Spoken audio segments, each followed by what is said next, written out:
the material, everything is going up. So buyers are looking for move-in ready, turnkey property. So comparing more properties before making an offer, that's what buyers are doing. They're negotiating harder on prices and repairs. As I mentioned, if a buyer does an inspection, they see a lot of damage with the property, they're going to request more repairs, right? Pay close attention to interest rates and monthly payments. I'm dealing with that right now. You know, one of my lenders, well, I wouldn't say mine, but a partner that I work with, he's almost tired of this one buyer because every time we show a house, the buyer's like, how much is the monthly payment? Yes, you do have estimators online, but a lender that's going to finance your loan can give you a more realistic figure. So it's like, how much is the monthly payment? People are very concerned about that. And this person qualifies for way more, but you know, they want to watch their lifestyle. So looking for more move-in ready homes, we talked about that. Pricing your home correctly is critical.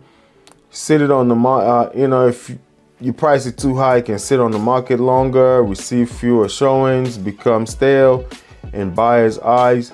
So one thing we do at our brokerage is we can get the house on a private listing, and not all brokerages offer that. So we can get your house on a private listing, so the days on the market, DOM, doesn't start calculated.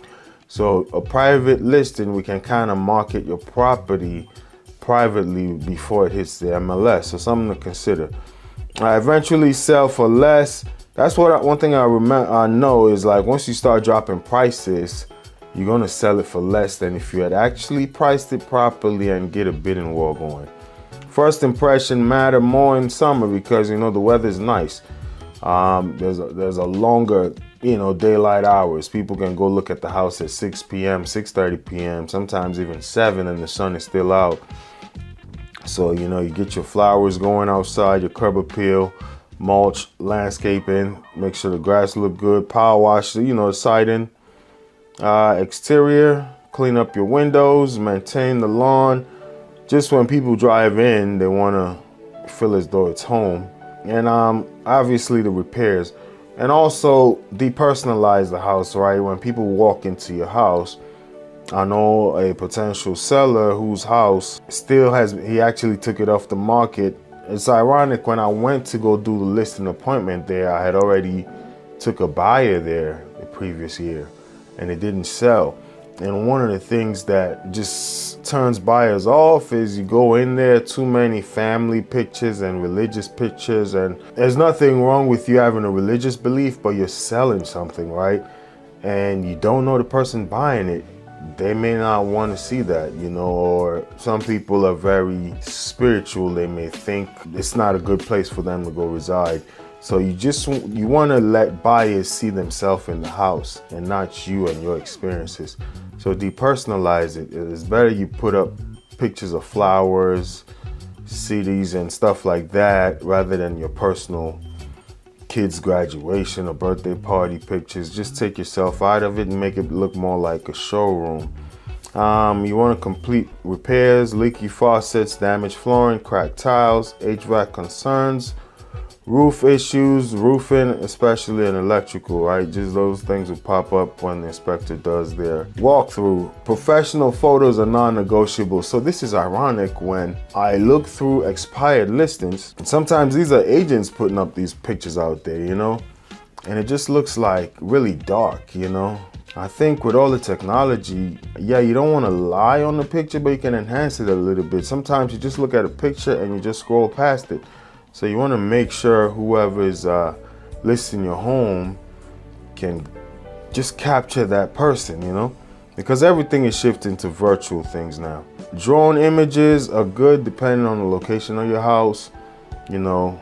3D tours, these can dramatically increase showing activity and online engagements. Be prepared for home inspection, negotiation. So as I mentioned, when you do your home inspections, people are always going to try to talk down prices if they see electrical deficiencies or just any kind of plumbing issues. Sometimes they'll require them to be repaired based on the appraiser or the Loan company, sometimes the buyers may be okay if if the lender can work with it, but they may just ask you for some money. All right, so energy efficiency can be a selling point, especially now with gas prices going up.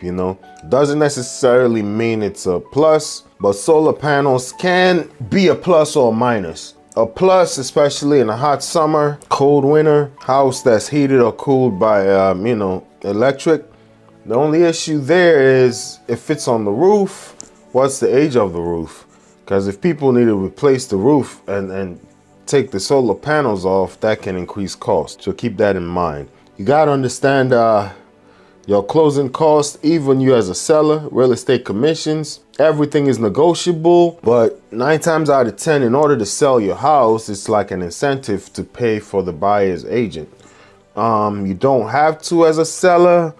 But with the market being what it is right now, it's no longer a seller's market. So if you tell a buyer, no, go add $5 to $7 to $10 to $15 or $20,000 to your closing costs to pay for your agent, they may go to a seller who's saying, I'll cover your agent's fees.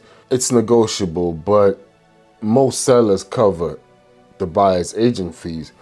It's just an incentive to reduce buyer's cost, right? In a seller's market, when the market is really hot, the sellers have more leverage, but right now it's shifting more towards the buyers, and most sellers cover that. But just consider the real estate commissions. You got transfer taxes, recordation taxes, title fees, HOA resale packages. For me as a listing agent, I normally cover that for my sellers, but some sellers have to pay for that themselves.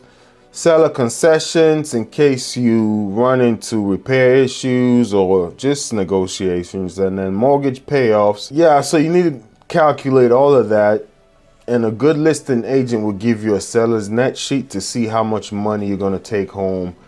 Approximate, right? It's not guaranteed, but when all this is done, how much money are you going to take home? Flexibility can lead to a better offer. Diving deeper into that is strong offers isn't always the highest price, So financing type. So somebody may come and say, let's say you want to sell your house immediately due to job transfer, let's say a divorce proceeding you just want to get over with, or let's say you're in a hard time and you don't want to foreclose on your house, and somebody comes and offers you cash, they can close within 7 to 14 days. That may be a better offer than a higher dollar amount offer that's going to take 30 to 45 days to close. So it's all based on your situation. The financing type, inspection contingencies, appraisal contingencies, settlement timeline, when is the house going to sell, home sale contingencies. So somebody may offer you $50,000 more, but they say, I can't close until I sell my own house. You never know when they're going to sell their house. So that may not be a good option. So we just got to be mindful. Just because the offer price is really high may not be the best offer. Talk with your real estate agent to see what works best, right? We talked about marketing strategies. Final thoughts, just going to recap: preparation, pricing, marketing. And that would be that. So we're going to talk about first time selling your house with a realtor. Just the top tips, If you're selling with a realtor, what are the top tips that you may need to think about? First time selling your house with a realtor, top tips, if you're selling your house for the first time, partnering with a realtor can make the process much smoother. So I see it all the time. You see these for sale by owners, and I call them all the time to see if I can list their house for them, and you cannot even reach them, right? And you just think, what if I were a buyer and I cannot even get to you? Some of them for religious reasons may not be available on Saturdays. I've heard it on voicemails. Either they're taking their Sabbath, they're Jewish, can't be available on a Saturday. Some are Muslim, can't be available on a Friday, whatever it may be. And you just think if you had a real estate professional that can make your house accessible all the time, so you're limiting your access in essence, especially if you're a professional, you're at work at a certain time, can't show the house all the time. So that can be a plus. There are several things you need to know when you do a for sale yard sign. Some HOAs don't allow that. The right preparation can make the difference between selling quickly for top dollar and sitting on the market for a while. So another thing is, there's a myth that, you do for sale by owner, you're gonna get the most. On average, when you look at the stats, people who do for sale by owner get, about 40% of them sell it for less than those that actually do with the realtor. So sometimes the right agent can make the process smoother, but some people, if you've done it before, that is a cost you can save. So I'm not here to say don't go for sale by owner, but if you are going with an agent, just some things to keep in mind. Interview multiple realtors before choosing one. I recommend that, even though I can just say, hey, choose me. I think competition is fair, talking to the right agent and making sure you're getting ready to sell maybe the biggest sale transaction you're going to make in your lifetime. You need to get the right person to do the job. So interview multiple agents. I know the saying goes, oh, I have a friend, I have a family member that's a realtor. I would ask to see their numbers. How many homes have you sold? Because it's really not fair when you think it's almost like you're going to court and you're going up against a seasoned, I wouldn't say trial lawyer, but like a class action lawsuit lawyer, and you're going to represent yourself. Sometimes when you think about custody battles, whether it's the mom or the dad, they go there by themselves, and then the other party has this high-powered lawyer, and then you walk out the courtroom thinking you got screwed, but you don't even know how to communicate to the judge, So it's sometimes something to think about. Just because your friend is a realtor doesn't mean they may be the best person to sell your house. I know the feeling. I'm a realtor, and if a friend of mine or a family member of mine puts their house on the market and don't hire me, it would make me feel a certain type of way, right? But I'll just say this much: interview multiple agents. Don't hire the first agent you meet, even though the stats say 70% of people hire the first agent they meet, right? I would say try to interview a few agents, at least 3. How many homes have you sold in my area? That's a good question. Also, just because somebody hasn't sold a house in your area doesn't mean they can't get the job done. You got to see sometimes, do they have a brokerage support? Because I have sold a bunch of houses in certain cities, but I had to sell my first house there. You know what I mean? So, but how many homes have you sold in my area is a good question. What's your marketing strategy? How do you generate buyers' interest? These are all questions. What is your average list to sell? So list to sell price ratio. The reason why that is important is because some agents just come and they take your listing at the price you tell them you want your house to sell for, knowing very well that's not the market is not going to pay for that. And then they end up dropping, renegotiating the price. I'll be honest, I take listings sometimes that are overpriced, but I let the seller know my number.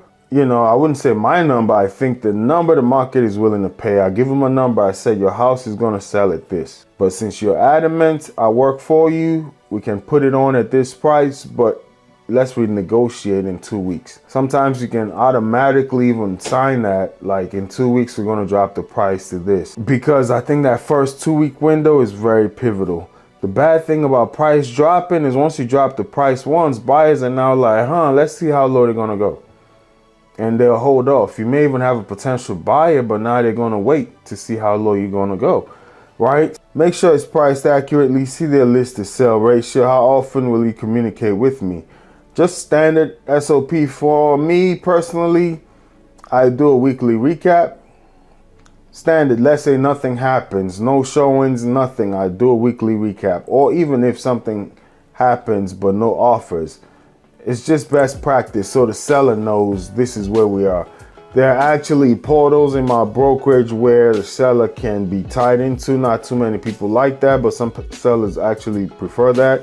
It's virtual. They can just tie into the platform, see how many showings they're getting, see how many, all the communication can go through. They can see when open houses are scheduled, everything, right?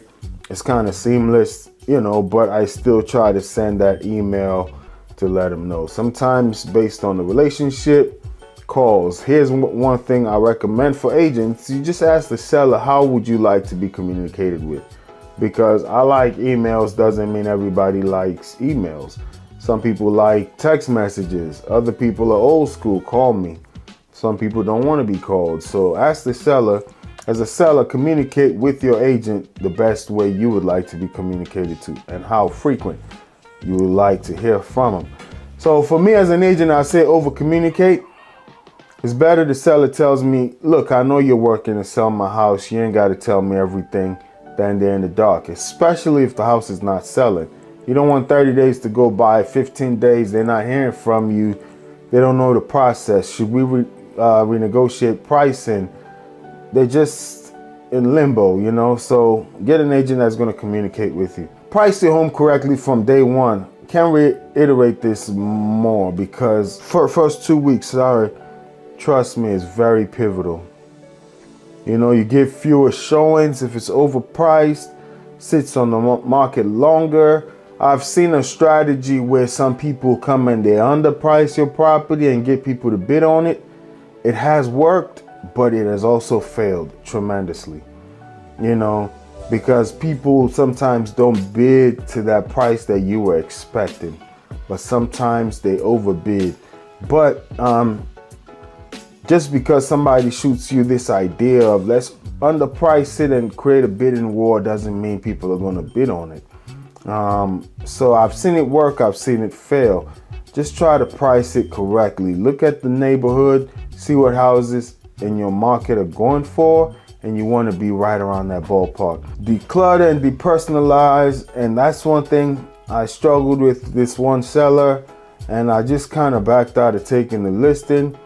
Just him understanding, you know, and personally, I'm a Christian, but I don't know if I want to see a picture of Jesus in the bedroom, you know, because for instance, not all Christians believe in those pictures being Jesus, you know, so just there are conflicts there.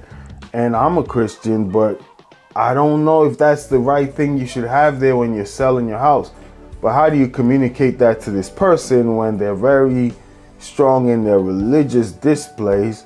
I wouldn't even say beliefs, you don't know. But you just try to tell them, just take that out because you never know. You understand who's buying your house. Not all Christians think a picture of somebody is actually Jesus Christ. It may be offensive. Some people are not Christians. So this is something I've witnessed. And you're scrolling through their previous expired listings, you see why it didn't sell. They just got all these personal pictures up there. The house is just full and it looks so tight, but the house is a really nice house with space. Sometimes you may need to use the garage, use a bedroom as a storage unit, just box things up, you know. And if a seller is now willing to declutter and depersonalize, sometimes you still may take the listing, but at least let them know this is not the best way for it to go. You know, if you really are trying to sell, get an agent that's gonna do the right things for you. And if you work with them, sometimes the right agent may even cover a storage unit for you. You know, if you really are trying to sell, some sellers are like, I could sell it, I could wait. Then you know, you at least know. But if this person has to sell, if they got a garage they can use as a storage unit or one of the bedrooms, at least let the buyers know, hey, this bedroom is full of stuff. You can at least see the dimensions, but the rest of the house looks like a showroom area. People can understand that. I sold a house one time in Annapolis where it was a garage. We just turned it into a big storage unit where people were not able to walk the garage. They could just open it and see the size of the garage, but the rest of the house looked like a showroom, and the house was able to sell. It's better you get one little section of your house that's cluttered and full of all your stuff, and the rest of the house is just accessible and it flows, you know. So just depersonalize. Take away just your religious symbols, those things are personal to you. Your kids graduate. Let the buyer feel as though it's their house. That's all I'm saying. No, I don't want to offend anybody in their religious beliefs, just let the buyer feel as though it's their house and they're going to make it their place, not you feeling that way. So here's another thing, just on a spiritual level, right? Some people may see things as a spiritual battle if they think you turn this place into some kind of shrine, and you may just turn off another buyer. Let's say I'm a Christian, and if I see some other religious things there, I feel as though it was a temple to worship another God. I don't want to live here.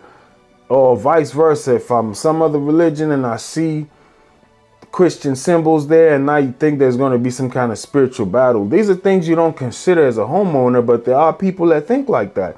So when people come into your house, let them see flowers, just nice river paintings, just general decor, and nothing personal, nothing speaking of you. It's like going to a store, a retail store. Some retail stores thrive on standing on their Christian or religious beliefs, but then they only cater to that client. If you are only trying to sell to a certain person, then fine. Maybe a for sale by owner is best for you. But if you just want to sell your house and, to the most qualified buyer, you want to make it general for the masses. So declutter, depersonalize, complete small repairs. We talked about that. Leaky roofs, loose door handles, chip paint. It's crazy what chip paint can do when you think about an FHA loan. FHA loans, when the paint is chipping and stuff, they would not approve it for the most part. They would think it's lead-based paint, especially in homes past 1970, built before 1978. So chip paint, running toilet, burnt out light bulbs, cracked caulking, just little things like that. Get an agent that does professional photography. They just generate more clicks, more hype. You get stronger leads and offers, prepare for showings. So preparing for showings, best case scenario is like you don't live in the house. The house is show ready, people can come and go. But I do understand that you may have to live in the house as you're selling it. You gotta have your house. It's almost like you're just renting an Airbnb. That's how you wanna take it. You can't just get too settled. Even in your house, you've decluttered, you just got a few bowls, few plates that you're gonna use, and always keeping it clean. So when you do get a showing alert, maybe you tell your agent, hey, I need at least an hour, or I'll be working from home during these hours, block it off. And when it's time to show, at least 1 hour notice, you can just touch up your house, get it clean. Try not to get too many smells in your house, even if you're living there. I remember I went to show this house and they were cooking, and it's a distinct smell. And the buyer just made it really quick. It's just like daughter's in the room upstairs, dad is in the living room, mom is in the kitchen cooking. It just didn't feel inviting. It almost felt like we're encroaching on their little family time, and we just wanted to get in and out. You're doing yourself a disservice. If you get an hour window, strong colognes or strong cooking smells are not a good thing. And if you can, just get out of the house. You can sit in your parking lot. You can watch people come in. You can even install a camera. Just put a sign that, hey, things have been recorded here. Install a camera, sit in your car, and then just give people the freedom to actually look around. Because when you're there, your kids are up in one room, your wife is in another room. People just feel like they're encroaching on your time, and they just want to be in and out. Even if they like the house, they don't feel the comfort. Or sometimes a seller being present can be a plus. I've seen that as well. So it all depends on the situation. Let's say your house is like a showroom. Maybe you get and you're there as a tour guide answering questions. Oh, the AC was done at this time. If they were solicited, you got to read the room. Some buyers just want to look on their own. They don't want to feel like you're selling them on anything. Nobody wants to be sold, so read the room. If the buyer is asking you questions, then yes, you can. Okay, I repaired the roof at this time. The AC was done at this time. But some buyers just want to be left alone. And some sellers, That's why I say get an agent, because some sellers just feel as though you walk in my house, I'm going to guide you through and tell you, and it can put people off, so just be careful. I would say just get an agent, get a little time, window when people are coming to see your house. If you live there, step out. If you require your agent to be around, you can negotiate that in your contract. Don't negotiate personally. One is, like I mentioned, going to divorce court by yourself, and your spouse or your ex-spouse has a high-powered lawyer.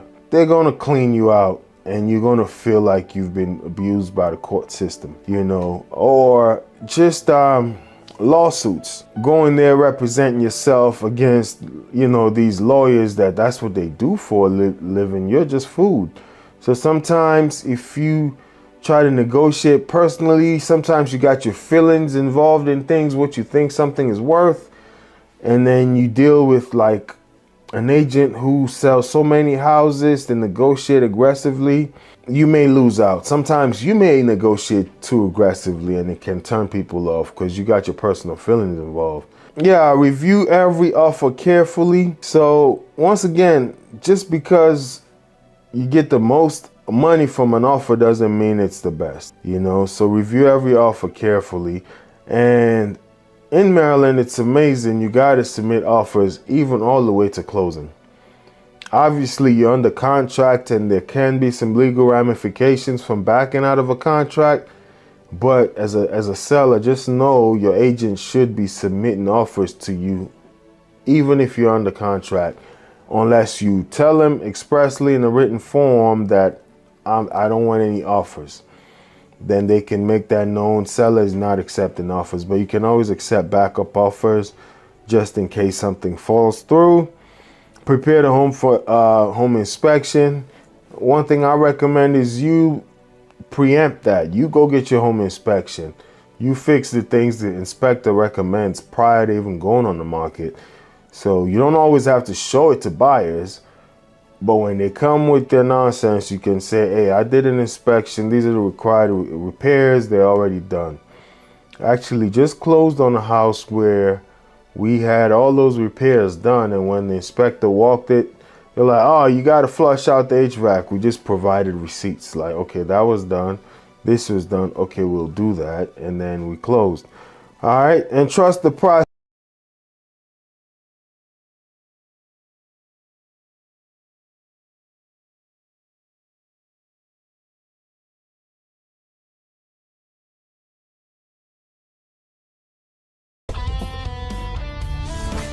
Welcome everybody to my YouTube channel. My name is Raymond and I'm a local real estate agent in Maryland and DC. We're going to react to a video. Without further ado, let's jump right in. I've been here more than 30 days. Put it in the show. Stop. Listen to me. Listen, no, honey. You listen to me because you know I've been here more than 30 days. Almost 30 days. You feel me? She's been here more than 30 days. So this right here is a squatter who meets a no-nonsense cop, right? And she's saying she's been there more than 30 days. And she told the cop, no, you listen to me. Here's what I'll say when you're dealing with law enforcement. Yes, you can know your rights and all of that. I get that. I know rights have been violated. Don't want to get too much into that. I'm not going to sit here and say I don't understand. Quite frankly, don't want to go down the racial thing. I'm a black man in America. I went through my experiences numerous times with cops. But here's the bottom line of it, right? Maybe the older you get, the less that happens. So you get to look back and say, were all these people bad, or was I just young and doing things that cause suspicion or whatever? But it happens less and less so. But the last time I got into it with a cop I was an adult, doing my thing, very good job, homeowner, all of that. And it was a busted tag light, but his aggression, I wouldn't even say got into it with a cop. He got into it with me. I was just so chill, it's like I recognized it. The way he was yelling and screaming and just demanding documentations with just anger and aggression. It's almost like he's trying to belittle you or something. Like do as I say right now. He did all of that just to tell me my tag lights were out. And I just kept cool, gave him all what he wanted. And something inside of me just wanted to say, dude, you ain't had to do all of that for a tag light. Just came to my window yelling and screaming, driver's license, and just going off. And I just gave him all what he wanted, went there, came back, your tag light is out. And I'm thinking to myself, really? I had a busted tag light and you had to do all of that? I just didn't say anything. And the reason why I bring this up is, listen to me, you know your rights. I see all these videos online. There are a lot of people who are dead right now that knew their rights. Maybe your family might get compensated if you win a lawsuit. It doesn't mean you shut down and roll over. I'm just saying, live to fight another day. Even if you're in the right. We know this lady is in the wrong right here, but I gave my example just to show I got away with that. It didn't do anything to me. Maybe that guy felt like he was a better human being or a tougher guy. I don't know what his deal was. But to me, it just showed how insecure. I don't know. It's just like unnecessary. If somebody has a busted taillight, you can pull them over and just talk to them the right way. And there are times where cops have pulled me over where I've been at fault and they're just so nice and respectful. You know, they probably let you go with a warning. Whether it's a seatbelt on or you on your cell phone and they pull you over and just are so nice. Hey, sir, I saw you on your cell phone. You shouldn't have been doing that.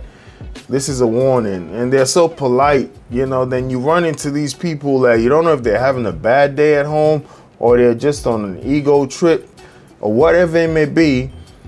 And you want to go toe to toe with them. I give that example to say, whether you're right or wrong with the cops, especially if there are not any witnesses there, just get out of the situation alive, right? And you can go call a lawyer and see about it later, but at least you'll be alive to do so. Not saying there are not grounds and hills that you should be able to put your foot down and die on, because everybody has a hill they're willing to die on. Like say, okay, beyond this point, I'm not gonna tolerate anything. But some of it is unnecessary, just to prove to the cop you know the law. You get beat up or you get roughed up, and yeah, I guess you might get a lawsuit later. But to me, it's just not worth it. I just play cool. One thing I know, when you answer in a cool manner, sometimes it de-escalates. It really does, but some people are just on a power trip. She's on a power trip, telling the cop to listen to her. Let's keep going. Are you stunned? You got me f***ed up. You're not going to come here and do this. Ma'am. All right? And I told you. See, I'm a self-represented litigant. You feel me? So I will take your ass to court. Listen to me. Get your stuff and get out. I'm not getting... Self-represented litigant. What does that even mean? She litigates things in court on her own. The cops are trying to get a word across and she's just barking threats. So one thing I'll say is, the loudest person in the room is not always the smartest one, right? She's just barking threats constantly and going on, and he's trying to speak and she's not allowing him to get a word in. Let's keep listening. Let me go! Let me go! Stop it. Let me go! Let me go! Stop it. Let me go! Stop it. Listen to me. And that's what I was talking about. He just got tired of hearing it and he said, get your stuff and get out. And she was not trying to leave, and now she got handcuffs on and she's screaming. The problem is, this is not your house, But the reason why she cited those 30 days, I guess wherever she's at, that's the number. And it's so sad, right? When you think about retail, the retail crime and the spike in it, I don't know when the memo went out that, oh, these people cannot touch you. And the reason why they can't touch you is, one, profiling. Once people lose millions of dollars in a lawsuit because they profiled the wrong person, they thought this person was a shoplifter, and now they get sued for racial profiling. All the retailers just let everybody go. That's one. Secondly, I would say you go try to stop somebody, you get shot. Now that family is suing the company. They say, you know what? We're not going to risk our lives. These merchandise and this money is insured. Let them take it, right?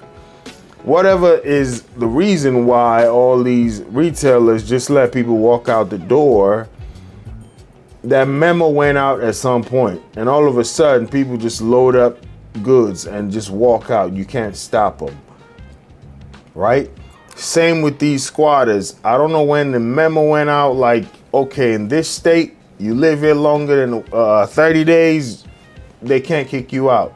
Now they go in there, they sneak around, live there for 30 days or more, and then they tell the cop with authority, I've been here longer than 30 days. It's not like I've paid for it.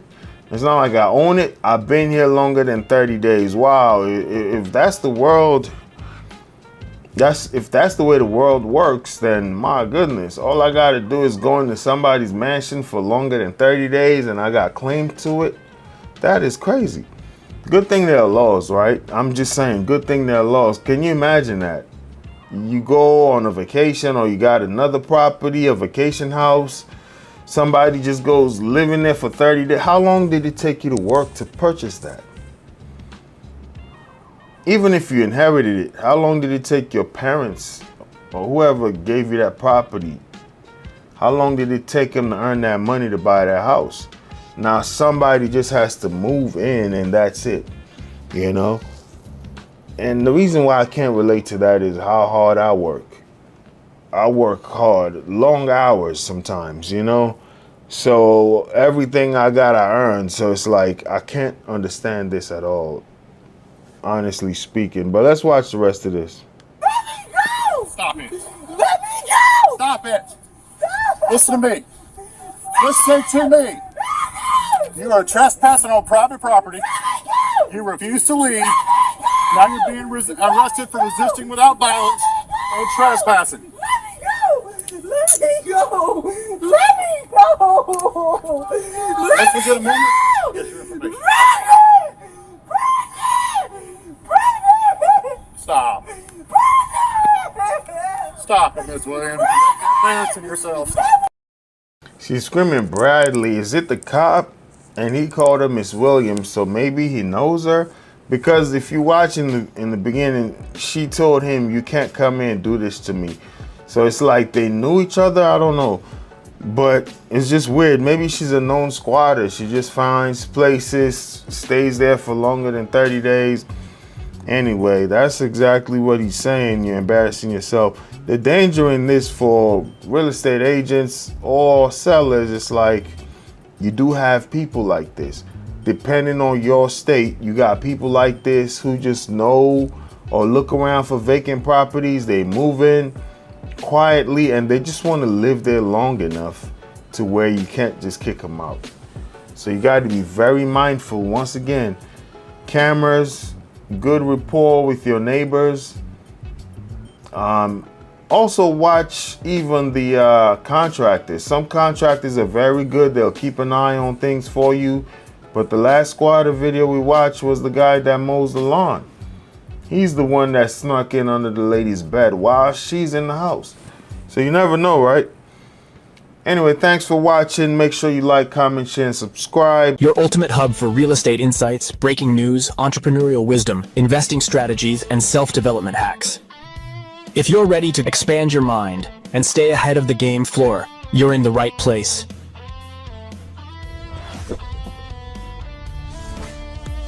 Subscribe now. Your future self will thank you. This tells you that's going to be a big problem. When you see a house, you know, there are cracks on the foundation, the ceiling, because the ceiling kind of cracks because the house is linen. When the house, especially new constructions, when the house settles, you can see it shifts. Uneven or sloping floors, once again, that goes to the foundation. Doors and windows that stick or won't close properly, once again, that's a foundational issue. Once the doors, you see the doors are not opening or they stick, they're hard to close, especially ones that open this way, windows, not necessarily sliding down, but even the ones that slide down, if they're kind of crunching in, now the windows can't slide down, right? Stair steps, cracks in brick exteriors. So foundation repairs can cost thousands to tens of thousands of dollars. So that's why these signs are things you want to look out for. Cracks in the walls, ceiling, uneven and sloping floors, doors and windows that stick or won't close properly, right? Next, you want to look out for is water damage and moisture issues. Look for water stains on ceilings and floors, musty odors, because people can paint stuff, but sometimes the smell is still there. Mold or mildew, fresh paint in only one small area, maybe covering the damage, right? So damaged basement or crawl spaces. This matters because water damage often leads to mold, structural issues, and costly repairs. Another thing you want to look out for are roof problems, missing or curling shingles, sagging roof lines, water stains in the attic, signs of recent patchwork. So when you look at the shingles and you see one side is darker than the other, and you that raises an eyebrow. A new roof can easily cost you 10 to 30,000 depending on the size, right? Electrical issues. You want to look out for flickering lights. When you want to cut on a light, it's flickering.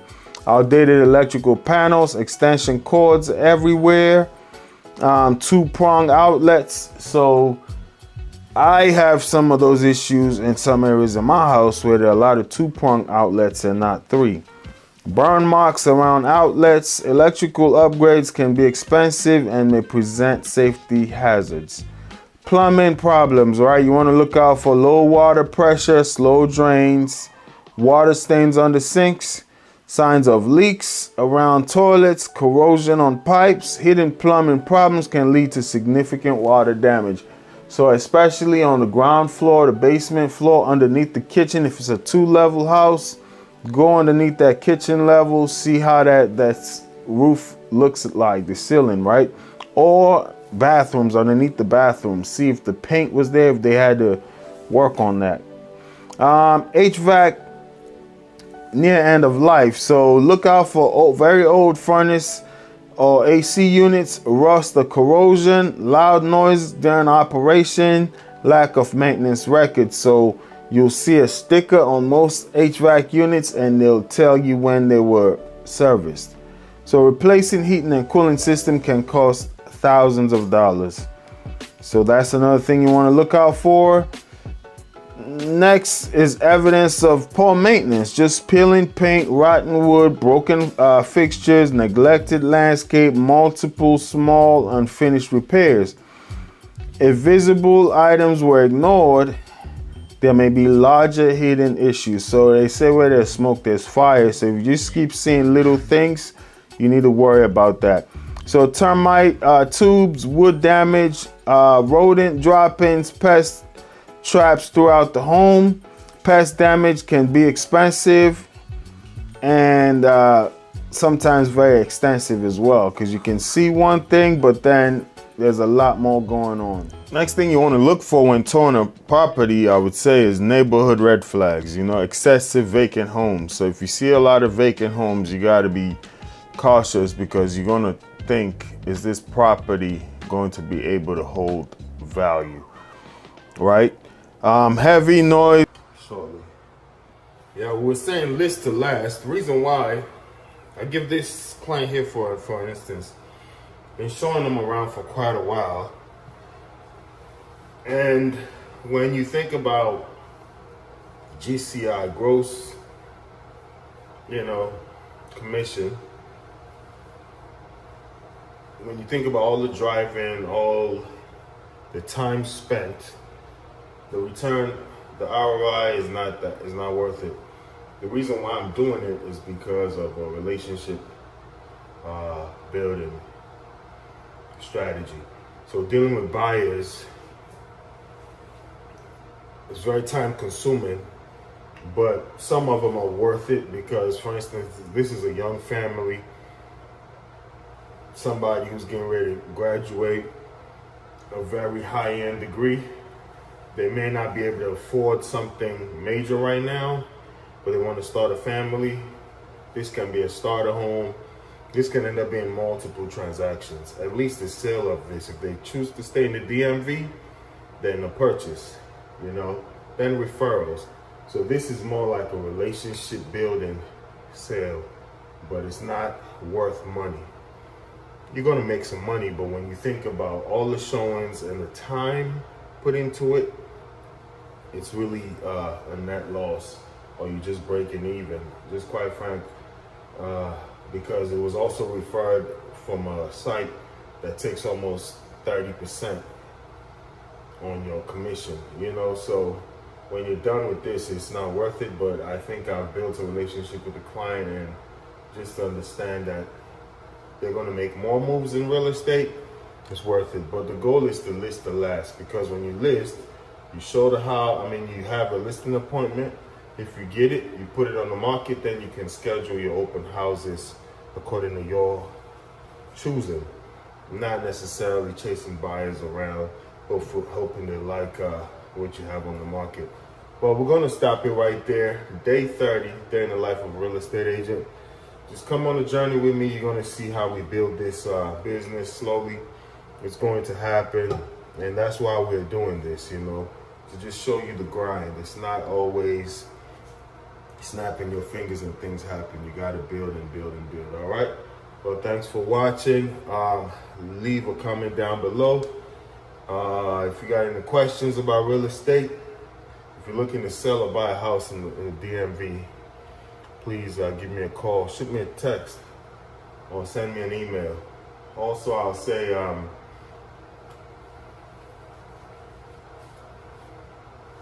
that's the client calling. I'm pretty sure he's here.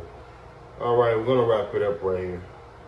Your free training today. Your ultimate hub for real estate insights, breaking news, entrepreneurial wisdom, investing strategies, and self-development hacks. If you're ready to expand your mind and stay ahead of the game floor, you're in the right place.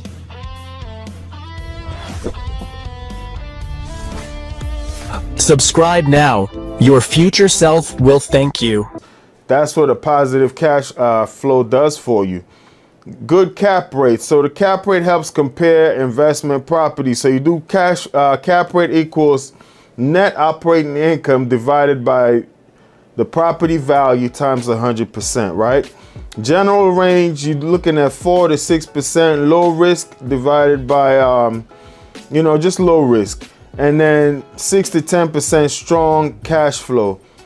Very high cap rates can signify higher risk. Keep that in mind. Appreciation potential is another thing you want to look for a good investment property. Some properties don't cash flow heavily today, but grow significantly in value over time. So look for limited housing supply. So you want to check the inventory, increasing rent, neighborhood revitalization, new employers entering the area. So like here in the DMV, they call Northern Virginia Data Alley, right? A lot of data centers are going there. Can be positive, a lot of jobs are coming, but how about the noise in the neighborhood? So you want to keep those things into consideration. Then the rent demand, property is only valuable if people want to rent it. Strong indicators are low vacancy rates, rising rents, nearby universities, hospital, or employment centers, right? Good amenities all around the area. Those are just strong indicators for good rent demand. Reasonable purchase price is another thing you want to look for great investment properties. So great investment properties will signal buy at a discount whenever possible, right? Good investors will look at that, Just look for motivated sellers, foreclosures, cosmetic fixer-uppers where you don't have to pour a lot of money into it. You don't want a money pit. Under market rents that can be increased, you know. So when you see the rents there are low, you know, if you touch it up, you can get more money on that rent. Low maintenance risk. Older properties can look cheap but become expensive quickly. So watch for roof age, foundation issues.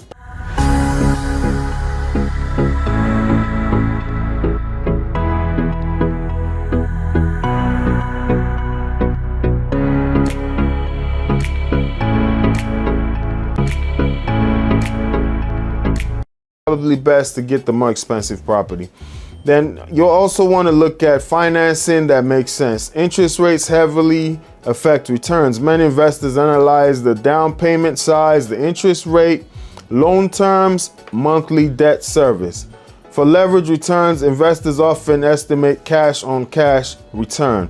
Cash on cash return can be calculated by doing the annual pre-tax cash flow over cash invested, right?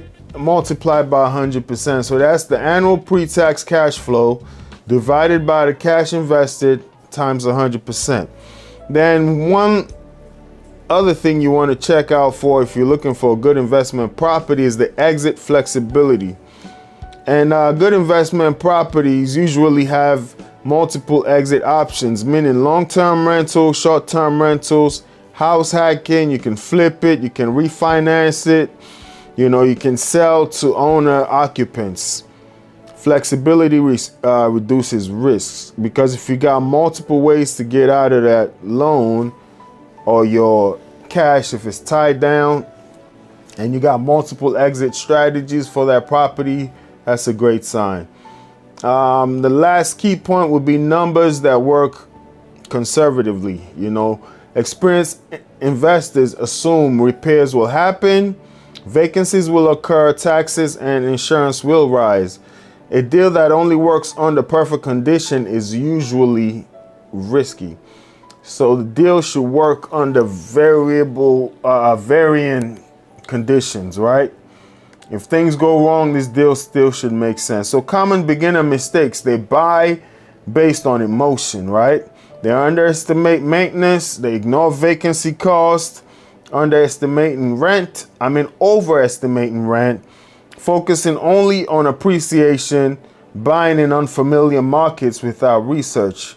So a simple rule of thumb, I would say, looking for an investment property would be positive monthly cash flow, rent equals to like 1% of purchase price, which is harder in today's market, safe neighbor.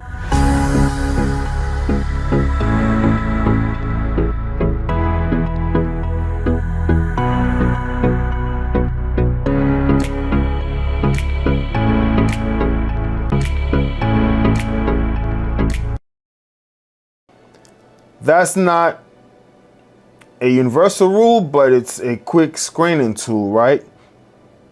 And then finally, we're going to talk about just things I wish I knew before buying my first home. So for instance, for me, I would have gotten more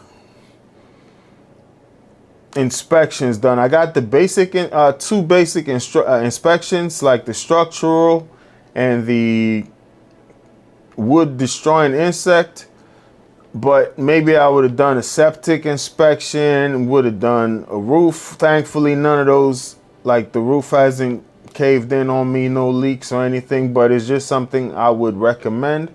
Also the HVAC unit, just some more inspections. That's just my personal experience. Then generally, I would say most first-time home buyers don't realize how many hidden layers there are to home ownership until after they've signed. So also the windows, right? You know, windows, insulation, just things that are going to affect your monthly energy cost. They wish they knew before buying their first house. I'll also say closing costs, for instance. I was just told about 3.5% down payment. Thankfully, I had that extra 4 to 5% for closing costs, but literally I didn't factor that in when I went into looking for a house. It was when they brought the bill, I was like, wow, this is a lot. But then when you pay all of that, then you find out only a small fraction of that went towards your mortgage. It can be a gut punch, you know? Right away, the monthly payment is only part of the real cost. Your mortgage might be predictable, but taxes, insurance, and maintenance aren't. Property taxes can change, insurance can jump after a year, and maintenance is constant. Roof issues, HVAC servicing, plumbing surprises, lawn care. A good rule of thumb is budgeting 1 to 3% of the home's value per year just for upkeep, right? A second surprise is how fast small repairs can add up. A leaky faucet become a plumbing visit. A minor roof fix can turn into thousands. A rental property, on the other hand, you don't have to worry about these things. You call someone in the house.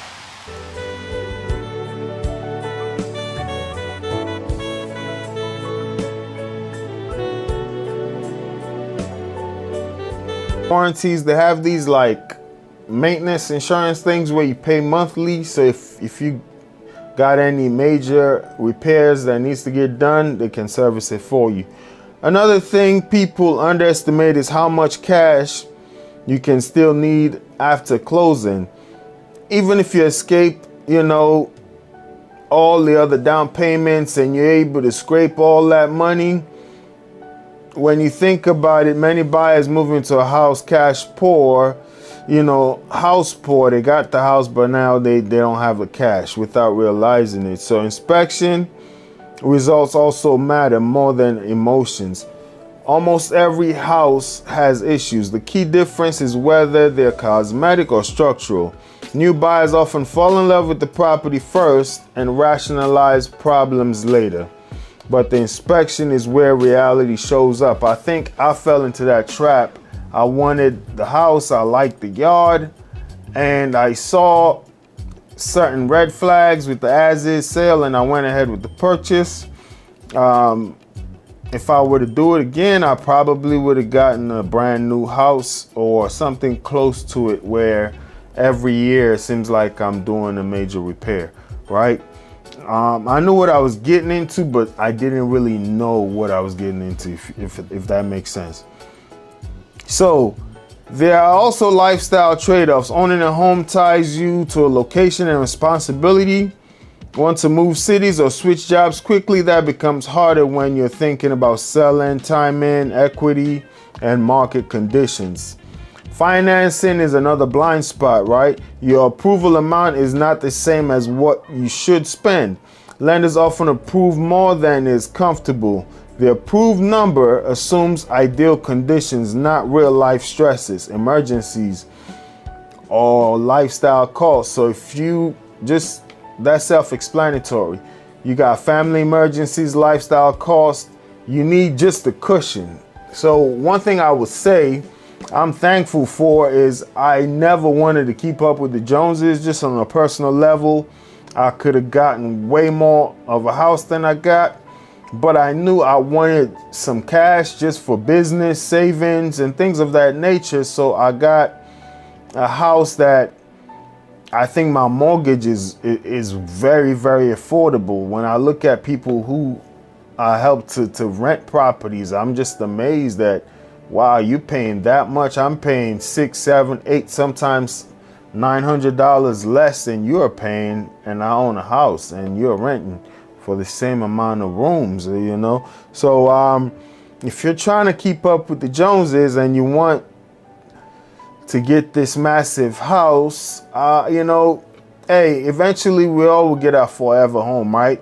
It depends on your financial situation. But even then, to me personally, it doesn't make sense when you buy a house and you're spending all your money. You know, it's like then you get a raise, you want to upgrade your living. Sometimes just let the money sit and incubate for a little bit, right? Don't just, let's say you get a new job and you go get a bigger house or a newer car. Sometimes you let the money sit, accumulate, then you make a move comfortably. Finally, appreciation is not guaranteed in the short term. People often expect home values to always go up, but real estate moves in cycles. If you need to sell within a few years, market timing can matter more than you expect, you know? So thankfully I haven't had to sell, but you're looking at Zillow, I look at the appreciation value. I thank God when I purchased my house years ago, it has appreciated in value. But what if that was not the case and I had to sell? Or I had to move? I know people who are going through foreclosure, you know, close to foreclosure. Let's say they fell behind on their rent and they're trying to get out of the house, but they're not getting what they thought they would get, especially in this market. It's no longer a seller's market. So those are things you need to watch out for. Well, I hope you guys enjoy the video. Once again, if you like what you saw, or if you have any questions regarding buying or selling a house in DC or Maryland, my information will be in the contact down below. Make sure to like, comment, share, and subscribe. Thank you. Your ultimate hub for real estate insights, breaking news, entrepreneurial wisdom, investing strategies, and self-development hacks. If you're ready to expand your mind and stay ahead of the game floor, you're in the right place.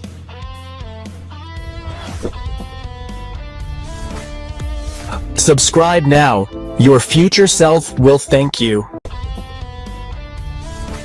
All right, everybody, welcome to your real estate podcast. And today we're going to talk about what to know when selling your home in summer 2026. As some of you may know already, the market has changed. For a long time, we were in a seller's market. You put your house on the market, it kind of flies off the shelf. Now things have changed a little bit and they're leaning more towards the buyer side. So we're going to cover that for sellers. If you're looking to sell your house this summer, what to look out for, what to prepare for. And with that being said, if you want to ask me a question directly regarding selling your house, especially in DC and Maryland, I'll leave my contact information in the description below.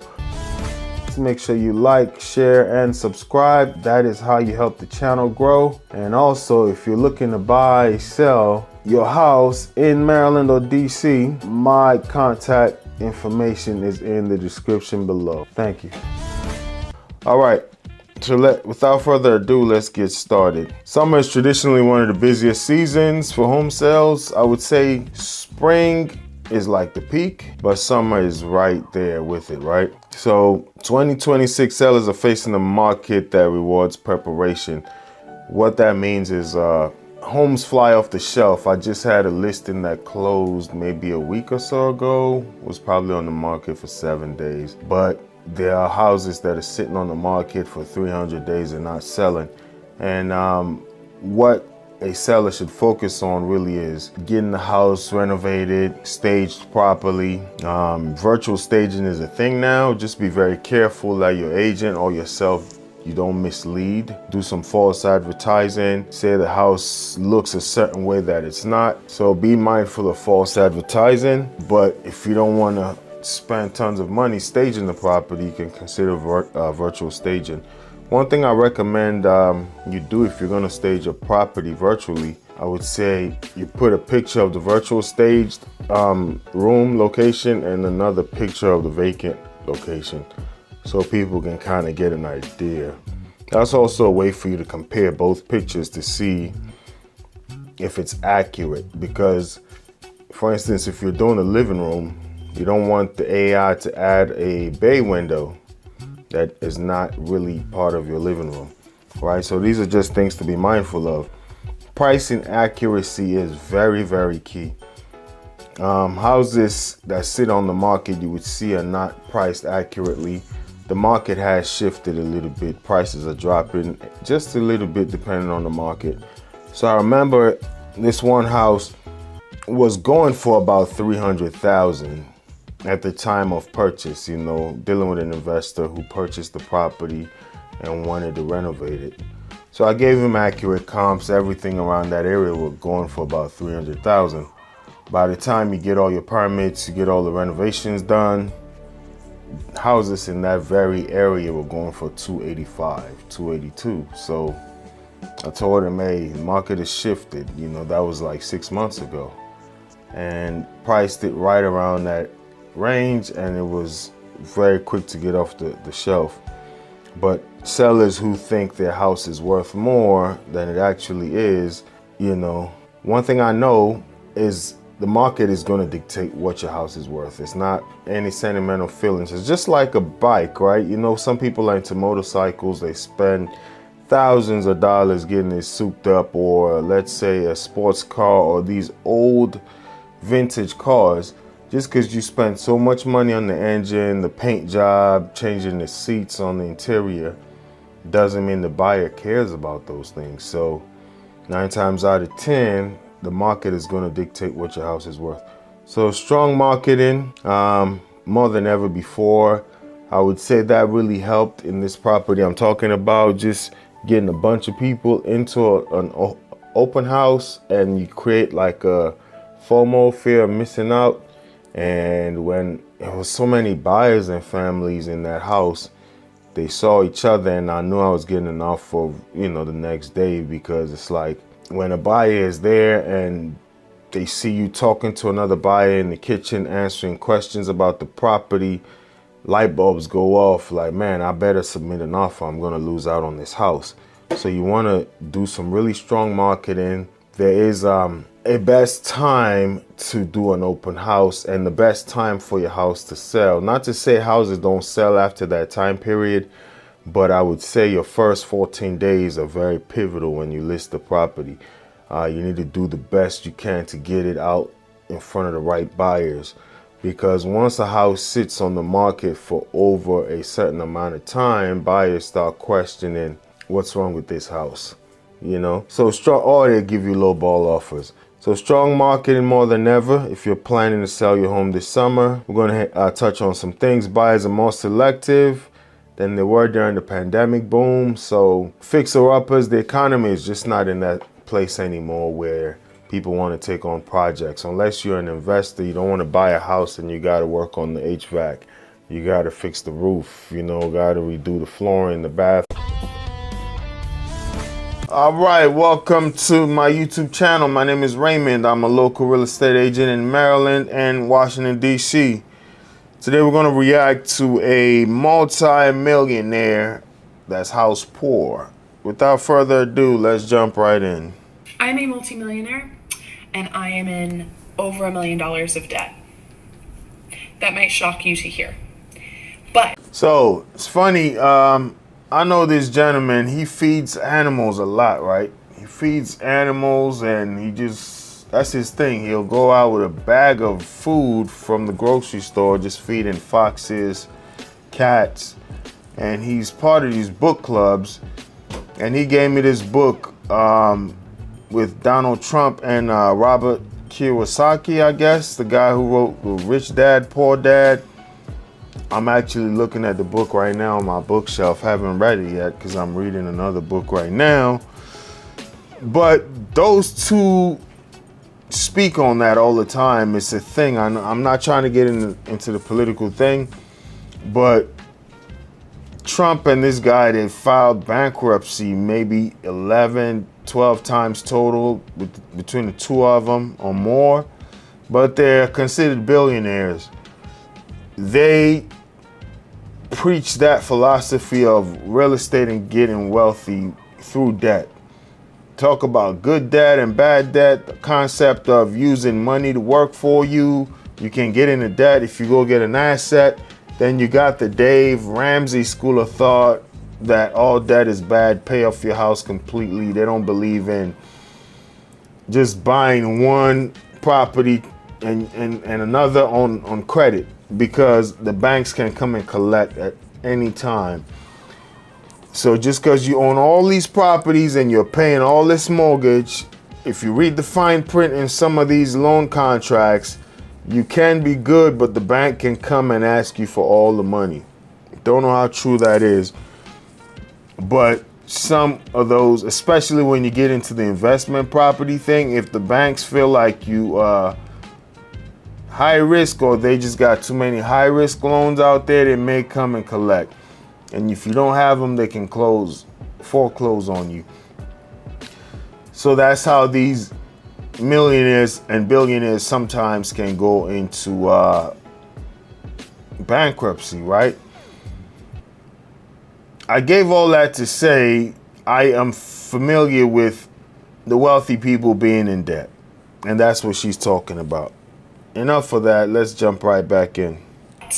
When I purchased my house about a year ago, I did not pay for my house in cash. I could have paid for my house in cash, but it was a strategic decision not to. Because, fun fact, debt is called debt if you're broke and poor. Debt is called leverage if you're rich. It gets a full rebrand when you are rich. And let me talk to you about why I decided to take out a mortgage instead of paying for cash.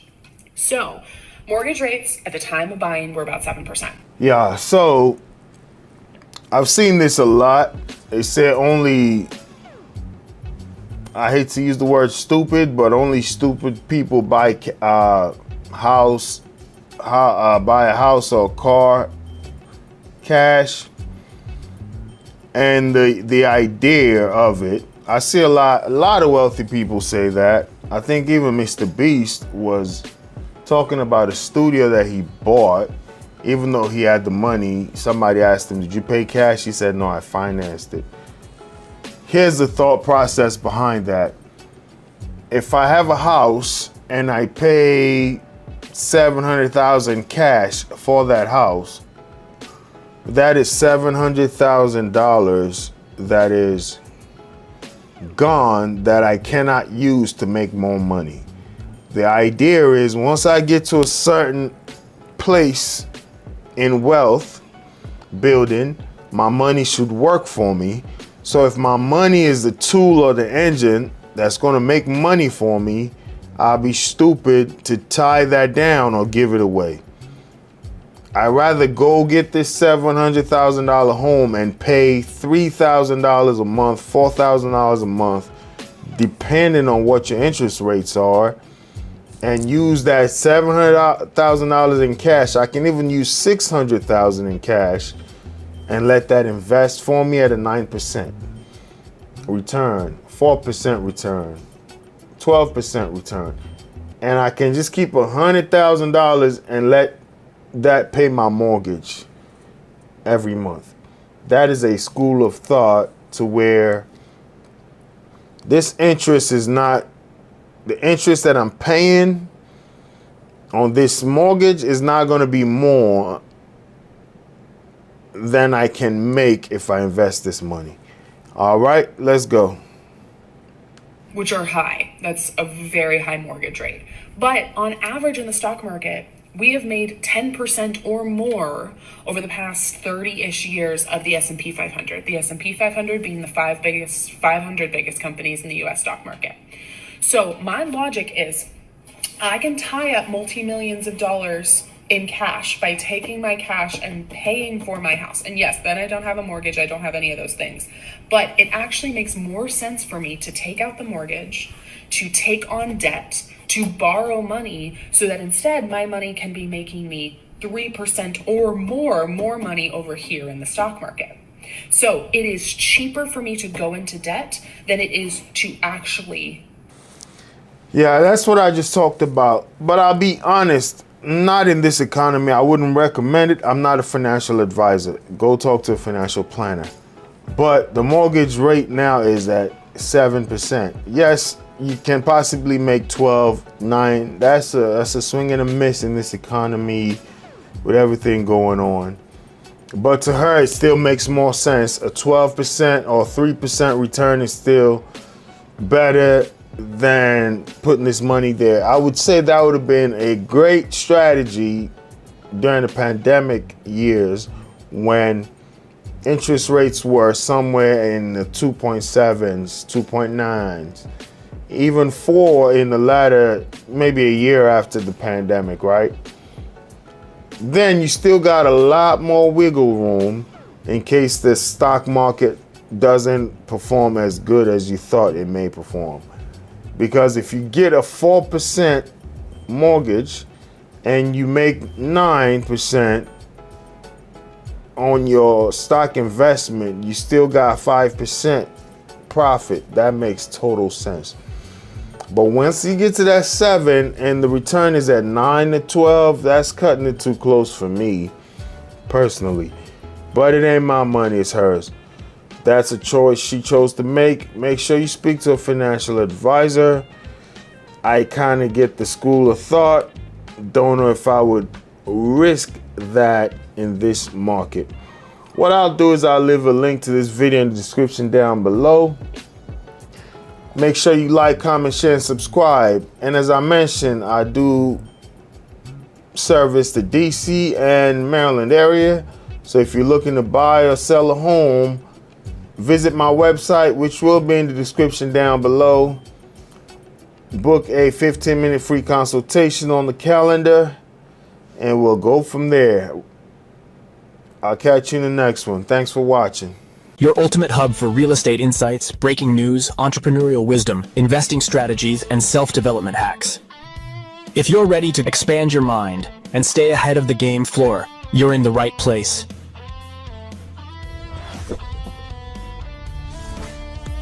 Subscribe now. Your future self will thank you. Welcome everybody to my YouTube channel. My name is Raymond. I'm a local real estate agent in the state of Maryland. Today we got a video for you, and it's about foreclosures. We're gonna react to it. Without further ado, let's jump right in. So there are there are a lot of things I'm adapting to since losing my house last year. And I've shared before, it's not that I've never lost the place before. I went through Hurricane Katrina at age 14, and we had nothing. The hurricane took everything. My first apartment, couldn't pay the rent, was pregnant, all of that. The way God worked that out still blows my mind, but I mean, the ice storm in Texas took our apartment. Like, I've been through loss before, but right now what I'm getting used to is a smaller kitchen. The house I had that foreclosed, I had a more spacious kitchen, a wider kitchen. Well, hopefully she can get to why and how she foreclosed, because this is a real estate channel. There are some personal life lessons that we can glean from, but I try to stick with the real estate part of it. What causes foreclosures? Hurricane Katrina. I did visit Louisiana in 2015. I don't know when Katrina happened. Was it 05, I believe? So 10 years later, the guy whose house we went to, even though he had painted the house, there were portions of the house where you could see the line. It's almost at shoulder level. 10 years later, you could see that line, maybe even outside where the water was, at shoulder level. It was a duplex. He rented one side and he had the back end of the house. You could see he could point the line out to where the flooding was. Anyway, hopefully she can get to why she foreclosed. Let's keep listening. Now that kitchen, you know, I own the kitchen. That was my house, so I had to get used to not owning what I'm using. And I'm really learning that, like, every season of life that I'm going through has something to teach me. And don't get me wrong, I'm still healing from the grief of foreclosure. I'm still healing through the grief of, I had it, nah, I don't have it.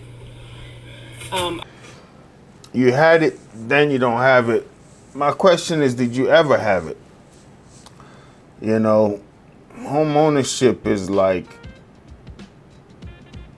if you haven't paid for it completely, honestly, even when you're done paying for it, if you don't pay your property taxes, would you still own it? So I guess you enjoy it while you have it, you plan accordingly.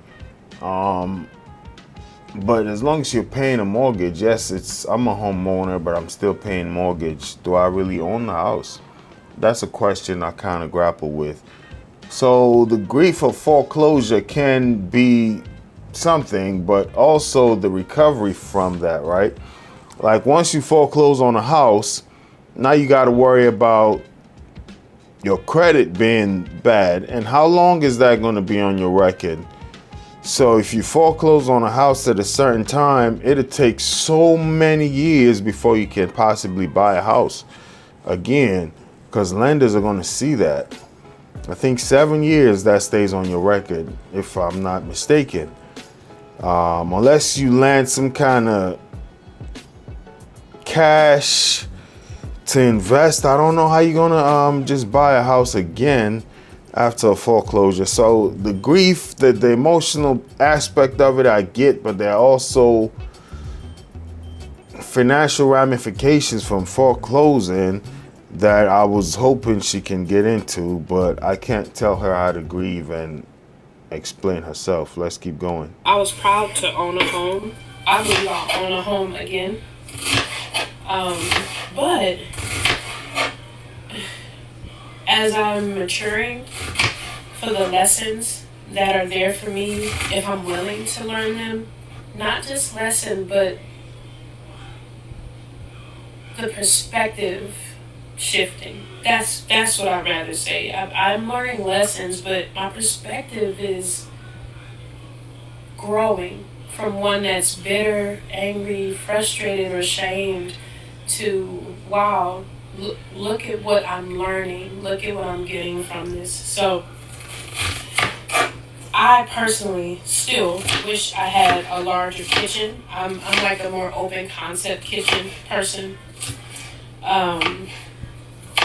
I'm starting to, I would say, even prioritize cleaning the kitchen more, because since it's smaller, I have Once again, she's not really talking about what caused the foreclosure. It's more like a cope, I guess. People come to the internet to cope. She lost her house. I want to glean the cause, right? The cause, because I'm a real estate agent talking to buyers and homeowners. How do you lose your house? Was it a job? What caused it? Did you buy a house you couldn't afford?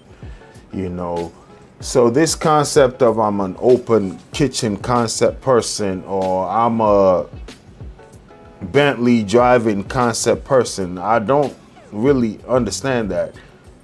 You are a person of what you have accomplished. You know, it's kind of harsh, but life does throw curveballs at people. But yes, I have a fantasy of the life I would want to live, but if I haven't built that or accomplished it yet, I'm not that person. In my mind, I guess there's some kind of saying, manifestation. I understand that.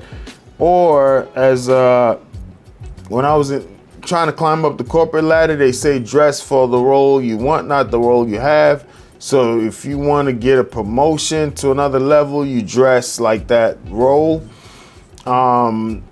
It kind of gets your mindset there. Or some people say if you want to move into a neighborhood, drive around it a few times, so you kind of aspire for that. Let's say it's a very affluent area, or you want to buy some kind of something expensive, you go do window shopping. If you want to drive a Ferrari, you go to a Ferrari dealership, you go manifest it, I guess.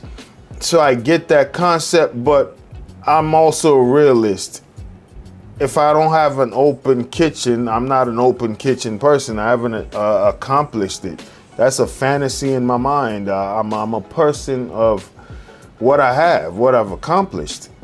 I'm not, I'm a mansion type of person. If I don't have a mansion, I'm not a mansion person. So she said she's an open kitchen concept person. How? You're not there. You understand? Get to reality, but I hope she would have expressed what caused the foreclosure. That's what I was trying to glean. Half the amount of counter space in here, but the same amount of kids. It's still 5 kids. And now the baby eats 2. So I'm using so this kitchen has more shelves than, I think than my last kitchen did. I don't know. But I just appreciate that, one, I have a kitchen, right? Because I have a kitchen that I'm using. I can still feed my family. But I think if I had stayed in a position of loss, I don't have a kitchen. I don't have my own kitchen anymore. I wouldn't have gotten to this gratefulness. I wouldn't have gotten to this place of, okay, show me how to thrive where I am now, God. I'm not where I was. I don't know where exactly I'm going, but help me to thrive where I am now. And we still eat. I still cook. I still got a knife. This knife was a gift. We lost a lot, but things have been replaced. Cutting onions, using. Yeah, well, I guess it's more so about a personal cope than explaining how she got there. I try not to watch all these videos. Most of them I try not to watch because I want to give you guys the honest reaction and live reaction without thinking it through or having, don't want to fake it. So what I'll say here, I appreciate her appreciating what she has, if anything. I appreciate her appreciation, I guess, of what she has. And that's something that we as a society tend not to do a lot of. We're always in the fantasy of what I want, what I desire. And that's actually funny. I'm reading a book right now that's titled The Power of Now, right? Only read a few pages of it. Some of it doesn't necessarily work for me. Like anything in life, you take the good, you leave the bad, right? So I'm a Christian, and he talked about other religions, and so that those things kind of throw me off when I read books like that. But I glean what I can apply. So that power of now, I think, is something that I appreciate, or that she's talking about, appreciating your now, your circumstances now, rather than being stuck in the past, ruminating, I guess is the word, you're in your head. Let's say you have a bad conversation with a spouse, a boss, a client, whatever. You're ruminating, you're just chewing those words, you're replaying it over and over in your head, and you never move past that. And you think whatever slip up you may have had defines you. It's like a constant shame. The incident has already happened, and you can't be stuck in that. So sometimes some people say give yourself 3 days to mourn and pick yourself up. In some parts and aspects of life, you don't have time to just be there dwelling on the failures of life. They happen to everybody, myself included. So I guess that's the positive I can take with this video, or what she's trying to say is she lost something and she has 5 kids, and she's going to appreciate where she's at now. That is, to me, a better thing rather than stuck in what you lost. As a real estate agent doing these videos on foreclosures, I would have appreciated the story as to how I got here, rather than woe is me, which is not necessarily what she's doing. She's trying to get over that. I understand that. Well, thanks for watching. I'll leave a link to this video in the description down below. And also, if you're looking to purchase a home in DC or Maryland, visit my website, which will be in the description down below. Book a free 15-minute consultation. I'll see you in the next one. Your ultimate hub for real estate insights, breaking news, entrepreneurial wisdom, investing strategies, and self-development hacks. If you're ready to expand your mind and stay ahead of the game floor, you're in the right place.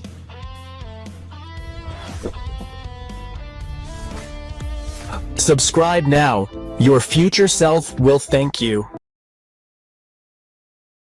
2026 home buyer trends and strategies, affordability over price. So it just is what it is. There was once upon a time when some people still do it, try to keep up with the Joneses. The more money you make, the more You try to elevate your standard of living. So you were okay driving that Toyota Corolla, Honda Civic. Now you make a few more dollars. You want to go get a BMW, a Benz. You probably were living in a not so decent house, but it served the need. Now you got an increase at your job and you want to buy a bigger house. So people always try to elevate their standard of living, but now buyers are tending to lean more towards affordability because it's just the reality of it. Focus on the total monthly payment, including insurance taxes, which are rising faster than income. Especially, I live in the state of Maryland right now. There's a lot of, if you earn this much, you got to pay. You know, Maryland is leaning a little bit more towards the California tax thing, you know, which may help people in low income, but if you are making a decent amount of money, you got to keep that in mind. Your property taxes also, as houses in the area appreciate, your property tax is going to appreciate with it, right? So what your mortgage may be this year may be different next year, not because your mortgage is not stable, it's because the taxes have gone up. So something to think about. Long-term mindset. Choose a home suitable for at least 5 to 7 years to ride out market volatility. And honestly, that's what I did when I purchased my first home. You ain't got to be like me, but I bought a house that I feel as though I can afford comfortably, you know. Honestly speaking, I show houses to buyers all the time, and you get to see their income and what they qualify for. And some of these buyers barely qualify for things, but they want the best, you know. So, hands down, on a personal note, I think I could afford a much bigger house than I currently live in. But it's like, okay, I'm gonna buy this and ride it out for 5 to 7 years and, you know, use the money to start other, you know,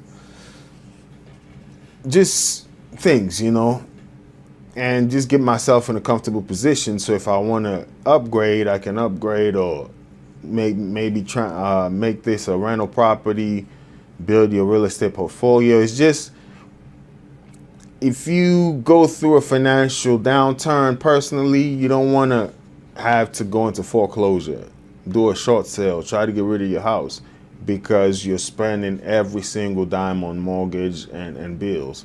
So get a house that, you know, you can afford with a few extra dollars to maintain your standard of living, and just in case of emergencies, right? Maintenance or just medical, you never know, right? So I don't believe in living paycheck to paycheck and spending every single dime. Once upon a time, we all go through those things when you're young. You got an apartment, probably in school, you probably go through those things, right? But as you become an adult, it's like, my advice to home buyers, buy something that you can be comfortable with financially. You know, you don't want to be pinching pennies to pay your mortgage. Not a good strategy, especially in how volatile the market is. You know, and we live in an area right here that is kind of dependent upon the federal government, right? The DC and Maryland area, the Washington metropolitan, which also encompasses Virginia, Northern Virginia. Most jobs rely on the federal government, and we saw all the federal government job cuts. So you don't know, and this is just for this area, but other areas are going through things as well. So things are kind of unstable, not unsure. You hear possible switching of the Fed chair, Jerome Powell. So you never know where things are going to go with the new person, the new policies. So we're kind of like in a volatile situation right now as an economy, a nation. So if you can afford a house right now, get it, but don't spend your last dime, and don't get a house where all your money goes towards bills. Rising costs. Prepare for higher closing costs. Ensure You have emergency funds for maintenance and not just down payment. You know, I was told when I bought my house, have at least $5,000 left over, which I didn't, because at the time I also made, it's like things come in threes. I made a big purchase. I did something big as well on the family side, and it was just big expenditures back to back to back, and I was almost cash strapped. Thankfully, I bought a house that I could afford and I have extra money.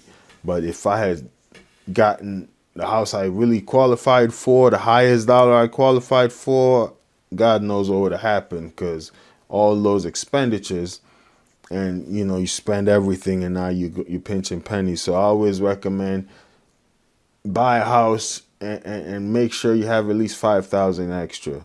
If you're buying a new construction, then possibly the warranty should take care of things, but sometimes these things delay.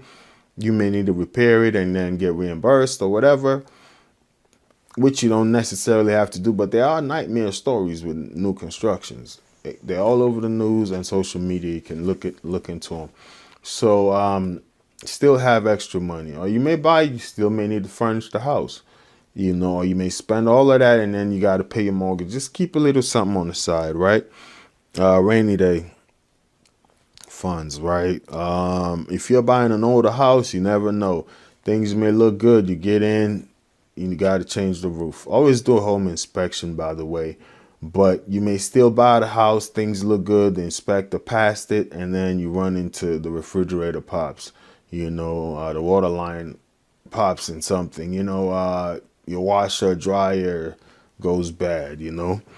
I just had to replace a dryer, and I've been in my house now for at least 4 years, but I never liked that dryer anyway, but that's what was in the house. I kind of always wanted to replace it, and then, was it the dryer or the washer that went bad? It might have been the washer, but it was one of those single units where they're attached.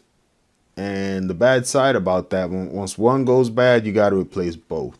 So I bought 2 separate units now, you know, and it's just something to think about. At least it lasted 4 years. But as soon as I got in, maybe a year in or so, I had to change the water heater. These are just things to think about. You know, the water heater, you got to change. And then thankfully, everything else has worked. But I've done repairs that I wanted to do. But the water heater was like, you have to. And also, I had to do like septic work, you know. These are things I didn't see coming, you know. So I try to advise buyers, you never know what's going to pop up. When the septic tank goes bad, if you got a family, you need your septic working, right? Some people are in areas that with public sewage. I'm a little further out, and I prefer where I'm at because of the land space, get a lot of land. But when you live so far out, sometimes you get the land, but you don't get connection to all the public facilities. So you need a septic system, and then boom, that goes bad. You got to get that fixed. It's not something you could live without. The water heater went bad. Got to get that fixed. Not something you could live without, you know, so.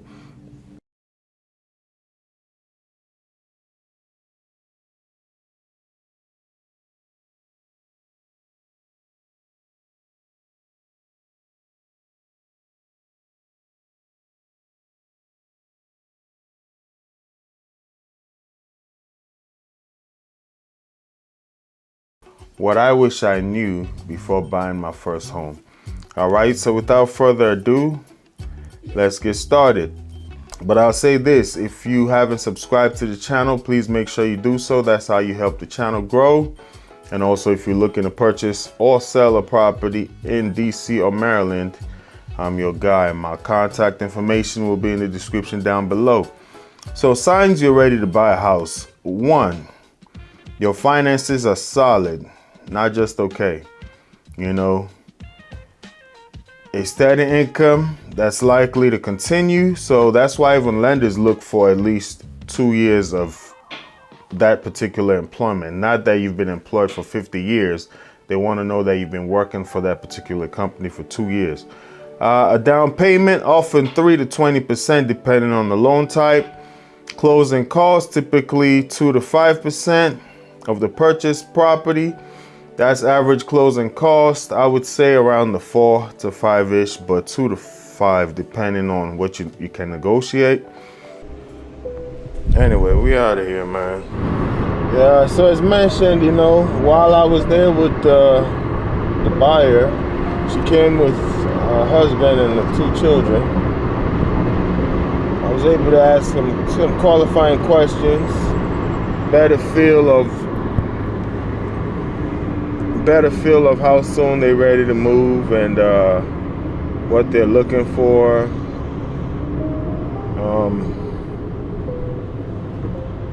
You know, so that's always a good thing, and that's the right way to do it, I think. You know, it's always good to qualify people so they don't waste your time.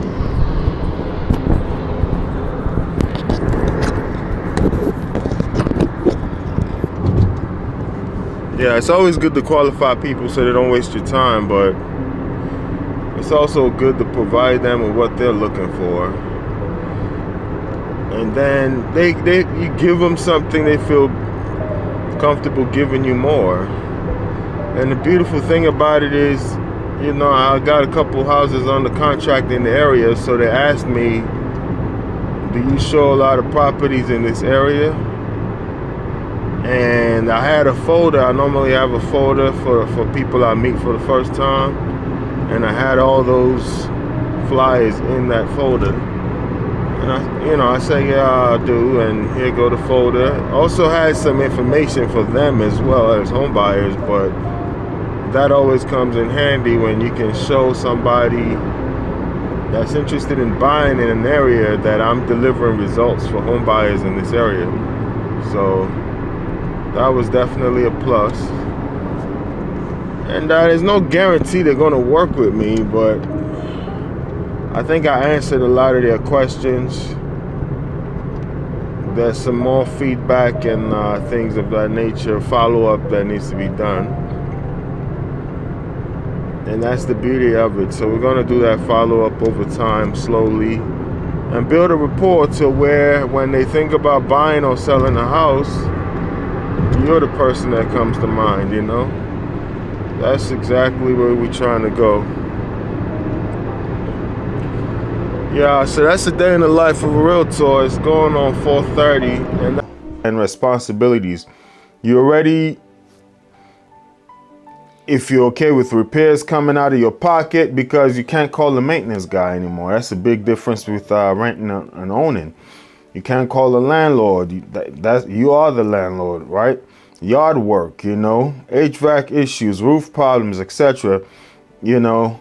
Next, you say you have a clear budget and pre-approval. A strong sign of readiness is you know your price range based on real numbers, not just guessing. You're pre-approved, your activities are getting there, and you understand monthly payment limits, not just the price of the home, you know. Finally, we'll say renting is no longer serving your goals, you know. For example, rent is rising faster than your income.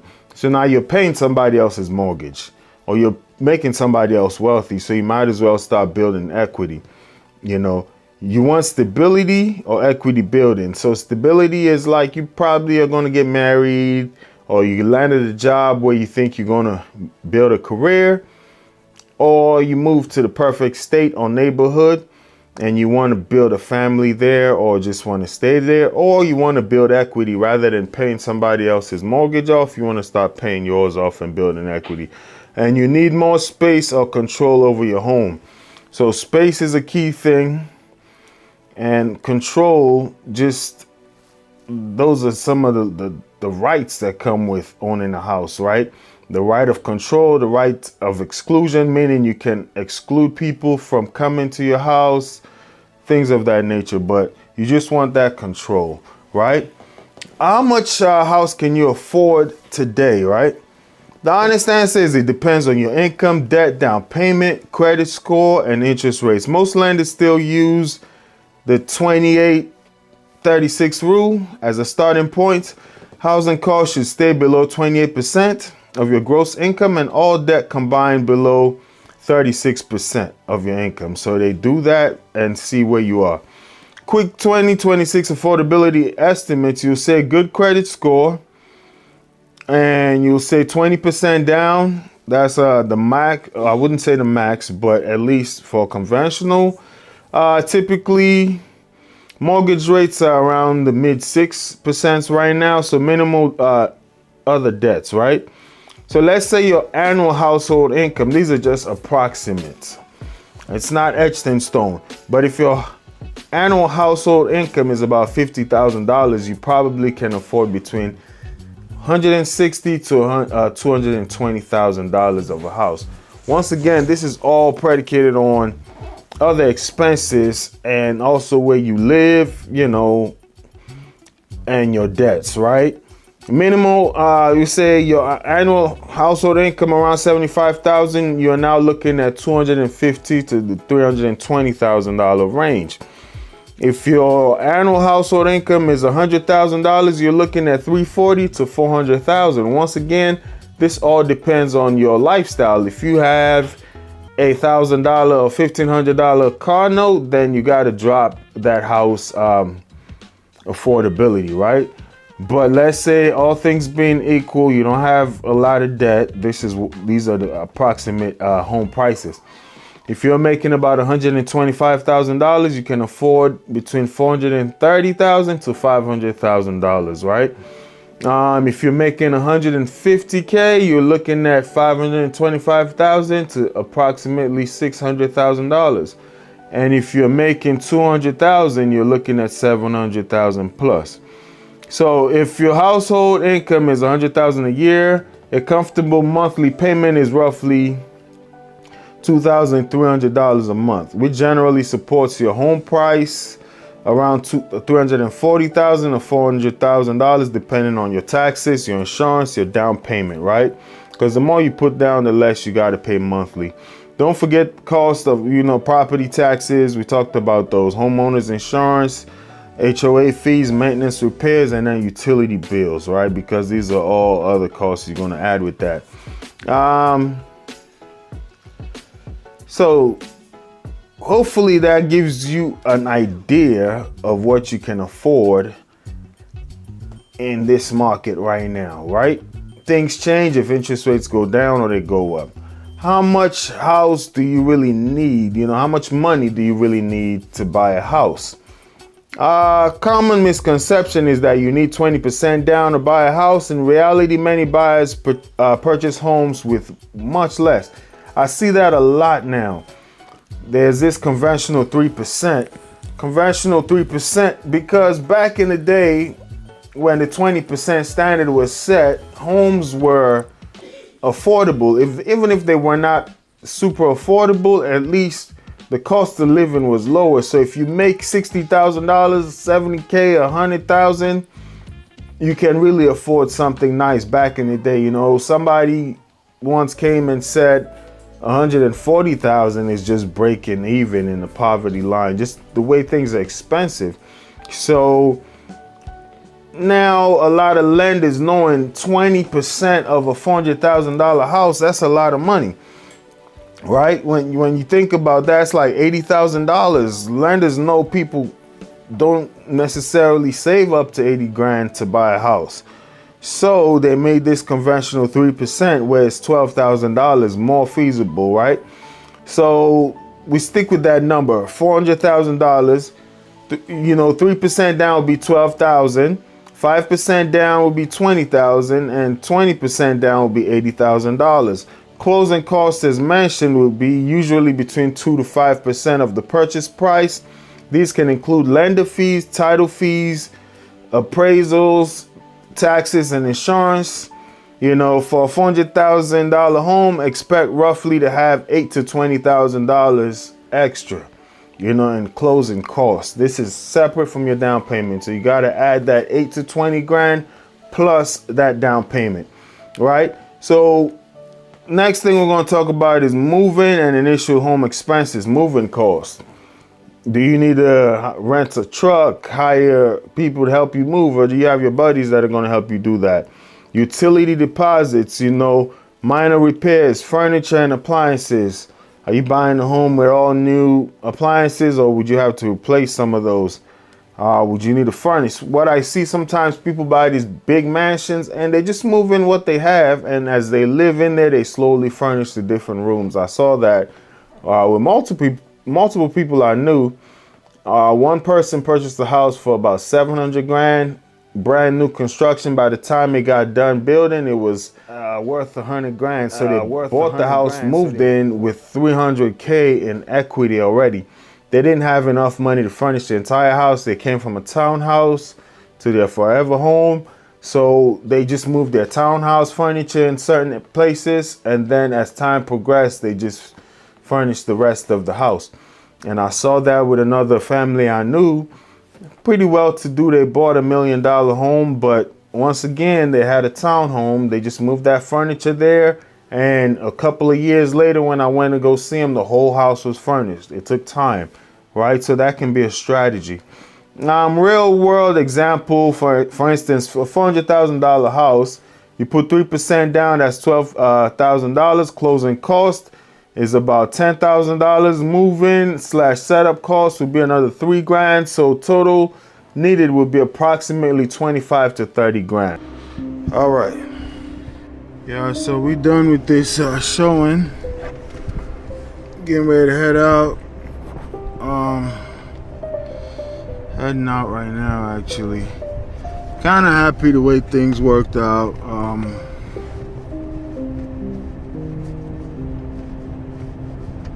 Had 3 showings for this client today. One wanted to reschedule. This was her first choice anyway. The second one, they got a bidding war going on that one, and it's 2 p.m. today is the deadline. She's not gonna make a decision today, obviously, she wants the whole family to be able to view the property, so that one, once they said we gotta, I just dropped something down here, so I want to get it before I start driving. Once they said we needed to submit, and plus put in the GPS, submit an offer by 2 p.m., that one kind of took itself off the table, which worked out for me, honestly speaking. I've been going on 1, 3. I've been going for maybe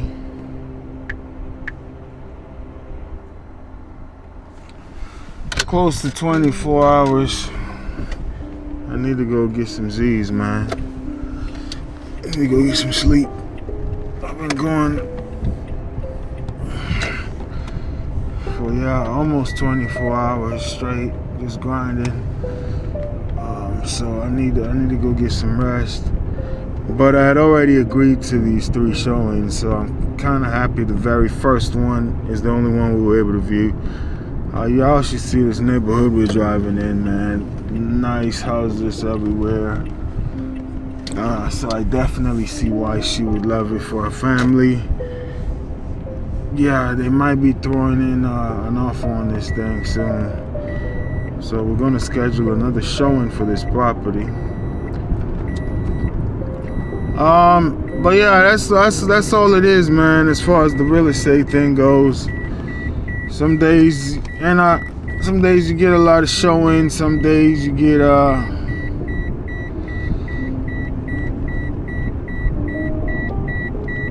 listing appointments, some days you don't get anything, But before you get that check, I've shown a lady a lot of properties, not this client here, but another client ended up buying a house. But then I remember I showed another client maybe 20 or so properties before we ended up closing on one. So we are at like maybe 5 or 6 properties with this client here. And even it's not even guaranteed you're gonna get it, even if they like it, because it's a very nice neighborhood and competitive, so you're gonna get multiple offers possibly. We'll just see. There's an accident right here. 3-car accident. Don't know if y'all saw that. It's unfortunate. Yeah, but this is a very, very nice neighborhood. One of the top and most upscale neighborhoods in Prince George's County. I mean, PG County got some nice neighborhoods, but this one is kind of up there in the county. A lot of people are moving over here. It'll be very good for her to get it with her family, and it's gonna be a steal. House got a lot of potential, so I'm very excited. I like when you get somebody something they like. That's the whole joy in doing this, is getting people something they like, you know. You don't want to sell somebody a property they gotta live in there and they got regrets, you know. Yeah, so heading back now, and I'm gonna call it a day. You know, another day in the grind. I gotta do a better job tracking my mileage for expenses, because I've been driving a lot this year. You know, and those all could be deductible. I just take like the standard deduction for that, but I think I need to be more deliberate and intentional on tracking. These are all things you need an assistant for, to handle those things. It's just I got so much other things on my plate right now. I'm not tracking mileage, gas, you know. But yeah, we'll look more into that as the days go by. All right, y'all, have a good one.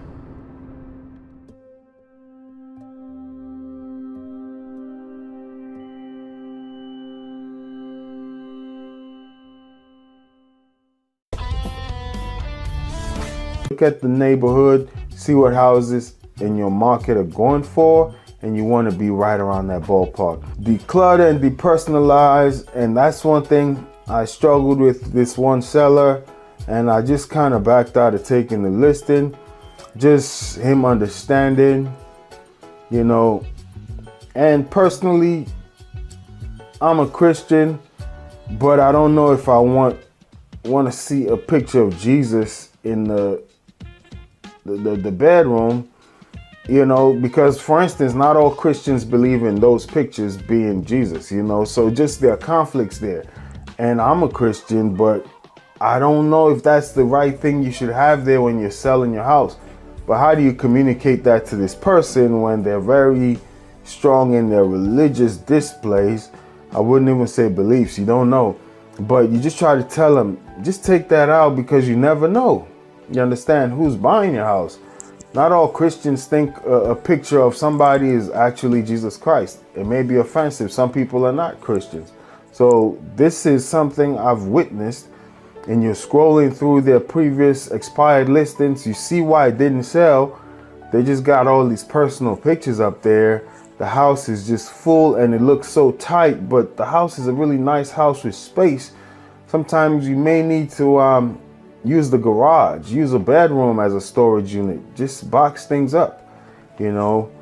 And if a seller is now willing to declutter and depersonalize, sometimes you still may take the listing, but at least let them know this is not the best way for it to go.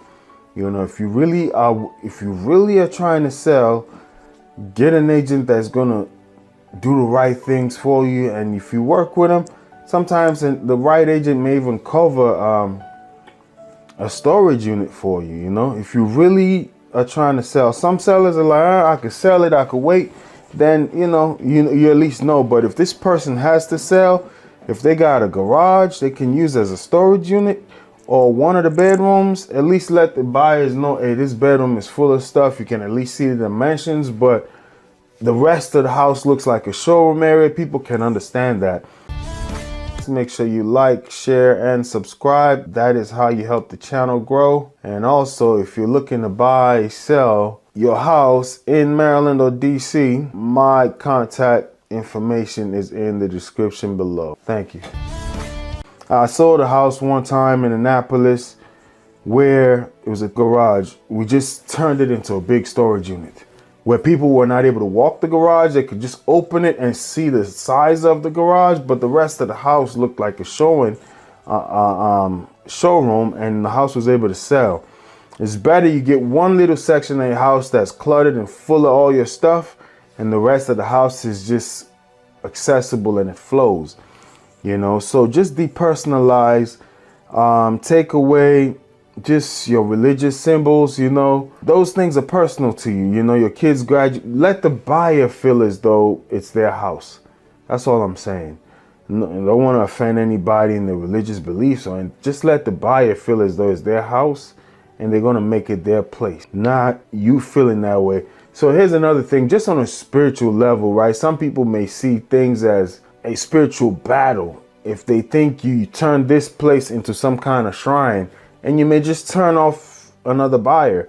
Let's say I'm a Christian, and if I see some other religious things there, I feel as though it was a temple to worship another God. I don't want to live here. Or vice versa, if I'm some other religion and I see Christian symbols there, and now you think there's going to be some kind of spiritual battle. These are things you don't consider as a homeowner, but there are people that think like that. So when people come into your house, let them see flowers, you know, just nice river paintings, just general decor, and nothing personal, nothing speaking of you. It's like going to a store, a retail store. Some retail stores thrive on standing on their Christian or religious beliefs, but then they only cater to that client. If you are only trying to sell to a certain person, then fine. Maybe a for sale by owner is best for you. But if you just want to sell your house and, you know, to the most qualified buyer, you want to make it general for the masses. So declutter, depersonalize, complete small repairs. We talked about that. Leaky roofs, loose door handles, chip paint. It's crazy what chip paint can do when you think about an FHA loan. FHA loans, when the paint is chipping and stuff, they would not approve it for the most part. They would think it's lead-based paint, especially in homes past 1970, built before 1978. So chip paint, running toilet, burnt out light bulbs, cracked caulking, just little things like that. Get an agent that does professional photography. You know, they just generate more clicks, you know, more hype. You get stronger leads and offers, you know. Prepare for showings. So preparing for showings, best case scenario is like you don't live in the house. The house is show ready, people can come and go. But I do understand that you may have to live in the house as you're selling it. You gotta have your house. It's almost like you're just renting an Airbnb. That's how you want to take it. You can't just get too settled. Even in your house, you've decluttered. You just got a few bowls, few plates that you're gonna use, and always keeping it clean. So when you do get a showing alert, maybe you tell your agent, hey, I need at least an hour, or I'll be working from home during these hours, block it off. And when it's time to show, at least 1 hour notice. You can just touch up your house, get it clean. Try not to get too many smells in your house, even if you're living there. I remember I went to show this house and they were cooking, and it's a distinct smell. And you know, the buyer just made it really quick. You know, it's just like daughter's in the room upstairs, you know, dad is in the living room, mom is in the kitchen cooking. It just didn't feel inviting. It almost felt like we're encroaching on their little family time, and we just wanted to get in and out. You're doing yourself a disservice. If you get an hour window, strong colognes or strong cooking smells are not a good thing. And if you can, just get out of the house. You can sit in your parking lot. You can watch people come in. You can even install a camera. Just put a sign that, hey, things have been recorded here. You know, install a camera, sit in your car, and then just give people the freedom to actually look around. You know, because when you're there, your kids are up in one room, your wife is in another room. People just feel like they're encroaching on your time and they just want to be in and out. Even if they like the house, they don't feel the comfort. Or sometimes a seller being present can be a plus. I've seen that as well. So it all depends on the situation. Let's say your house is like a showroom. Maybe you get your, and you're there as a tour guide answering questions. Oh, the AC was done at this time. If they were solicited, you got to read the room. Some buyers just want to look on their own. They don't want to feel like you're selling them on anything. Nobody wants to be sold, so read the room. If the buyer is asking you questions, then yes, you can. Okay, I repaired the roof at this time. The AC was done at this time. But some buyers just want to be left alone. And some sellers, that's why I say get an agent, because some sellers just feel as though you walk in my house, I'm going to guide you through and tell you, and it can put people off, so just be careful. I would say just get an agent, get a little time, window when people are coming to see your house. If you live there, step out. If you require your agent to be around, you can negotiate that in your contract. Don't negotiate personally. One is, like I mentioned, going to divorce court by yourself, and your spouse or your ex-spouse has a high-powered lawyer. They're going to clean you out, and you're going to feel like you've been abused by the court system, or just lawsuits, going there representing yourself against, these lawyers that's what they do for a living. You're just food. So sometimes if you try to negotiate personally, sometimes you got your feelings involved in things, what you think something is worth. And then you deal with like an agent who sells so many houses to negotiate aggressively. You may lose out. Sometimes you may negotiate too aggressively and it can turn people off because you got your personal feelings involved. Yeah, review every offer carefully. So once again, just because you get the most money from an offer doesn't mean it's the best, so review every offer carefully. And in Maryland, it's amazing. You got to submit offers even all the way to closing. Obviously, you're under contract and there can be some legal ramifications from backing out of a contract. But as a seller, just know your agent should be submitting offers to you, even if you're under contract, unless you tell them expressly in a written form that I don't want any offers. Then they can make that known. Seller is not accepting offers, but you can always accept backup offers just in case something falls through. Prepare the home for home inspection. One thing I recommend is you preempt that. You go get your home inspection. You fix the things the inspector recommends prior to even going on the market. So you don't always have to show it to buyers. But when they come with their nonsense, you can say, hey, I did an inspection. These are the required repairs. They're already done. I actually just closed on a house where we had all those repairs done. And when the inspector walked it, they're like, oh, you got to flush out the HVAC. We just provided receipts. Like, okay, that was done. This was done. Okay, we'll do that. And then we closed.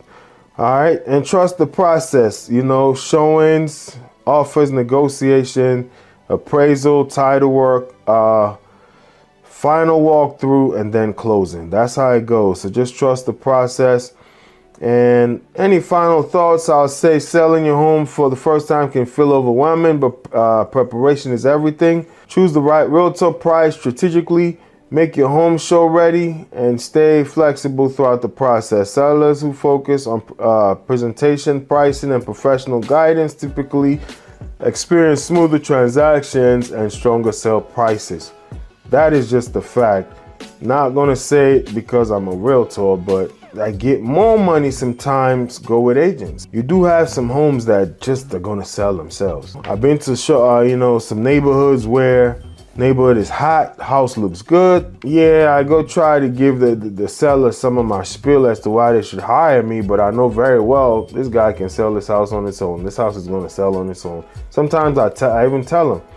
As a gentleman, I told that. I said, listen, you're in a very hot neighborhood. This house is going to sell on its own. I don't know if it's going to sell for the most money, though. And it sold in a week, but he left some money on the table. But maybe He saw that as realtor fees and he was okay with it. But I felt like he left about 20 to 30 grand on the table if I would have listed it. But he did it for sale by owner. Another topic we're going to cover is 10 things to fix when selling your home, because we talked about getting your home show ready and doing repairs. Not all repairs are necessary. I like to live by the golden rule: you do unto others as you want done unto you. Sometimes I even get home warranties on behalf of my sellers for at least 1 year. It just covers me at least for a year as a realtor. You know, even though buyers have like 3 years to go file complaints, but I just try to make sure the product is good. That's all. So not all sellers can afford that. Sometimes you're in a hard financial situation. You ain't got money to repair a house, but you got to get it up off of you. And it's like, I got to sell this house. I would love to repair it, but I don't have the money, right? But in this market now where people are looking for move-in ready houses, you know, I'm not telling you go into some major massive repair and then you can't recoup the money. You spend way more into repairs than when you think about repair costs, and what your house is going to sell for is still not worth it. So I would say, you know, thinking about selling your home, many homeowners assume they need to repair every flaw before listing. That's not necessarily true, but that's often a costly mistake. You know, in today's market, some repairs simply don't deliver enough value to justify the expense. Before you spend thousands of dollars on upgrades, here are 10 things you should think twice about before putting your home on the market. Number one, we'll say minor infractions. So small nail holes, minor scratches on the walls, tiny dents on the trim. You know, work usually don't deter serious buyers, you know.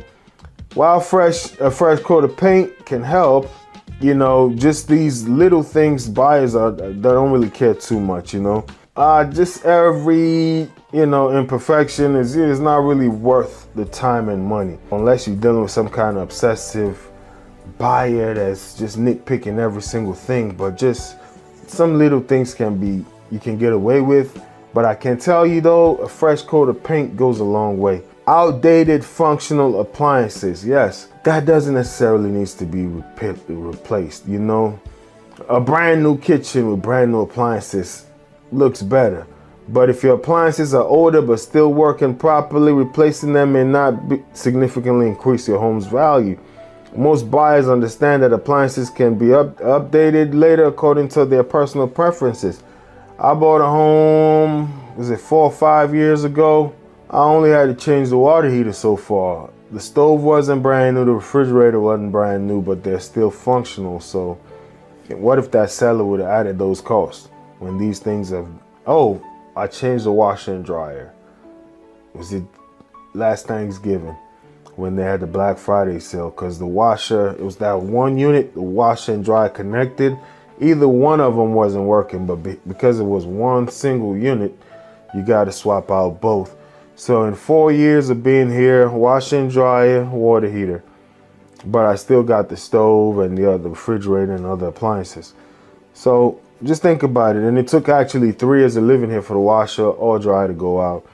So not all appliances need to be replaced. Slightly worn carpeting, that can it can enhance the value of the home. But if your carpet is like really tore up, a lot of stains, if it's like these plain colors that you can get a steam cleaner in there and get it clean, that can be an option. But be mindful of like these colored carpets, like a burgundy, a blue, green. If you try to deep clean those, you can fade the colors and people can actually see the difference in colors, which is like a disservice to the house. So I would say sometimes you may need to replace the carpet, but if it's slightly worn carpeting, unless the carpet is heavily stained, torn, or producing odors, replacing all the flooring can be expensive. Professional cleaning is often enough to improve the appearance. Number 4, we're going to say minor driveway and wall cracks. Hairline cracks through concrete are common and generally don't concern buyers. Most structural issues should be addressed, but cosmetic cracks can rarely justify costly repairs. So if you see the house, like one time we went to see this very, very nice house, in Clinton, Maryland, but you can almost see like it's sinking, you know, like the foundation is not working. That got to get addressed. But just a little crack, I got a couple of cracks in my driveway. When I cut the grass, I got to go with the weed whacker and get that little grass that's growing in between the concrete. Maybe I should just seal it off. Anyway, I'll just say that's not something that would drive away buyers. Old kitchen cabinets. So a complete kitchen remodel is one of the most expensive projects a homeowner can undertake. Kitchens can go anywhere from 10 grand, maybe sometimes cheaper, all the way to 50,000 or more, depending on the size of the home. If your cabinets are functional, consider simple improvements such as cleaning, hardware replacements, or repainting instead of a full renovation. Sometimes you got a cabinet refacing. Those are also kind of expensive. So yeah, you don't necessarily have to swap out your entire kitchen. Dated bathrooms. Many sellers spend thousands updating bathrooms only to recover a portion of the investment. If everything works properly, focus on cleanliness, fresh caulk, and minor cosmetic improvements rather than a full remodel. Another thing, number 7, will say partially finished basements. Don't feel pressure to finish an unfinished basement before selling. Buyers often prefer a lower price and opportunity to customize the space themselves. You know, so think about that. Number 8 will say windows. Older windows still function. Newer windows can help. Pricing, especially due to energy consumption, you know, but replacing every window in your home can cost tens of thousands of dollars. Unless windows are damaged, leaking, or failing to operate properly, the return on investment is often disappointing. But windows definitely can upgrade your house if they are new. But let's say if they are old and you got a lot of air draft coming through it in the wintertime, new windows are a plus. But if you got functional windows that are sealed properly, you don't necessarily have to swap them out. Landscaping perfection. Curb appeal matters, but you don't need a magazine-worthy yard. Basic maintenance such as mowing, trimming shrubs, mulching, flower beds, and removing weeds is usually enough. Number 10, you'll say minor electrical or plumbing updates. If your systems are safe and functioning correctly, there's often little benefits to replacing fixtures simply because they're older. Focus on addressing safety concerns rather than upgrading everything. What should you fix before selling? While many upgrades aren't necessary, some issues should always be addressed, such as roof leaks, water damage, mold problems, structural concerns, safety hazards, broken HVAC system, major plumbing leaks, electrical hazards. Final thoughts. The goal isn't to create a perfect house. It's to present a well-maintained home that appeals to buyers. Before investing in repairs, consult a local real estate professional such as myself who understands your market. In many cases, spending less before listing can actually result in a higher profit net at closing. But one thing I'll say, the best repair is often the one you don't make. But I'll say this much, as a homeowner, target spring cleaning. Always, I try to do that. I got an older house. I try to do one decent sized project in my house every year since I bought it. Either I change the fence, I change the flooring, you know, bathroom, whatever it is. Every year I try to do something. Some years I may not be able to do some major project, but I may just go around and paint something, you know. Just retouch it, keep your house fresh. Because or deep clean in the spring, you know, baseboards, everything. Or before the holidays, if you're getting family over. What that does is it keeps you from having to spend so much when it's time to sell. All right. Finally, before we wrap up, we're just going to touch on the interest rates today. And the reason why I put the interest rate topic at the back end of the podcast, I used to put it before, is sometimes I'm talking about evergreen content, right? Things that would help buyers or sellers 5 years from now But when they hear the interest rates from today, they say, oh, this video is 4 years old, and they skip it.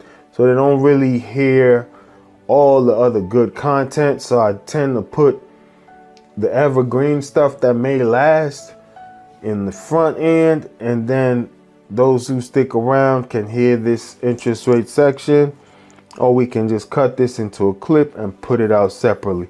The national average interest rate for 30-year fixed rate mortgage is currently 6.52% as of today, June 3rd, 2026. For a 15-year fixed mortgage, the average rate sits at 5.82. So average meaning average, right? High, low, medium, right where we are in the middle. Some people are getting a little better, some people are getting a little worse deals based on credit scores, right? Rates highly, let's see, break down 30-year. 30-year fixed 6.52 with an APR of approximately 6.70.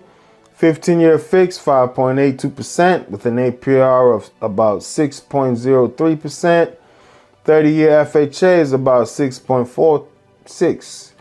Imagine during the pandemic, I got a loan for 2.98 or 2.89. Now it's 6.4 something. So timing is everything in the market.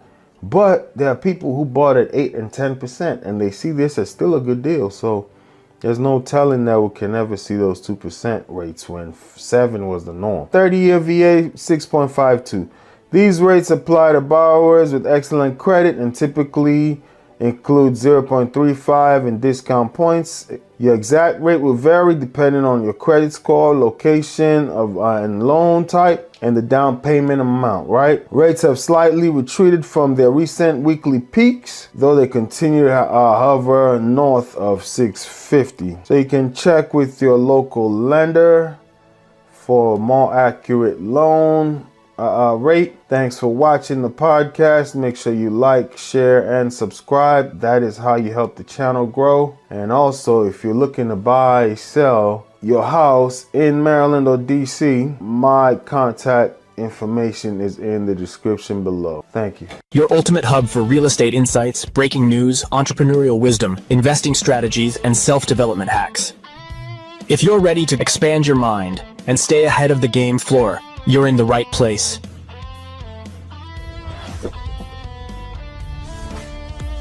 Subscribe now. Your future self will thank you. Your ultimate hub for real estate insights, breaking news, entrepreneurial wisdom, investing strategies, and self-development hacks. If you're ready to expand your mind and stay ahead of the game floor, you're in the right place.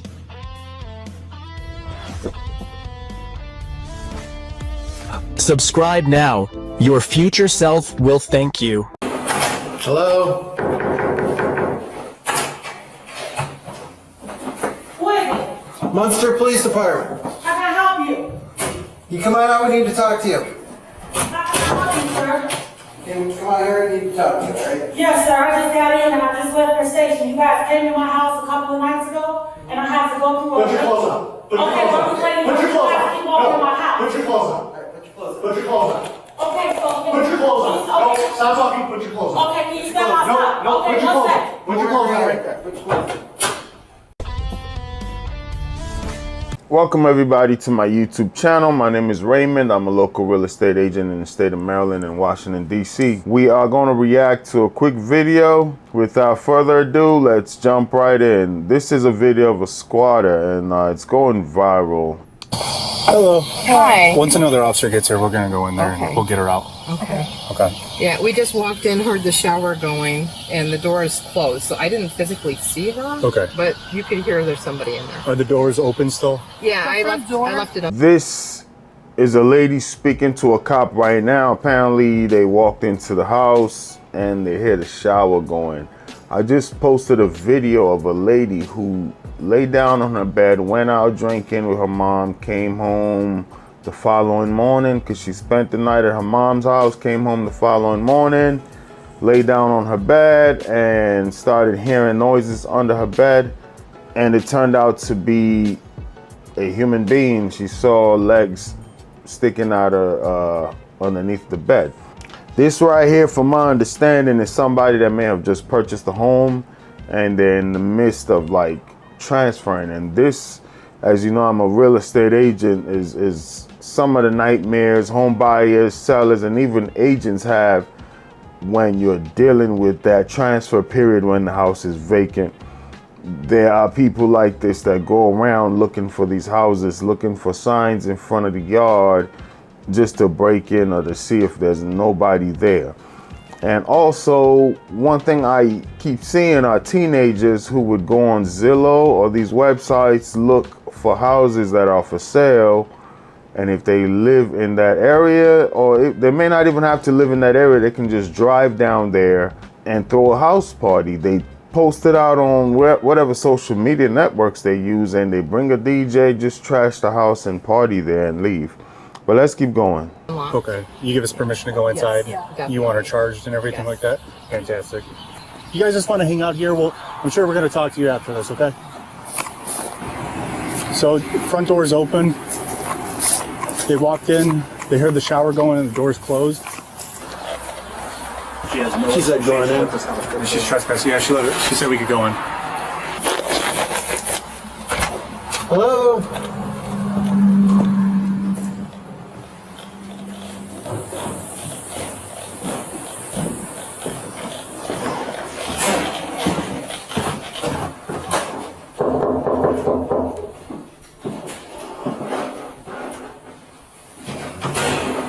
Hello? Wait, Munster Police Department. how can I help you? You come on out, we need to talk to you. How can I help you, sir? Come on here, we need to talk to you, right? Yes, sir. I just got in and I just left the station. You guys came to my house a couple of nights ago, and I had to go through a... Put your clothes on. Put your Okay, clothes but on. I'm saying Put your you clothes guys on. keep walking in my house. Put your clothes on. Alright, put your clothes on. Put your clothes on. Okay, so... Put your clothes on. No, Okay. stop talking. Put your clothes on. Okay, can you step outside? No, Okay, put your one clothes on. second. Put your clothes on right there. Put your clothes on. I'm going to clear the rest because I know she has a son, so make sure he's not here. Just get your clothes on and step out. Put your clothes on. You guys keep walking into my home. Put your clothes on and step out. I definitely will, sir, but it's get your clothes into my home. You're right, it is. Huh? You're right, it is. It is, it really is. And this is my house, sir, and I shouldn't be having to prove that. And you guys all know me, you guys are confused just like everybody else. I just left her station. Just now. Did you figure that out? And I have been here faithfully since the month of August. How does she keep getting back in?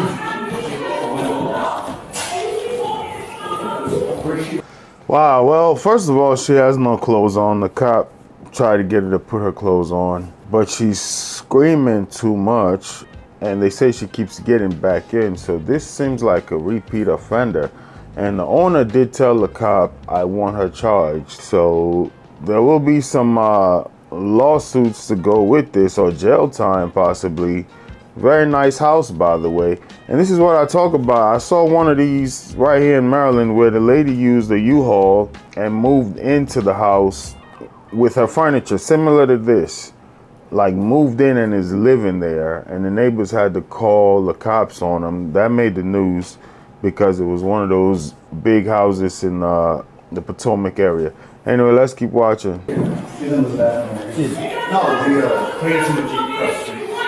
Get your clothes on. Did she get evicted or? She's never lived here. Never lived here? She has no associations with this house. I mean, yes, I'm not doing anything illegal. I just left. Here, hold on, I need to turn around. Sir, I just left your department to pick up my keys. I just came from there. I just moved in as of August. You guys are the ones that helped me in. I'm trying to figure everything out.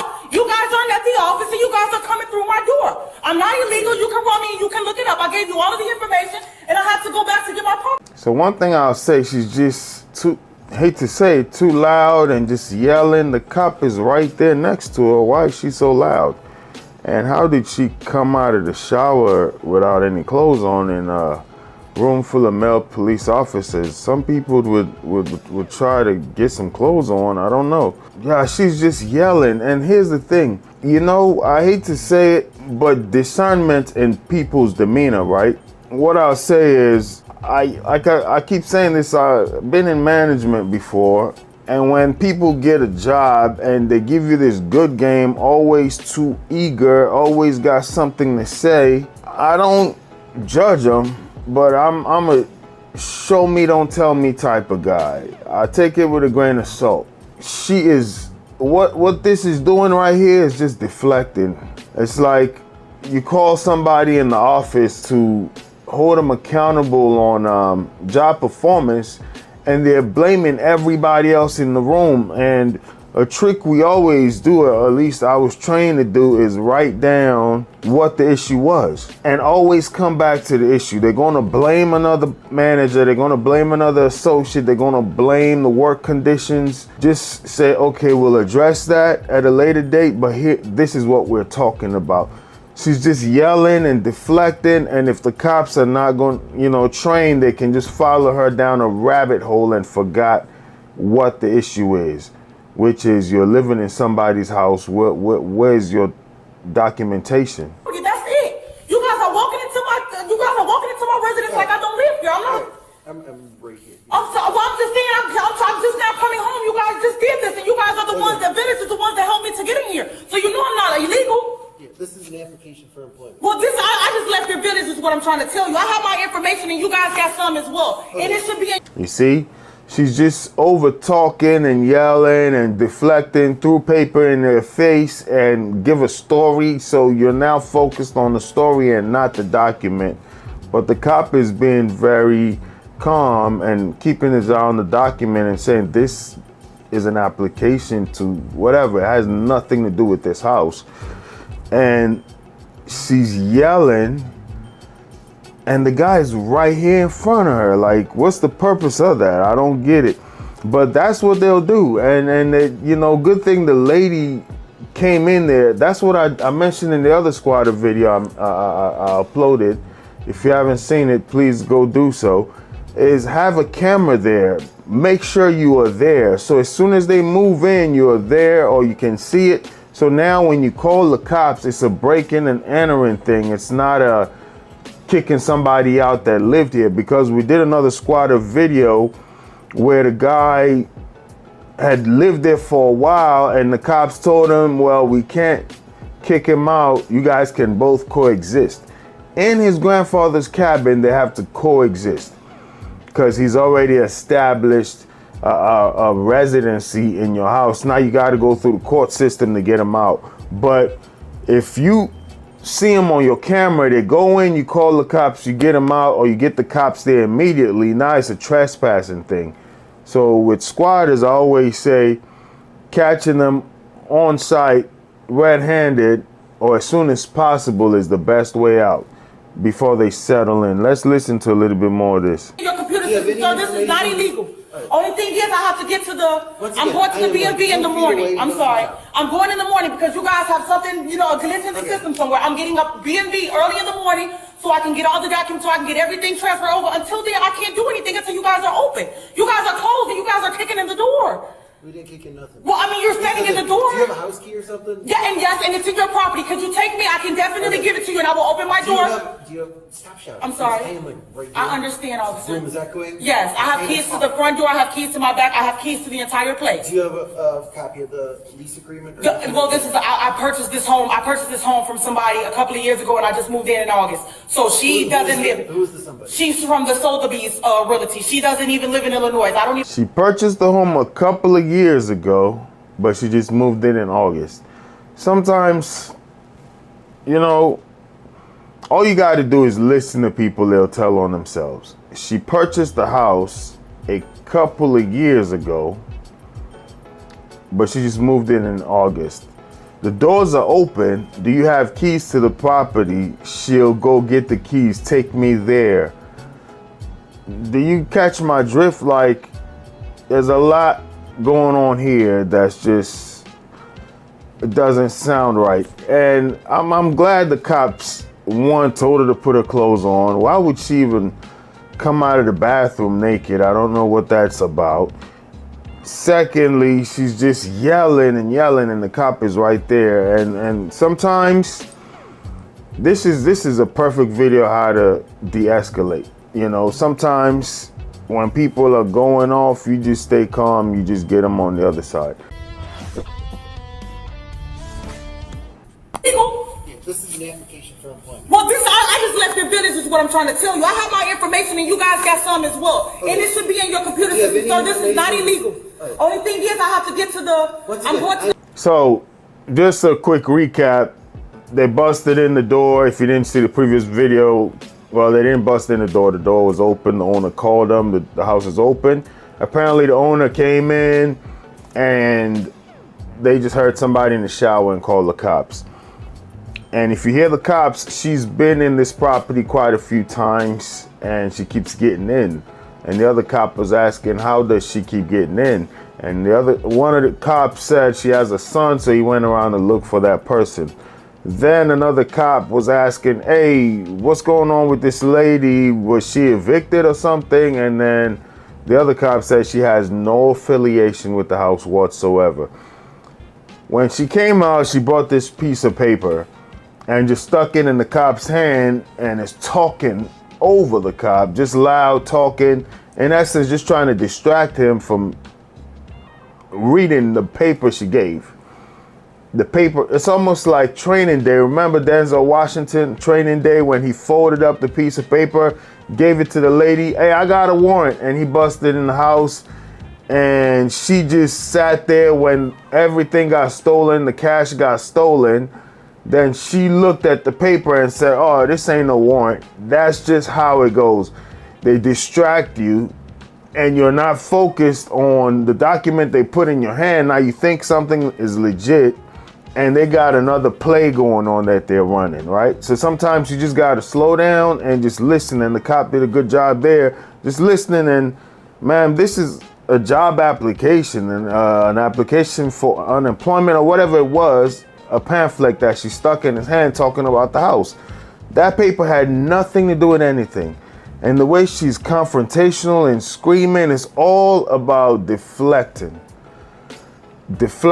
you from what the problem is. I hate to say it, but this is next level criminality. You're so used to being a criminal or just lying that it's just natural, you know?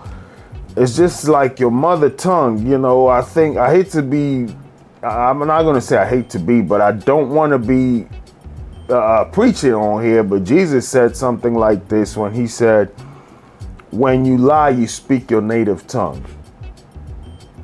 You're of your father, the devil, who was a liar from the beginning. I think it may be somewhere in John 6. When you lie, you speak your father's native tongue. And this is just like a native tongue. It's just natural. She's just spewing out lies after lies. It's just crazy. Let's keep going. B&B in the morning. I'm sorry. I'm going in the morning because you guys have something, you know, a glitch in the system somewhere. I'm getting up B&B early in the morning so I can get all the documents, so I can get everything transferred over. Until then, I can't do anything until you guys are open. You guys are closed and you guys are kicking in the door.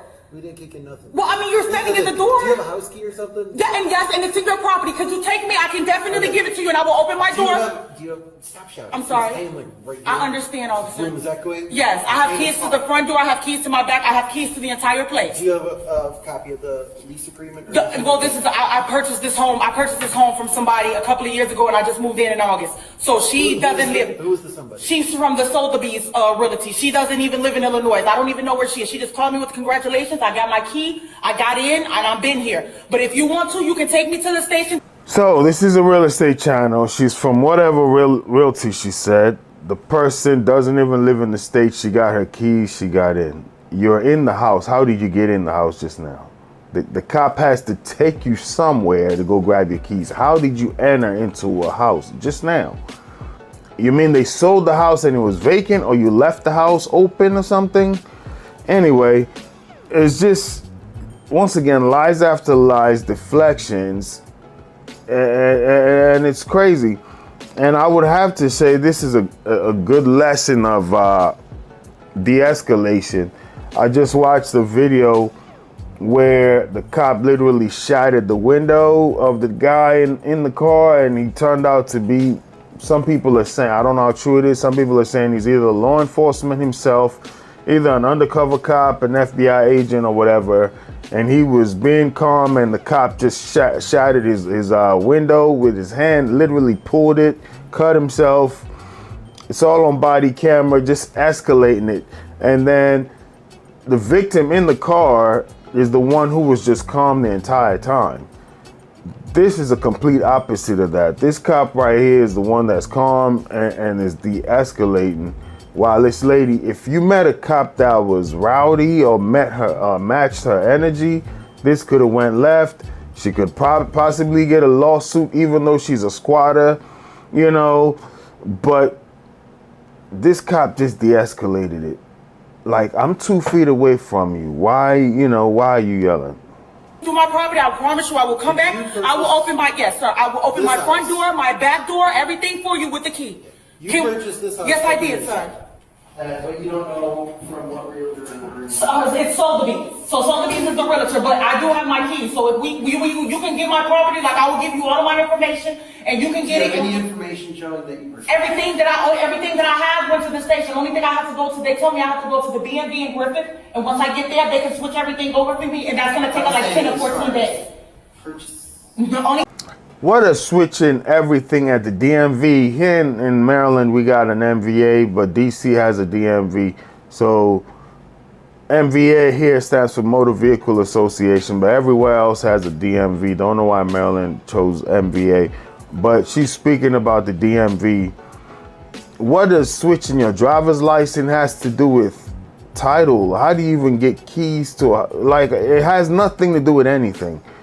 Driver's license at the DMV being closed. This is a house purchase. We're not talking about a car or getting an ID. I don't know how they're related. What do you have to switch at the DMV that pertains to your house purchase? You know, if you don't have the IDs, you can't get title. At least legally in Maryland, the title company needs to scan these ID and because they need to transfer those records with the county. So that should have been needed prior to closing. Okay, you close now, you got the keys. What does one have to do with the other? I'm not getting the where it translates at all. She's just trying to overtalk. Not so the Beat Realty is the real estate agent. Does she mean that's the company? Is that a scam that she got caught up in? So I'll just go off on a little tangent here for a second. There are these people. I'm a real estate agent. I get the calls all the time from people who are trying to get me to list the property, but the owner is in there. They're telling me this house just foreclosed. Go list this house. You know, and I see some of them online on the MLS at times. Owner occupied, don't bother agent, don't bother owner. I get it if the bank is trying to foreclose, but as an agent, I'm not going to tie my name to that. I haven't been in the house. I don't have any proof you have ownership of the house, and I just put it on the MLS. But I get these companies all the time trying to get me to list a property that they have no ownership of. Is that what she's talking about? And I'm like, how can I put this on the MLS and I haven't gone to take pictures of it? Oh, it's about to be foreclosed. Okay, find somebody else to deal with that. You know, that's not something I want to engage in. But I would say some of them are scams. Some of them I get. They are going through a foreclosure process, and the bank just wants to sell it to an owner and cut cost of kicking this person out. And then the new owner has to go through the court process of evicting. It's a way for the bank to kind of get their money, and you deal with the problems, but you don't know what that house looks like on the inside. When somebody knows they're getting ready to foreclose, they just tear things up. Anyway, let me get back to this one. No, everything that I purchased, no, they don't give you anything. When you purchase something and you sign a lease agreement and it's over with, I'm not paying a monthly note, so I don't have anybody to consort with. So I don't have a consorter, but what I do have. They never gave you. Well, I mean, I got keys and I got my transfer information to get over with the B&B, like, you know, transfer plates and titles and stuff like that to get my house together. I got furniture coming. That's about it. I don't have anything else that can prove that, but I do have the key. So if you want to go to the station and bring me back, I would definitely open up my house with the house keys. When did they get your stuff to bring it to you? 2 days ago, they got my things and bring it to me, and they say, you don't have anything, everything registers, you don't have to worry about coming here, and if anything happens, let us know. That's the only thing that they told me, so I don't have anything against me. She's clapping, she's talking. If these cops are homeowners, she's lying. As a real estate agent, nothing she's saying, this just tells me she's never bought a house before. Nothing she's saying right there has anything to do with a home buying process. You don't get keys without paper, everything transfers. That's not how it works. When you're closing, the stack of papers is almost about this thick, maybe 100-something pages. That's why I tell my client sometime, if you need that email to you earlier so you can read through it, because I had one client who was trying to read through that at the closing table. She's my client, but I was frustrated. That's not the time to read through that. It's just so many pages. You're not going to get all the details. If you need those closing documents sent to you earlier so you can review them, please do. You know, the closing agent, most likely from the title company, would walk you down. Okay, this is for the water. This is for your loan. This is for this. They go page by page explaining it to you, and you just sign. But you don't really get time to look through everything. Okay, this is for transfer taxes. You'll pay half. The seller, this is prorated. Okay, the water, the seller has paid this much, so you got to reimburse. They will walk you through page by page, explaining to you what every page is, summarizing it, and you just initial. But you can always tell them, stop, let me review that. But it's best to do that prior to closing. What she's saying now has nothing to do with the closing process. If these cops have ever bought a house, they don't need to be a real estate agent. They would know the processes she's talking about is not related to the real estate industry at all. At all. You just go there. Whatever she's saying has nothing to do with the way a house is sold. And there are different state laws, but when you take your real estate exam, you got to take it nationally. You got to take so national standards are there. You know, I'm in Maryland, I'm licensed in DC, but the national standards are there. Some areas may have more codes and different laws and fair housing laws than others, but the national standard is a national standard. Nothing she's saying has anything to do with the home sale process. I don't have anything or none of that stuff. So that's what I'm saying. If you need to see that information, because I just left from that, but there's nobody in the building for them to process the information to give it back. I will gladly take you there, and you can come with me as well, and you can bring me back, and you can lock everything up. I'll let you lock everything up, and you can see that I entered this house with my key. That's the only thing I can tell you. Where's your key right now? And property at Munster, Indiana. Then how did you get in today? Because this is my door. My back door, my back door needs to be fixed. I need to go to the Ace Hardware. Only thing that I don't have a lot of tools. I don't have anything. The only thing that I have is the things that you see now. I have to salvage up on food and furniture and everything. I'm just new to the community. So now I'm trying to get everything done so I can, live a homely life and get some things together. But I can't do that if somebody's at the door saying, hey, well, who lives here? I live here. And if I live here, then I have to be Do you notice how she didn't answer the question? Where are your keys right now? They're over there. How did you get into the house? This is my back door. I'm trying to live a homely life. She didn't answer the question. And I'm telling you, this is something they train us when you're in management, and you got to write somebody up. Just keep your ears out for the question you asked and let them explain their behavior, But there's a crier, somebody that cries. When you call people up to hold them accountable, you got a personality type that's going to cry. Then you got a personality type that's going to deflect. That's just deflection right there. I'm trying to live a homely life. I'm not new to the community. I'm got to go to Ace Hardware. My back door is broken. How did you get into the house? That question wasn't answered. Life and get some things together, but I can't do that if somebody's at the door saying, hey, well, who lives here? I live here. And if I live here, then I have to be just like everybody else. You know what I mean? I'm not causing any trouble and I'm not causing any drama. This is bringing conflict to my community. I've been good since August, since I moved in. Now they're like, what's going on? The neighbors, what's going on with all these officers coming around to the property? think that's messed up. Because the homeowner called us. Well, yeah, I definitely not, because I'm the homeowner and I don't have any complaints, and I'll be the first person to call Munster, Indiana if I get legal. All right, we're going to wrap it up right there. What we'll do is we'll watch the third part. So stick around for that video. Make sure you like, comment, share, and subscribe. If you're trying to purchase a home in DC or Maryland, visit my website, which will be in the description down below. Book a free 15-minute consultation. Without further ado, let's get started. Make sure you lock your doors. Get a camera. If you're a listing agent, check on your listing periodically.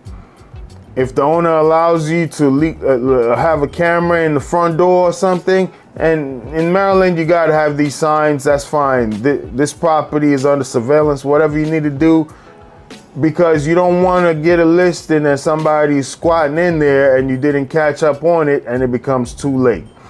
All right, so always try to check, have a plan with you and the seller as to how this house is going to appear, as though it's been monitored. Because the good thing here is this lady got caught instantly.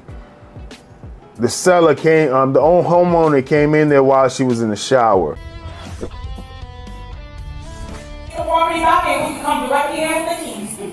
Is it like something? No. 1085, I'm gonna drop He's gonna handle the jury. Criminal trespass. Or, residential. No, it's not, sir.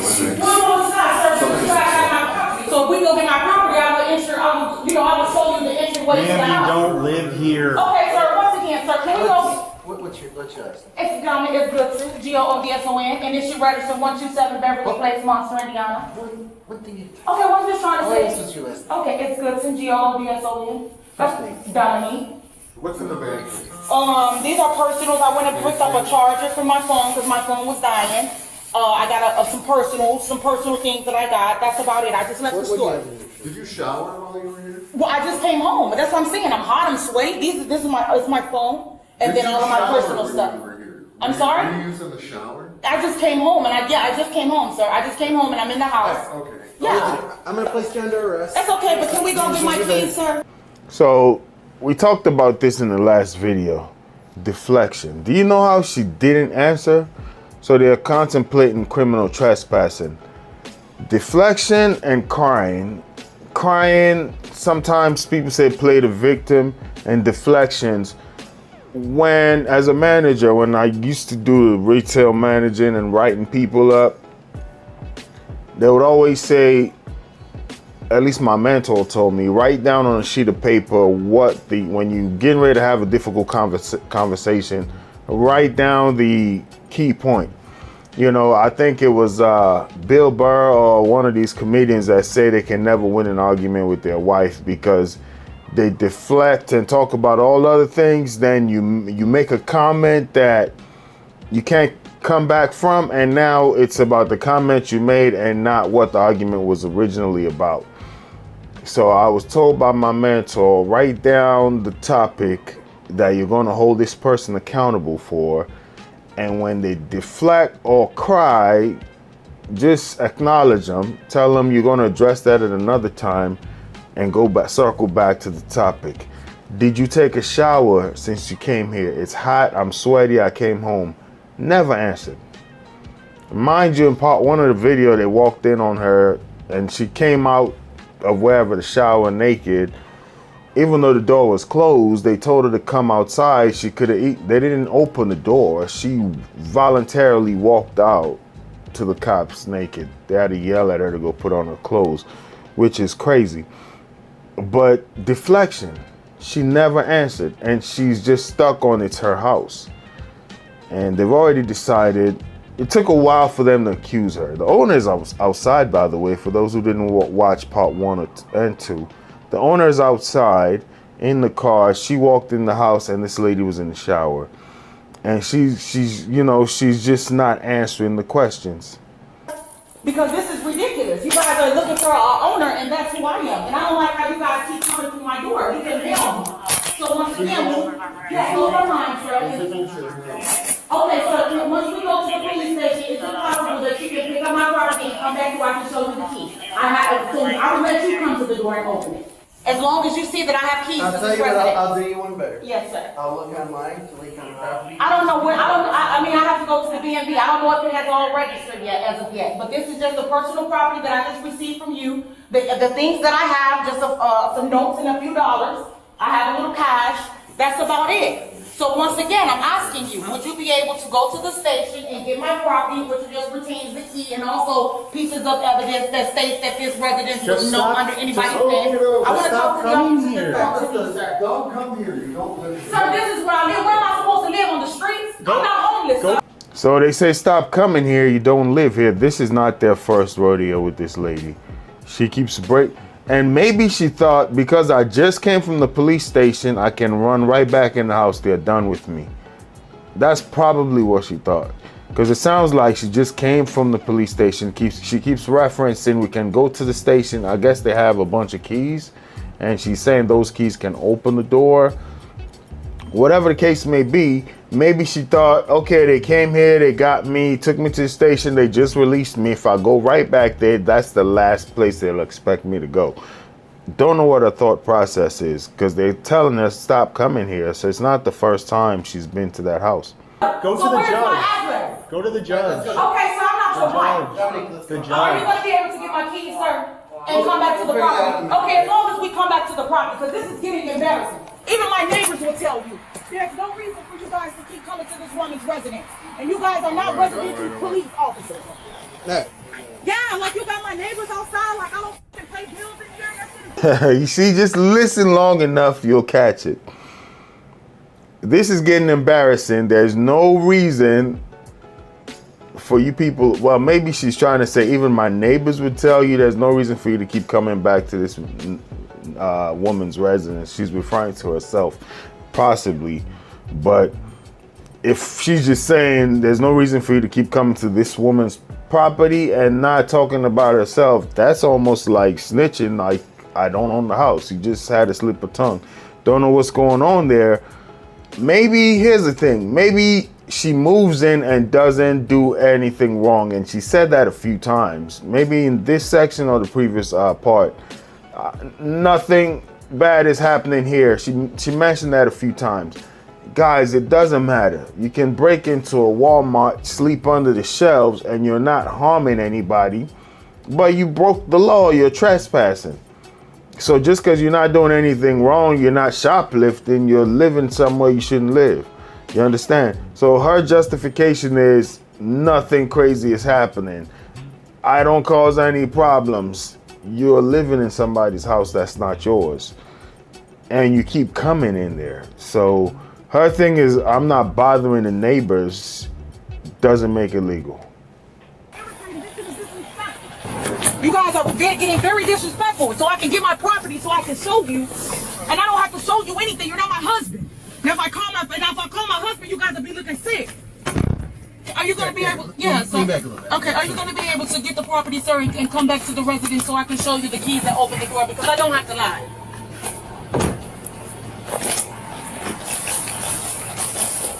Hello. Who's the homeowner? Right here. All right. So what's going on? You're not my husband. If I get what does your husband have to do with proving it's your house? Title and deed is what proves ownership, not your husband. And you can she's all over the place.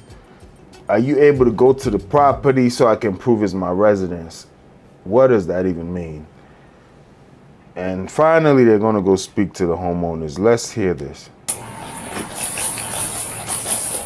Hello. Who's the homeowner? Right here. All right. So what's going on? No. You're the homeowner. Okay. Yeah, I'm the owner. So why is the house empty? Is it? I'm with her. We just bought it. Or Yeah. she bought it. She just bought the house Yeah. maybe a week and a half ago. And we're in the process of selling her other home. So Okay. she's got a different home that we got to put up for sale. And we've been going between We've the been two. slowly adding things to the house. The and mornings we fixing spend stuff. in her house in Dyer, and then the evenings we try to get over here and do something until like 8, 9 o'clock, and then we leave. Yeah, so this is a new homeowner. I feel bad for her. Not new as in first-time home buyer, but a new homeowner. And she's trying to get out of the first house she sold and move things here. Maybe her friend or a real estate agent, whoever that is helping her move in. And when she comes in there, she saw, or the first video shows when she came in there, she saw the lady. She didn't see, she heard somebody in the shower. So they come to this new house, the house we just saw, at 8 p.m. and try to just put it together. And they go to their old house. She's trying to sell that. So it's a lot for them to do by themselves, and it's taking time. And predators just smell that. They just smell that. This house is vacant. I'm in there. That's why I said, have a camera at the door. If you are like the house she's trying to sell right now, if she's tight with her current neighbors, have them keep an eye on your property. Because these squatters move in. Literally, I saw one with a U-Haul truck that moved in to a big mansion with a U-Haul truck. That means they got furniture and everything. They move in like they own the house. It's just that the neighbors are like, nah, you're not supposed to be there. Maybe they knew the previous owner and they knew they had either traveled, but they called the cops, you know. And here goes some information. We'll just read this up and see what happens. The suspect was charged with criminal trespass and a felony count of residential breaking and entering. If the cops had bought a house before, if they're homeowners, they would know this woman is lying. This is just basic knowledge about real estate, and you can catch her. They asked her, he said he can look online because she is saying, if we go to the station, I can grab the keys and show you I own the house. God knows if they even changed the locks or they got keys to the house that open different locks. And just because you can open a door doesn't mean you own the house. Opening a door is not what proves ownership. And the cop was trying to hint at that when he said, I'll do you one better. I'll do you one better and I'll look online. So what the cop can do is just go to the county registry and see deed and title ownership. That's probably what he's referencing. I can look and see that in the MLS in different areas. I can see who's the owner. The county tax records, you can see who the owner is. You know, when I look at a home and I look at history, I can see ownership of deeds being registered. So she has no idea. She's saying, I need to go to the DMV. I don't know, in the state of Illinois, do they transfer title through the DMV or the MVA? In Maryland, we got the MVA. Title doesn't go through the MVA, not to my knowledge at all. Title goes through the county registry. You know, it's totally different. It's not the Motor Vehicle Association that deals with house title. This is not a car. So her saying it wouldn't be in the system. Buying the house 2 years ago, just moving in. If you go to part 1, she said she bought it 2 years ago and she just moved in now. So it's like, that's way more than enough time for a title to get transferred. It's just what she's saying shows she has no idea how the real estate process works, so she wouldn't tell that to cops who possibly are homeowners and know where to prove ownership. It's not the DMV. I don't know if that's a thing in Illinois, but in Maryland, the Motor Vehicle Association, which is the equivalent of the DMV, because DC has a DMV, that's not where you go to prove ownership of a house. Maybe title of a car, ownership of a car possibly, or license, but not ownership of a property. She's 36 years old, criminal trespassing, and then a felony count of breaking and entering. You see how she just spoke with so much, I wouldn't say confidence, it's just a deflection tactic. Just aggressive yelling, just to throw you off from what the facts are. Good thing the cops stayed. They really de-escalated. I really commend them for that. because there are so many videos of cops just not knowing how to control themselves. They really de-escalated this. This is a master class on how to de-escalate and, you know, handle a situation. Well, once again, for real estate agents out there, make sure you got eyes on your listings, because when they're vacant like this, people break in, go in there all the time. Not all the time. I've never dealt with that personally, but I have dealt with somebody who cut like the netting in a new construction trying to get inside. Brand new construction, almost $700,000 house. And the way they built those new houses, they got these little latches that keep the window from coming up from the outside. It's like a security mechanism. You can only open it from the inside. You got to push those latches in. And the neighbor told us these are kids in the neighborhood that throw parties in this area. So it's a new development. The neighbor was trying to get a family member to purchase that house. And he said these kids are just throwing parties in these new constructions. You know, they just throw parties there. They go in and break in. So they cut the screen trying to come inside. That's the most I've seen in my career as far as dealing with squatters or people breaking into a vacant property. But it is happening. Those kids come in there, throw a party, trash the house. But these people also move in. They move in with furniture and just live comfortably like they own the place. And once they establish some kind of residency based on the state, it becomes a nightmare to get them out of there. Stay safe out there, guys. Thanks for watching. I'll catch you in the next one. Your ultimate hub for real estate insights, breaking news, entrepreneurial wisdom, investing strategies, and self-development hacks. If you're ready to expand your mind and stay ahead of the game floor, you're in the right place.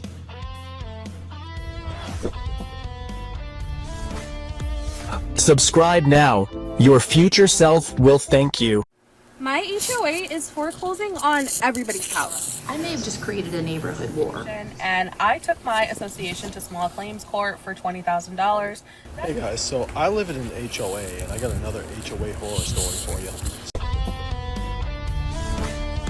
Welcome everybody to my YouTube channel. My name is Raymond and I'm a realtor in Maryland and DC. Today we got an HOA horror story video to react to. We're going to jump right in, but before we do, make sure you like, comment, share, and subscribe. That's how you'll help the channel grow. I really will appreciate it. Also, if you know anybody looking to purchase or sell a home in DC or Maryland, I'll leave my information in the description down below. Without further ado, let's get started. Hey guys, so I live in an HOA and I got another HOA horror story for you. So I recently just had my driveway extended like yesterday. It took a month, actually over a month to get approved because I kept getting rejected, but I finally figured out what the rules were. That was on me. And I got my driveway extended per the parameters of the HOA guidelines, which is it could only be extended 3 feet on either side from the existing driveway. So yeah, so I extended it 3 feet on either side using these. Kudos for is he took ownership, didn't know the bylaws, and that's something I've been stressing in these HOA horror story videos, right? Make sure you read the bylaws of the HOA. And one of them is he didn't know exactly the dimensions of how much he can extend his driveway, and he kept getting rejected. And that's another reason why people don't like HOAs is I want to extend my driveway. It's my yard. Who are you to tell me I can't do so? And that's another reason why people love HOAs. Make sure the whole neighborhood looks a certain way so we can keep the value of our homes. Different strokes for different folks. Let's go. Same type of materials that the original driveway was constructed with when we bought the house. So I had a neighbor walk by and looked at my driveway and she was just like, hey, just so you know, I don't think, this is allowed. And I was like, oh no, I got the HOA approval. I had to submit a whole application with a sketch and a mock photo and like the vendor's proposal and all that stuff. It's like, yeah, but it looks too big. And they said the only rule was I can only be 3 feet on either side of the existing driveway. That's my extension zone. And I cannot go to the sidewalk. I have to stop before the sidewalk. So well within that. So, yeah, but it looks a lot bigger than the other driveways. And I'm just like, yeah, and? So that is sometimes the problems with HOAs. You did your construction, the driveway looks pretty nice, but then you got an HOA, just a neighbor. That's the problem with HOA sometimes, right? If you know, there can be a lot of bossing around going on. And depending on who is in the HOA, as far as the board, it can be a lot of bossing around going on. You just spent all that money, got your driveway done, and the neighbor is walking around, and it's not about, hey, nice driveway. Just think about humanity. You did your driveway, looks pretty decent. It's not nice driveway. It's, hey, I don't think this is approved. That's why some people don't like HOAs. But as I mentioned, if you let somebody get away with extending the driveway, somebody's just going to add another room to the house, on the side of the house, you know, things, and the whole neighborhood can look a mess. So I get why certain neighborhoods want to look a certain way. Anyway, let's keep going.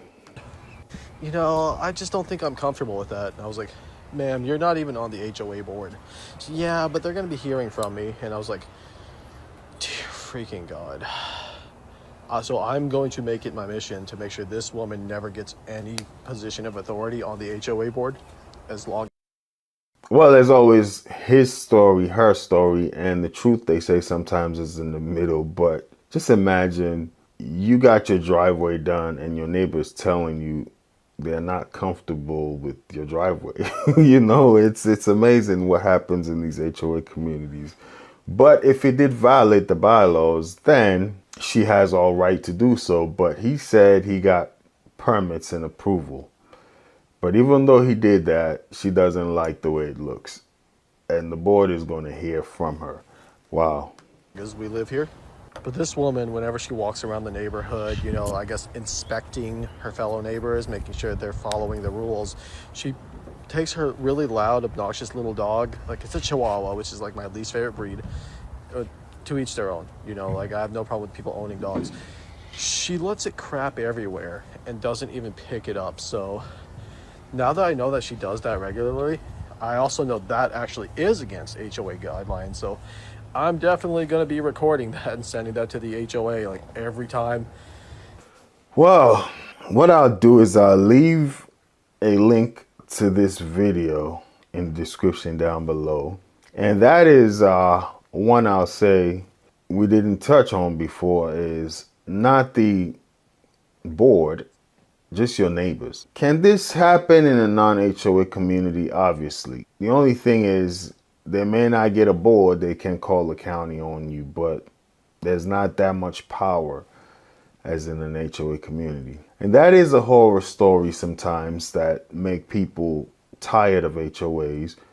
Is this lady apparently is not even on the board. You can say if it's a board decision, it can be understandable. This lady is not a member of the board. She's just a neighbor walking around inspecting people's homes to make sure it's within guidelines. You can say, does she not have something better to do?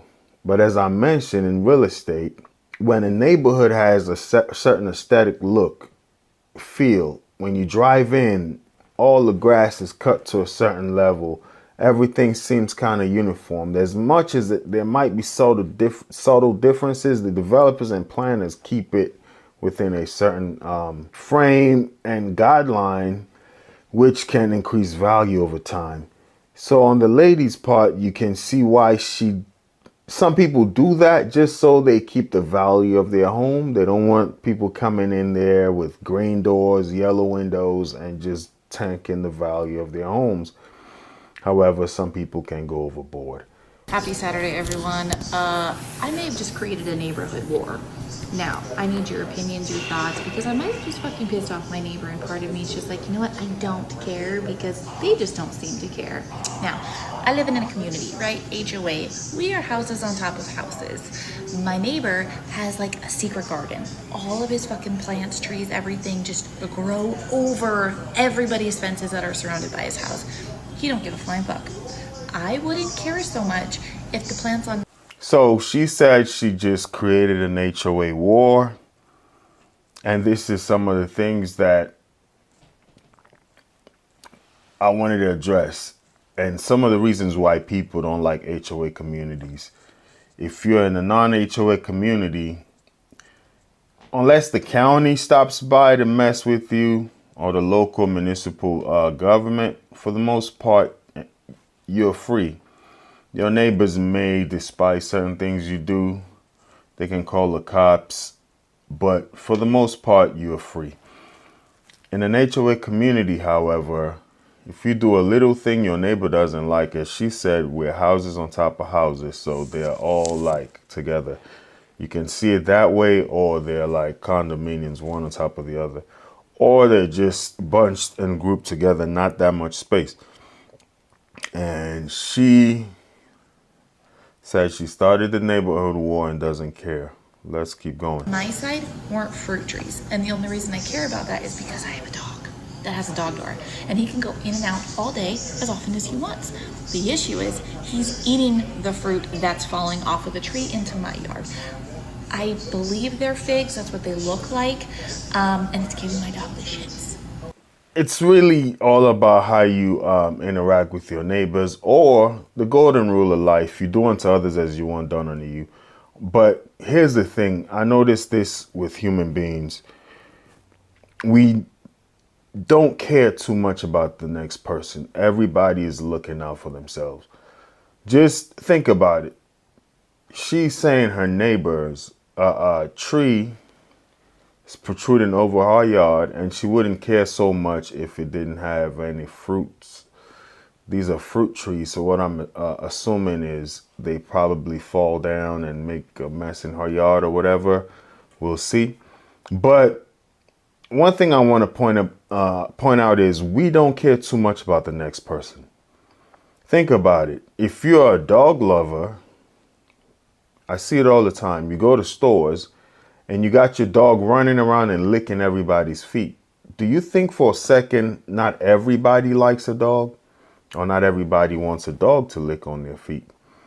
You know?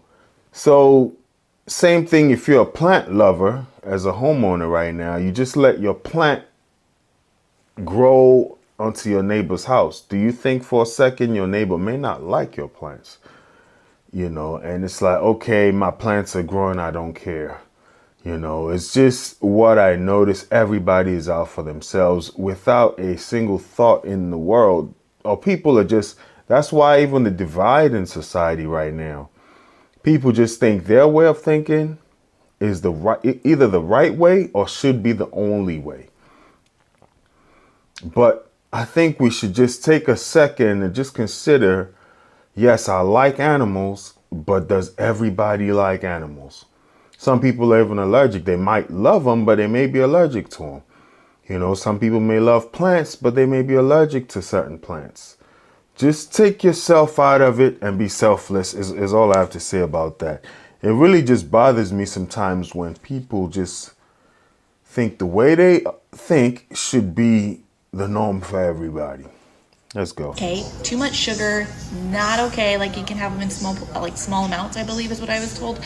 But he can't eat them just all willy-nilly like. So I took it upon myself today to take some clippers, beep, beep, beep, and I cut only down my side of that cinder block fence. Just my side. So that's a legitimate point she has there. The dogs, she has a dog. It goes in and out of the yard, and the neighbor's figs are falling over. The dog eats the fruits and has diarrhea all the time.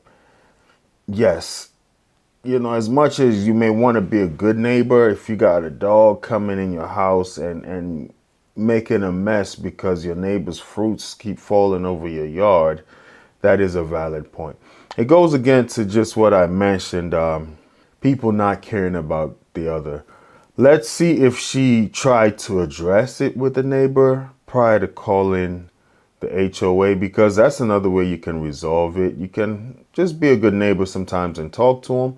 But here's the thing. What if the neighbor just blows you off? That's why HOAs are desired by certain people, because they know the community can hold people to a standard.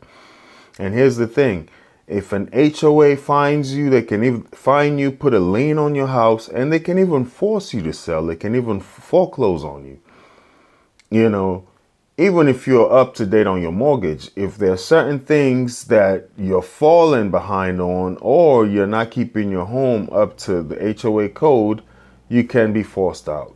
So that's why certain people desire HOA communities, because they want their neighborhood to appeal and just have a certain aesthetic, certain feel, which will normally maintain the value of the home.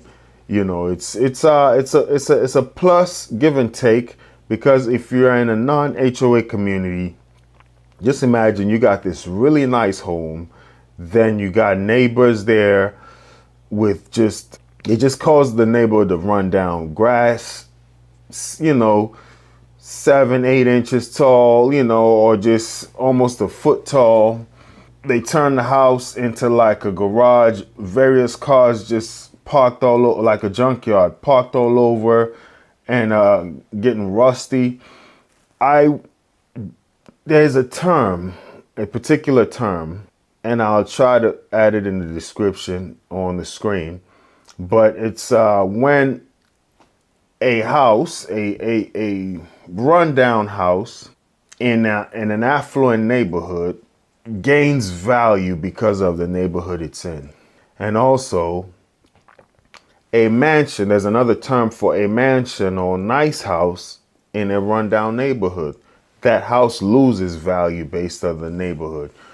There's a term for one that's gaining value and one that's losing value. So if you want to maintain the value of your home and you're doing the best, but you got neighbors who treat your neighborhood like a junkyard, and just potential buyers drive by, they look at your house, it just turns them off. There's a gentleman I spoke with, I was going to list his house, and he said, look, I want to sell, but my neighbor's house burnt down years ago. They are somewhere, but they just got a tarp all over the house. It doesn't appeal to buyers. Do you know this guy's contact? I don't know him. I haven't met him, but when I checked the county record, they're still the owner. So that property right there is bringing his property's value down, and he can't sell. That's almost like an absentee owner. They are alive. Unfortunately, they had a fire, but now the neighborhood just looks bad because there's this burnt down house that's just there, and it's been there for a while. I also know a couple, we were shopping for land, took them to go look at this land. Man, the neighbor's house was massive, beautiful. But when they walked the yard that they were trying to purchase, as nice as that neighbor's house was, on the backyard they had like chickens in like a barn, and that turned them off. They're like, I don't know if I want to be in this kind of setting. So your neighbor's house and how they live can influence the value of your home, is the big thing about HOAs, why people want HOAs for the most part. They keep the standard of the neighborhood. And let's keep listening. I didn't even go over the center block fence. I just went all the way up, straight up my fence line. Now, is my neighbor gonna fucking hate me? I don't know, let's be honest, but what it comes down to is it's on my side in my yard and it's affecting my animals, so it's gone. We're gonna wrap it up right there, but that's what I was talking about. She just took it upon herself to trim the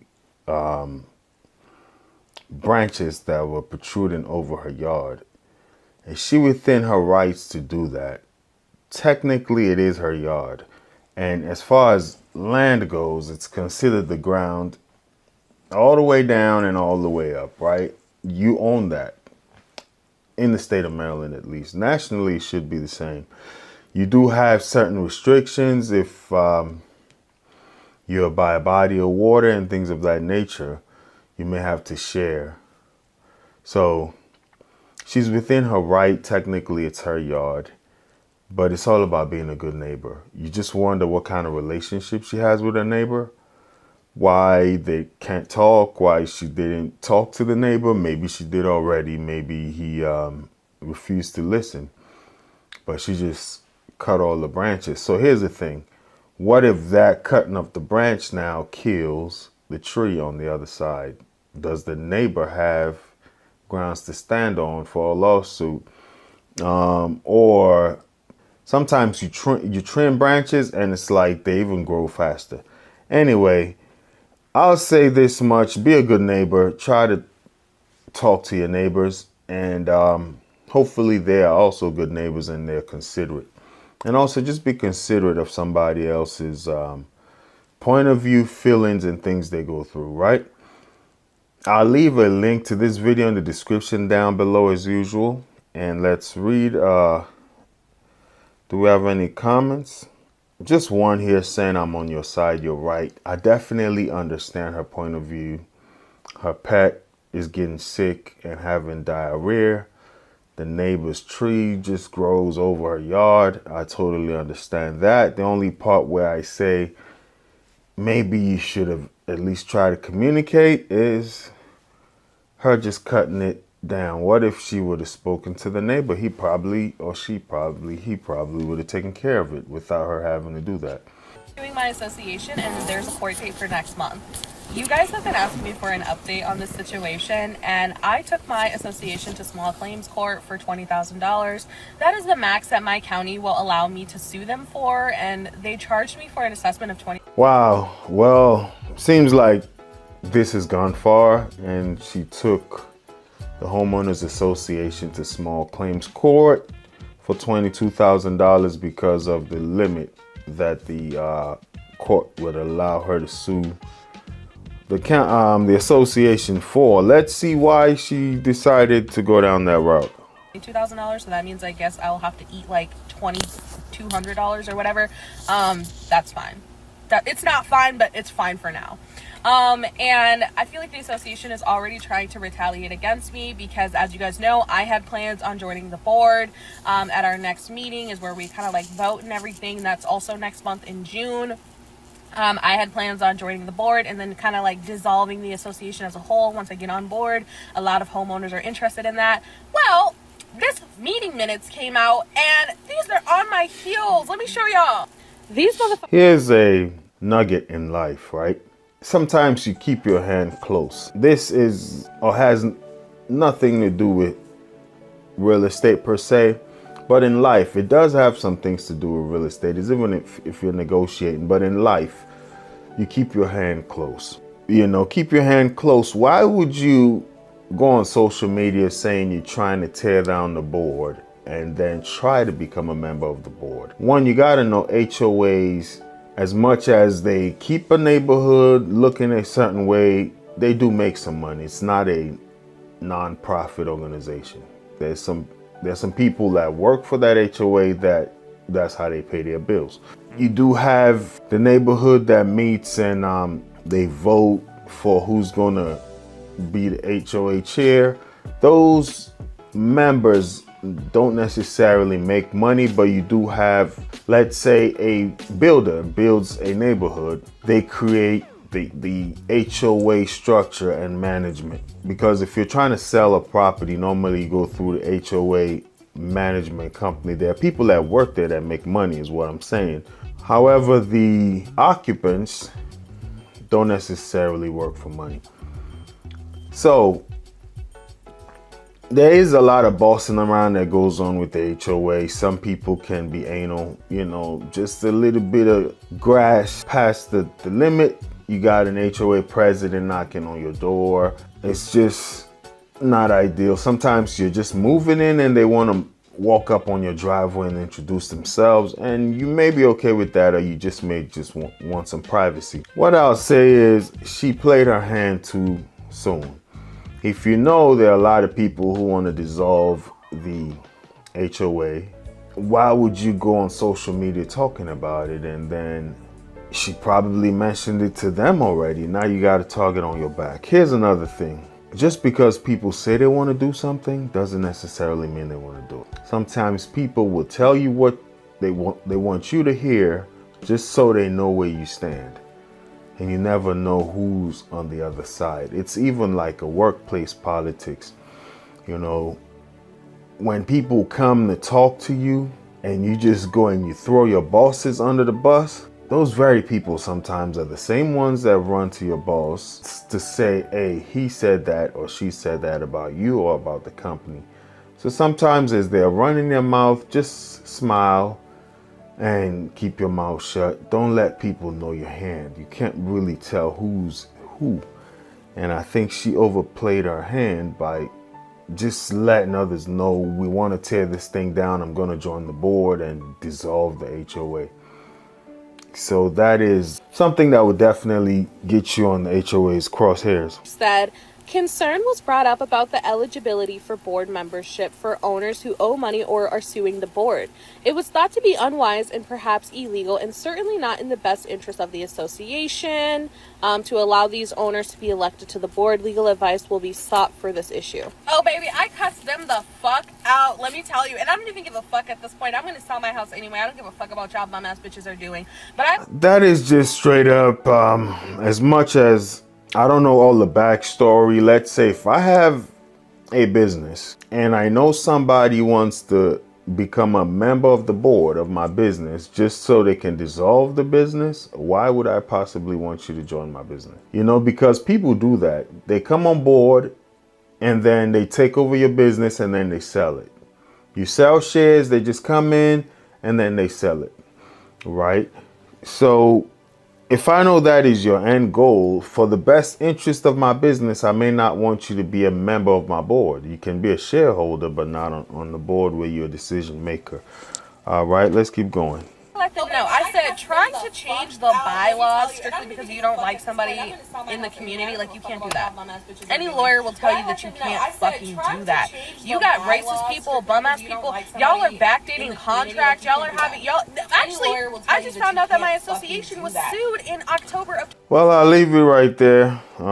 She is going a little off right now. Too much profanity for me, and I'll leave it there. Let's just read a comment here. It says, please stay classy throughout. My HOA is foreclosing on everybody's house. So if you guys remember last year, I came to tell you guys that my HOA was threatening to put a lien on my home and start the foreclosure process over a $22,000 assessment that I refused to pay. My HOA had been wanting to do some construction on all of the homes, and this was something that was well underway before I purchased my home. I ended up... Here's what I'll say. I mentioned this in the last video. HOAs are very powerful, and they can put a lien on your house. So if you owe in any way, shape, or form, whether it's, as she mentioned, some kind of assessment, or also I'll say if you owe HOA fees, or let's say you didn't cut your grass and they find you, and then that goes on for months without you paying, they can literally put a lien on your home, sometimes even force you out through foreclosure, right? Anyway, let's keep watching. Finding out through meeting minutes and talking with neighbors that not only was this something that was planned as far back as 2022, but neighbors who purchased their home around the same time as me did get a disclosure that there was a siding project that was slowly approaching. I am allegedly one of two people who did not get that notice according to the HOA. And so my HOA said that I could pay them the money back on a monthly basis for the next 5 to 10 years. I declined. I don't think that I should have to pay you anything for this. So I knew, you know, I've been getting a lot of letters. I've been working through this, but I knew that they were trying to come after me, put a lien on my home, etc. However, so here's the thing. You got to read all the bylaws when you purchase a home. And I don't know the exact style of her building, but when she said siding, what I'm assuming is this is like a joint unit thing where almost like condos where the houses are joined together, and the siding project of the entire building, from what it sounds like, the cost will be split. So you just really need to seek, I would say, legal advice is what I recommend here. Get a real estate lawyer that can advise you. You know, I try to tell people this all the time. Just because you feel you're right in a certain way may not make it right in the long term. I give an example. For those who know me know I was into management in retail. And I was walking down the aisle one time with another manager, and a customer came walking with an associate, and the customer was mad. And the associate introduced us to the customer as, these are the managers, this customer's irate. What do you think happened? She snapped. I'm not irate. It's almost like, calm down. Don't tell me to calm down, you know? And she wanted to explain herself as the customer was talking. So they were both kind of talking to one of the other managers I was with, and I just gave her some hand signal like, hey, just walk away. And she walked away. We took care of the customer together, myself and the other manager. And when we were done, he was directly in charge of her, but we were both managers in the building, and he was honestly very new, maybe his first week of that position. So he asked me what to do, and I was just like, I would just talk to her and let her know in the future, just watch the things you say. As in, don't trigger somebody by describing it as she's irate, or she was rude, she was loud, or please calm down. Just watch the words you say, for one.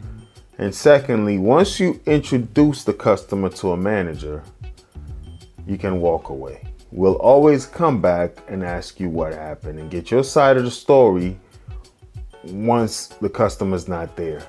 The biggest thing we got to do is separate the two parties that are involved in this conflict or disagreement, whatever you may call it.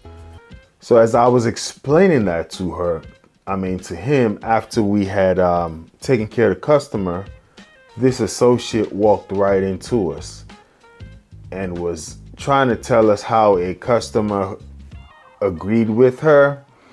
And I'm like, yes, we ran into that customer who did tell us that lady had an attitude. I said, but here's the advice I'll give you. And I just gave the associate the advice I was telling this new manager to give. Was in the future, when you introduce a customer to us, just walk away. We'll always come get your side of the story later. If there's conflict, if it's something friendly and the customer just wants a discount, sure, you can stick around and hang out.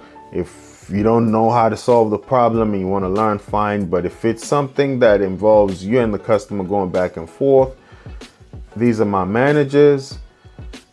This customer would like to talk to you guys, and just walk away. Unless we ask you to stick around. If you know that there's conflict, try to just avoid it. Because the customer may say something that is totally wrong, totally a lie, and you're going to intrude, just to explain yourself, and that's not going to help anybody. That's one. Secondly, just watch the words and don't say this lady is irate. This lady came in mad. I told her to calm down. Whatever it may be, just don't say words that can escalate. That lady cut me off and said, well, I'm not going to let anybody talk to me a certain way. As I mentioned, that was that manager's associate. I just disengaged and walked away. And the reason why I did that is because I already advised this manager on how to address it.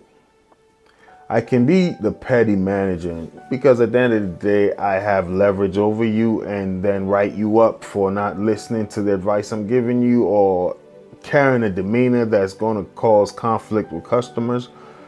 Yes, that customer may be irate, but she also didn't de-escalate. It was a lesson on de-escalation. And I did tell that manager, you got to address this with this person, because in the future, they're going to take it up a notch. And she didn't understand disengage. And here's another example of that we're watching here. When she's talking about, she just took it upon herself, I'm not paying that. This other lady told me, I'm not going to let somebody talk to me a certain way. Breaking news, regardless of what you think is right sometimes, don't put yourself in a position where you had everything going for you, but your reaction now puts you on the other end. And this is coming out of experience. I have been so right in situations but the way I react, everything turns against me, you know? So here's what you do in these situations. Go seek legal advice. If you think it's unfair, they didn't notify you on time, you shouldn't pay this amount, don't make that decision on your own. Get the right advice from a legal professional, a real estate lawyer. Because now you're hearing the amount that they're tagging on her, trying to foreclose, and then the fine they're trying to put on her.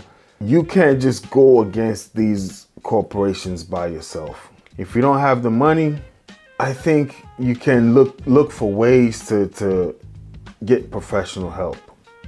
There are legal firms out there that may take up your case, so just give you advice. Don't just decide on your own what you think is right, because even if you are right, you can end up being wrong if you react in a manner that is inappropriate. Anyway, let's go. A new person came knocking at the door. It was the construction company. The construction company is now saying that the HOA, my HOA board, has not paid them, and they have not received all of their money, and the houses have been done for months. Like, I'm saying, like, for months. And apparently they didn't get all their money, and so now they're putting a lien on the homes, which that process I think has been done today. And our property management company and the HOA is trying to say that it's because of the homeowners who haven't paid. I don't believe that. I know that when the HOA was accepting bids and what they were looking for a company that could give them a $3,000 advance that, of course, they would pay back. However, they never really told us what that advance would be for, why they needed it, etc. It didn't make sense to us. However, they ended up choosing a company that would be able to give them that, which, of course, they have to pay back. The amount that the construction company says the HOA still owes is $207. Well, I'll leave the link to this original video in the description down below. Here's what I'll say. That's another reason why people don't like HOAs. It's because it sounds like almost a condo fee, or they're doing some kind of general maintenance and then everybody has to share the cost. If you're a homeowner and you weren't budgeting for something and all of a sudden now you gotta be accountable for it, I can get her frustration, but read the bylaws. Sometimes these condo packages, resale packages, they're mostly digital now. Some people require hard copies. I've seen a few hard copies. Sometimes they're this thick. Hundreds, if not thousands of pages of different things. Really read them. Take your time to look through them, because you may end up being liable because this may be in their bylaws. And construction companies knocking on your door for money is something that I don't think that construction company can do. I think you never signed anything with a construction company. The property management and the HOA probably did on your behalf. That's why I say seek legal advice. Is it right for them to cross over the channels in which they got engaged? You didn't hire them. An HOA company hired them. Now they're coming to you directly. Pay your bills because we're going to foreclose or put a lien on this building. I don't think they should even engage with you. You shouldn't even engage with them. Seek legal advice is what I'll say. Here's what I say mostly for homeowners and even for realtors. Be a resource to a better resource. You know, this seems like it's getting too much to the part where there are lawsuits, foreclosures. Get professional help. Get a real estate lawyer behind your back that can give you the right advice. Because one thing can lead to another that may end up being way more than it could have been. All right. Thanks for watching. I'll leave a link to this video in the description down below as usual. Let me know if you got any questions, comments, and also if you know any HOA drama videos, HOA wars, leave it in the comment down below and I'll try to react to it. Thanks for watching. Your ultimate hub for real estate insights, breaking news, entrepreneurial wisdom, investing strategies, and self-development hacks. If you're ready to expand your mind and stay ahead of the game floor, you're in the right place.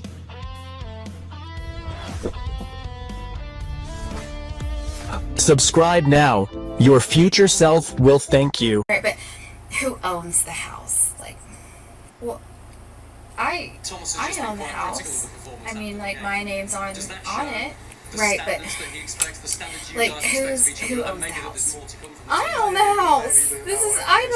I've paid the mortgage on it by myself ever since Mom died for the last like 6 years. I've paid the mortgage. I own the house. Anyway, she did that so many times that I was just very ashamed, and I don't even know why. She made me feel really bad. Then she was frustrated because I didn't have the exact property lines, and she wants the well that's on my grandma's property. And she was like, so where's the property line? And I was like, I don't know. I mean, this is my grandmother's my next door neighbor. We take care of her yard and everything. So like, I really couldn't tell you exactly where it is. This is where I think it is. So you have the well? No, we don't have the well. But then the realtor pulled up the property lines on his little app thingy, and it looked like maybe we did. And I was like, I'm pretty sure we don't, because the lady we bought this house from way back when, like that wasn't her well then. It was my grandparents. So she's mad about that. And then she was frustrated that I called Dad to ask. So once again, if you have a real estate agent, they may not have answers to that. I've been at showings where people have asked me for property lines, and if they're not like visible with the state markings there, but sometimes these markers may have been moved. I can point out to what I see as far as, okay, there go a landmark right there, a boundary marker right there, but please let me pull up some county records. Welcome everybody to my YouTube channel. My name is Raymond. I'm a local real estate agent in DC and Maryland. Today we're going to react to a video right here, which has to do with home sellers and some of the stories. Without further ado, let's jump right in. By the end of next month, I am moving from Arkansas to Maryland, and that means that I have to sell my house. It officially went on the market this morning, and I had my very first showing before work today. So I was already like really hesitant because I knew that the people coming in were part of the Christian Motorcyclists Association. It's exactly what it sounds like, a big group of Christians that ride motorcycles. So, moving from Arkansas to Maryland, which I knew prior to. Hopefully she had a good real estate agent while she moved to Maryland. So this sounds like one of those specific groups. I'll tell you this much: when it comes to selling a house, you want to make it appeal to the masses. You know, you want to make your house appeal to the masses because you just, oh, I want it to go to a certain type of family. I got a client who doesn't want to sell his house to investors, and it's slowing the process down. He only wants to sell it to families. I get the sentiment of, I want to keep this neighborhood in a family's hand rather than an investor. But that's just an example. Some people will go on a religious thing, a racial thing. You do have fair housing laws you need to watch out for. But when you sell a house, make sure you're appealing to the masses with your furniture, your ads. It just makes it sell quicker. Anyway, let's keep going. When I was little, they were really cool people. They have aged to be less cool. Anyway, so I'm already nervous. I worked last night. I didn't go to sleep till like 3 o'clock in the morning. I got up at 6. I had to go to work at 10. I am on edge. I also just realized I have a funeral home written on my hand. So, you know I'm not lying about being a nurse. Anyway, they roll up to the house. At one point, I offhandedly mentioned, like, you know, oh, this is my dad's room. And from that point on, the woman was obsessed with, so who's selling the house? Well, I mean, I'm doing all of the legwork, but, like, technically it's my father and I. This comes down to the whole idea of getting an agent, you know. If she had an agent, she would have insulated herself from all of that. I understand you want to do all the legwork, you want to save yourself some money, but now you're there, these people are going to rub you off the wrong way, you didn't get any sleep, you got to show the house. That's what an agent is for. For some people that don't understand the benefit of a real estate agent, this is an example of it. Not too bad of an example, but it's still an example, right? Like, if you're a professional, you're working all the time. The agent, that's their job. They can show your house when you're tired, when you are at work, you know. But if you have to go to work and you're not going to be there to show the property, you know. And also, the agent can just deflect those questions because, oh, out of confidentiality, I can't speak to whose house it is. But now you're the owner, and then you're dealing with a buyer directly. And some of these buyers, the same way they may rub you off the wrong way as sellers, you may also rub them off the wrong way. They may not want to move into your house after they see you. So an agent is just that buffer. One, if you're a professional, like she said, she's a nurse. If she has to go to work and somebody wants to see a property, that slows down the process. But if you have an agent, they can see it at all times. Then now she's kind of already butting heads with a buyer. You don't even have to deal with them. Let's go. Right, but who owns the house? Like, well, I own the house. I mean, like, my name's on it. Right, but like, who owns the house? I own the house. I've paid the mortgage on it by myself ever since Mom died for the last like 6 years. I've paid the mortgage. I own the house. Anyway, she did that so many times that I was just very ashamed, and I don't even know why. She made me feel really bad. Then she was frustrated because I didn't have the exact property lines, and she wants the well that's on my grandma's property. And she was like, so where's the property line? And I was like, I don't know. I mean, this is my grandmother's, my next door neighbor. We take care of her yard and everything. Like, I really couldn't tell you exactly where it is. This is where I think it is. So you have the well? No, we don't have the well. But then the realtor pulled up the property lines on his little app thingy, and it looked like maybe we did. And I was like, I'm pretty sure we don't, because the lady we bought this house from way back when, like, that wasn't her well then. It was my grandparents. So she's mad about that. And then she was frustrated that I called Dad to ask. So once again, if you have a real estate agent, they may not have answers to that. I've been at showings where people have asked me for property lines, and if they're not like visible with the state markings there, but sometimes these markers may have been moved. I can point out to what I see as far as, okay, there go a landmark right there, a boundary marker right there, but please let me pull up some county records. And you can always go to the county or show them. You as an agent can be a resource to a better resource. You as the seller don't have to put yourself in that position. Sometimes it really works well when the seller's there and they have all this knowledge about the house. Like, for instance, where's the property line? Oh, it's right here. That's my grandma's well, as she's giving an example. Things the agent may not know. If you have that information, seems really good. If you don't, and she's already skeptical as to, are you trying to sell your father's house and you're not the owner, whatever her skepticism may be, and now she's asking a question that you can't answer, it may just push her off a little bit more. And it may also rub you off the wrong way to even go under contract with this seller. And now if you do go under contract with them, how willing are y'all going to be able to be to one another to compromise on little things like, okay, this door need to be fixed by the per the appraiser or the lender. You may not want to move an inch just because the way they rubbed you off the wrong way, and vice versa. They may not want to go more as far as on asking to close the house, you know, just little things, because, or give an extension, whatever it may be, just because you guys already butted heads. So it's better, not to say it's always smooth selling, but let's say an agent was there, you ask property lines.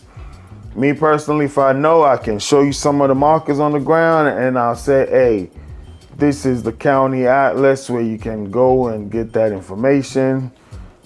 Once upon a time, you could just look it up on the website, but now you just call this number right here. They'll have it mailed out to you, you know, and it's pretty fast, maybe in a week or so, so you can actually see what the county says.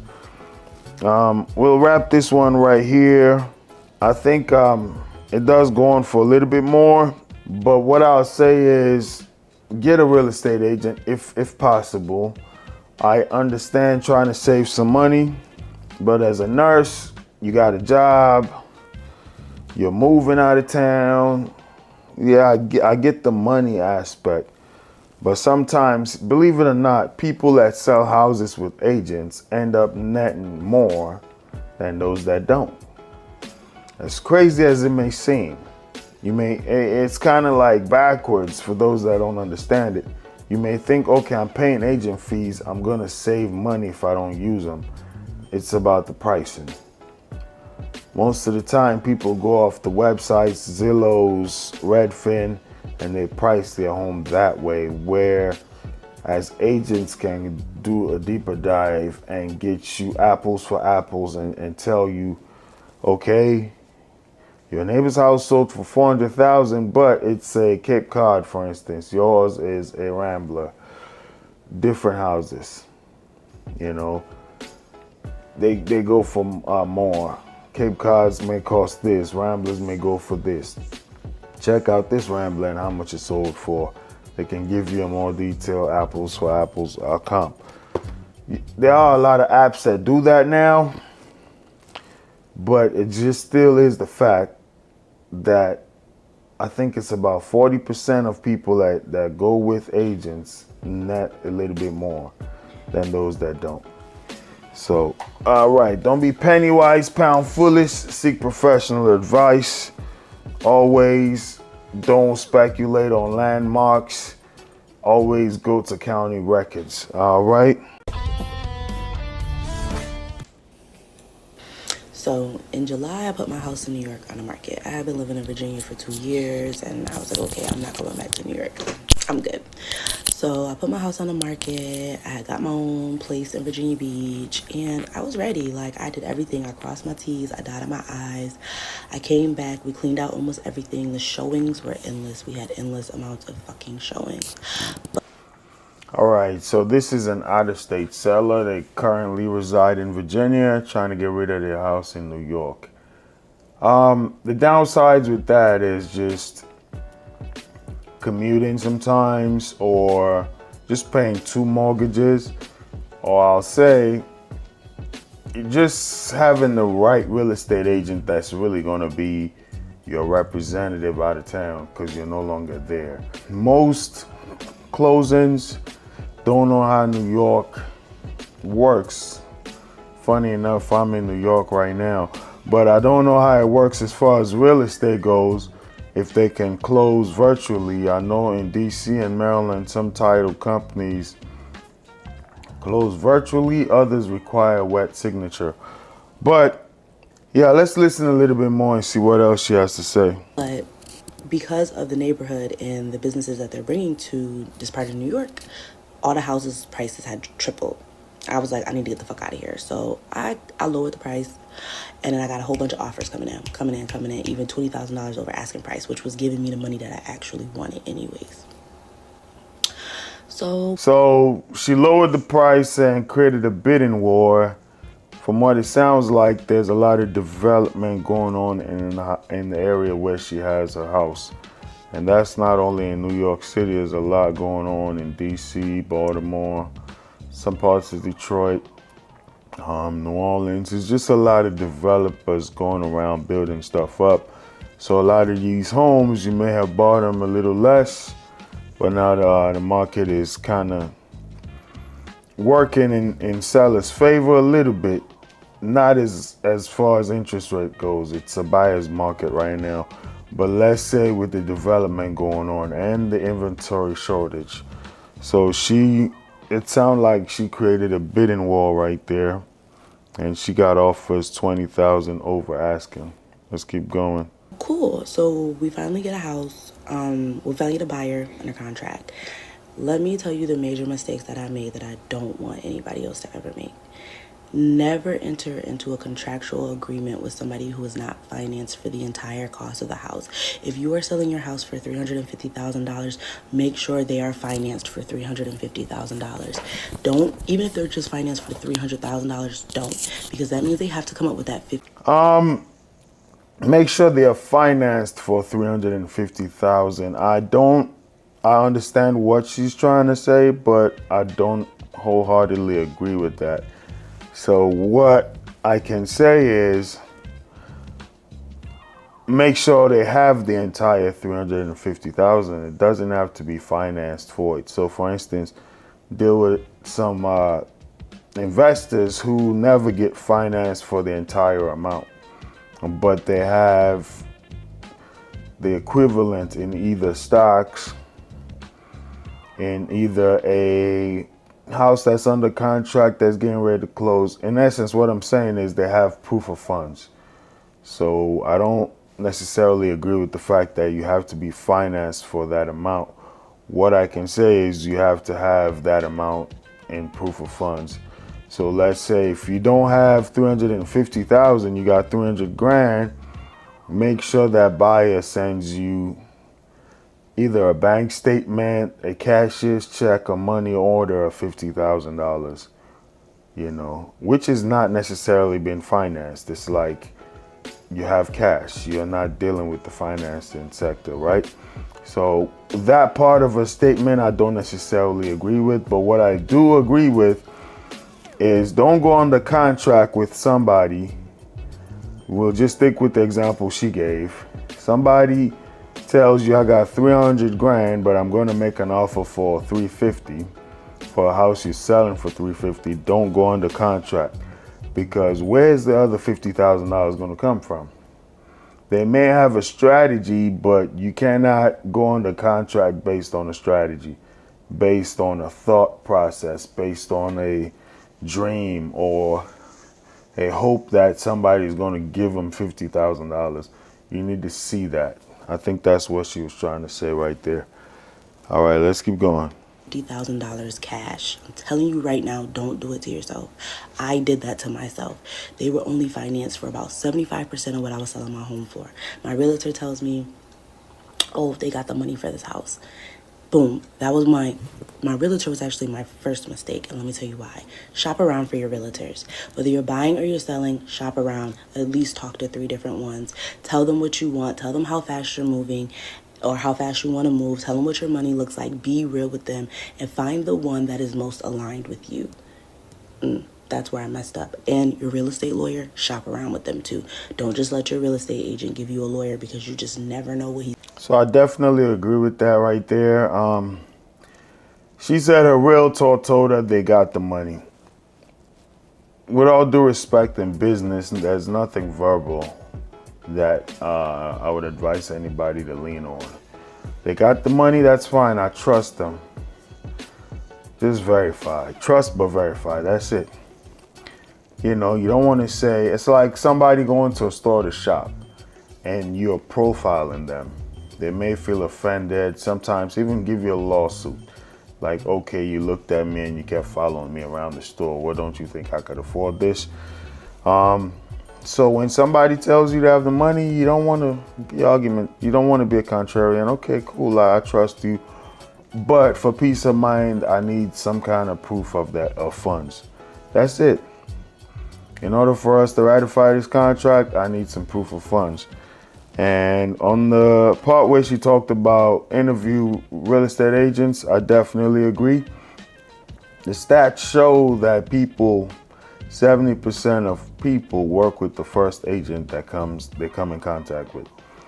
When they're trying to buy or sell their house, 70% of people work with the first agent they come in contact with.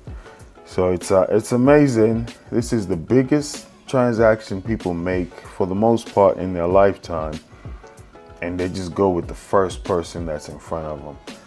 You know, it's like we use an example of, if you're going under surgery, would you just go with the first doctor you speak with? I think you probably would do some research, interview other people, get some second, third opinions. So I think the same is required for real estate. And I see it all the time when I deal with sellers. I call them, they tell me, oh, I'm doing a for sale by owner, but I have a friend in case it doesn't sell that I'll list with. And I just throw it out there like, hey, I agree. I know how it feels. Let's say my brother or my friend sells a house and they don't use me. I'll feel some type of way, but it's always good to get a second opinion. So if you're not opposed to it, I like to give you a second opinion. So I definitely agree with that right there. We'll just listen to a little bit more and we'll wrap it up. He's carrying what he's got going on. Shop for yours. Research. Ask the right questions. If you don't know the questions to ask, research the questions. I'm telling you now. Those were some of my two biggest mistakes in my realtor and my real estate lawyer. They were not good. They're probably good for what they usually do, but they were not good for my situation. I was looking for a 30 to 60 day close. So I guess New York is a state where a real estate lawyer is needed to close, from what she's insinuating. In Maryland, you don't necessarily need a real estate lawyer to close. Neither in Washington, D.C.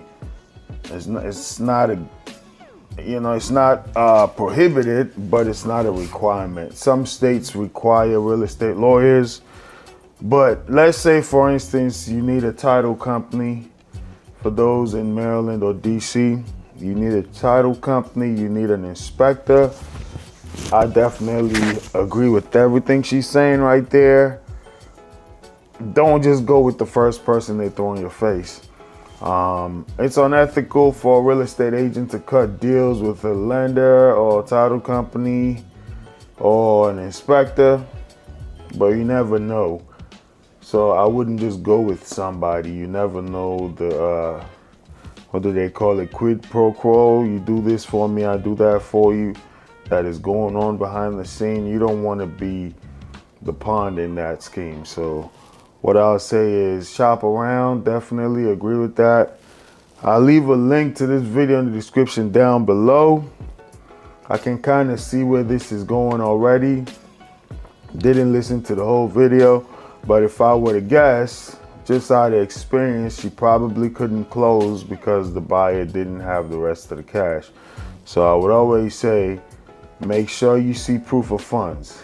A good pre-approval letter, but if it's not total to the amount of the asking price, then the rest needs to be in either a bank account statement, stocks that can be accessed, vetted stocks, savings, just whatever way they have the money. Crypto, I don't care. They just need to have that money. 401k that can be withdrawn, because you can tap into your 401k to buy your first property. All right, we'll leave a link to this video in the description down below. Make sure you subscribe if you haven't done so already. That's how you help the channel grow. I don't understand squatters' laws at all. Like, I don't understand how people can just get into something that you own and start living there. It baffles me. Okay, because I found squatters in my grandpa's cabin, okay? I was the people to discover them. I was driving out of state to visit them, and he built a cabin that I'd been to a lot when I was a kid. No one really stays there anymore, but it's a nice place, like an Airbnb style place that I'm driving to stay at, and he told me that he would let me in. When I get there, I'm really excited to spend the weekend there, hang out with my family, and when I knock on the door, I am met by a complete stranger.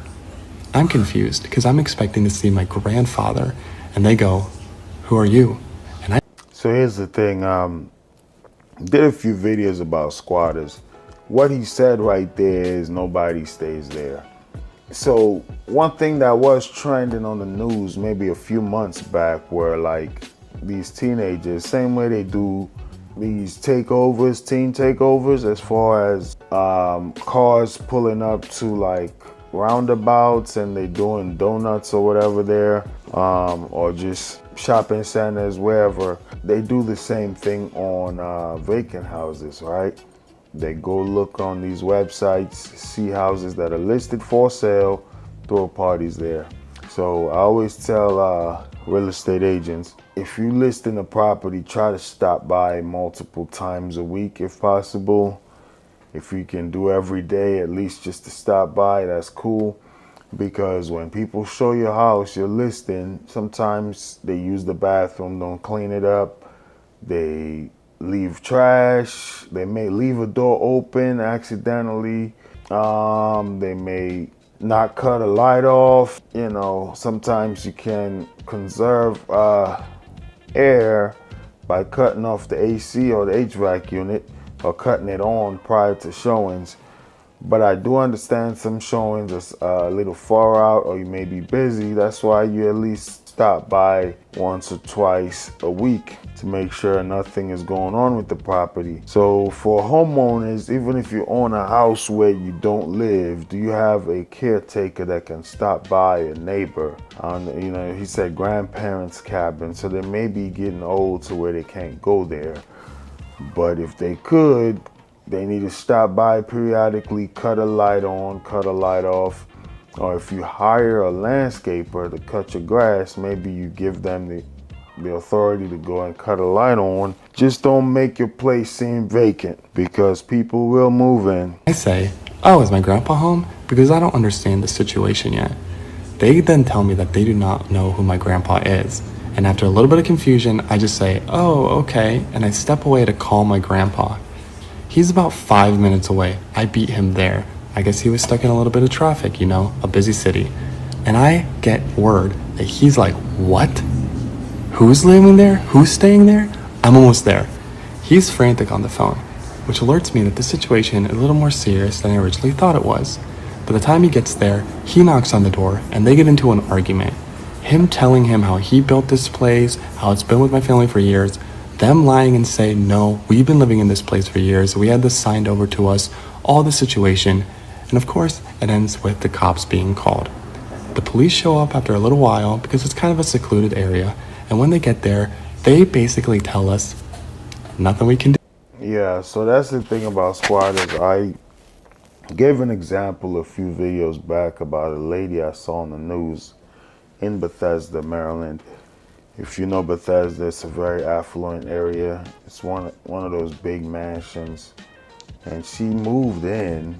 The neighbor's security camera, I guess, caught her moving in to a very big mansion, but with a U-Haul truck. It's unbelievable the way she moved into a vacant mansion with a U-Haul truck with furniture and everything. Got settled in. And it was the neighbors that called the cops because they're like, who are these people? Why did they move in at night? And they try not to have any contact with the neighbors.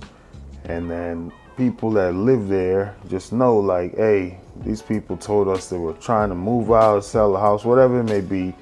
Now we got these complete strangers living here. And guess what? It was a tug of war. That's the thing that happens in some of these states.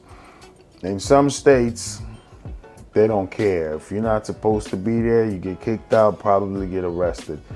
In other states, if you stay there long enough to establish residency, even though you're squatting in somebody's property, now they got to go through the court system to get you out of there. Sorry, you got to take it up with the courts. I don't understand squatters' laws at all. Like, I don't understand how people can just get into something that you own and start living there. It baffles me. But now, I'm like, where am I going to stay for this weekend? I'm already here. I drove hours and hours and hours away, and these people aren't going to leave. But what the police did say is I'm still able to stay inside of the place. Yeah, so quite frankly, I don't understand it either, but it is what it is. I saw a very bad one time. Was a family, newlywed family, bought a house, and they bought it from an older couple, and this couple refused to move out. They literally would slam the door on reporters. This thing made the news. They sold the house, but they just refused to move out. And now this buyer that already purchased it is going through the courts fighting. It was in California, and you know they got these very squatter-friendly laws. And the buyer, the new homeowner, is fighting to get the seller out of there. Some areas do have those laws that are very friendly to the squatters. Other areas, they get you out of there and they even get you arrested. So just be mindful, know where you live, know what the laws are. But what I say the most is try to protect yourself. Even though they're there, like technically we can be there too. We can cohabitate. I'm just like, whatever. I go in there and there's rooms, so I lock myself in the upstairs room and I'm texting group chats. I'm telling my friends about the situation. They're all freaking out. And we start like concocting a plan to get these people out. Okay? What you don't know is in this woods, there are skunks. And we have traps for these skunks. And we had caught a skunk that day. So what do you think I did? I brought the skunk inside. Not me personally. I'm not touching that thing. I call some of my family who are like good with like woods and animal sort of stuff, and they bring it inside of the house. So what? Yeah, so I guess he gave the law right there, and I have seen that. Some landlords move right in with the squatters. They make it very uncomfortable for the squatters, and then the squatters tend to move out. Homeowners do that. I advise against that. If let's say a squatter was in my place, truth be told, I may go in there and get them out, or at least cohabitate with them, make their life uneasy till they leave. But that's not the best way to go about it, just because of safety. The safe way to do it is to let the courts handle it. It is hard when you think about resource being wasted. He came on a little vacation, wanted to be in and out, and that's his grandfather, so he had to go and try to stand up for family. But the danger in that, even though I think, just to be completely honest with you guys, let's say I walk into a rental property and I see a squatter there. If it's mine, I may say, hey, call one of my brothers or something to go live in the house and just make it uneasy on them. That's the easiest, fastest way, but it's not the safest way. What if these people are more crazier than I am and decide to escalate it to a level I'm not willing to go to?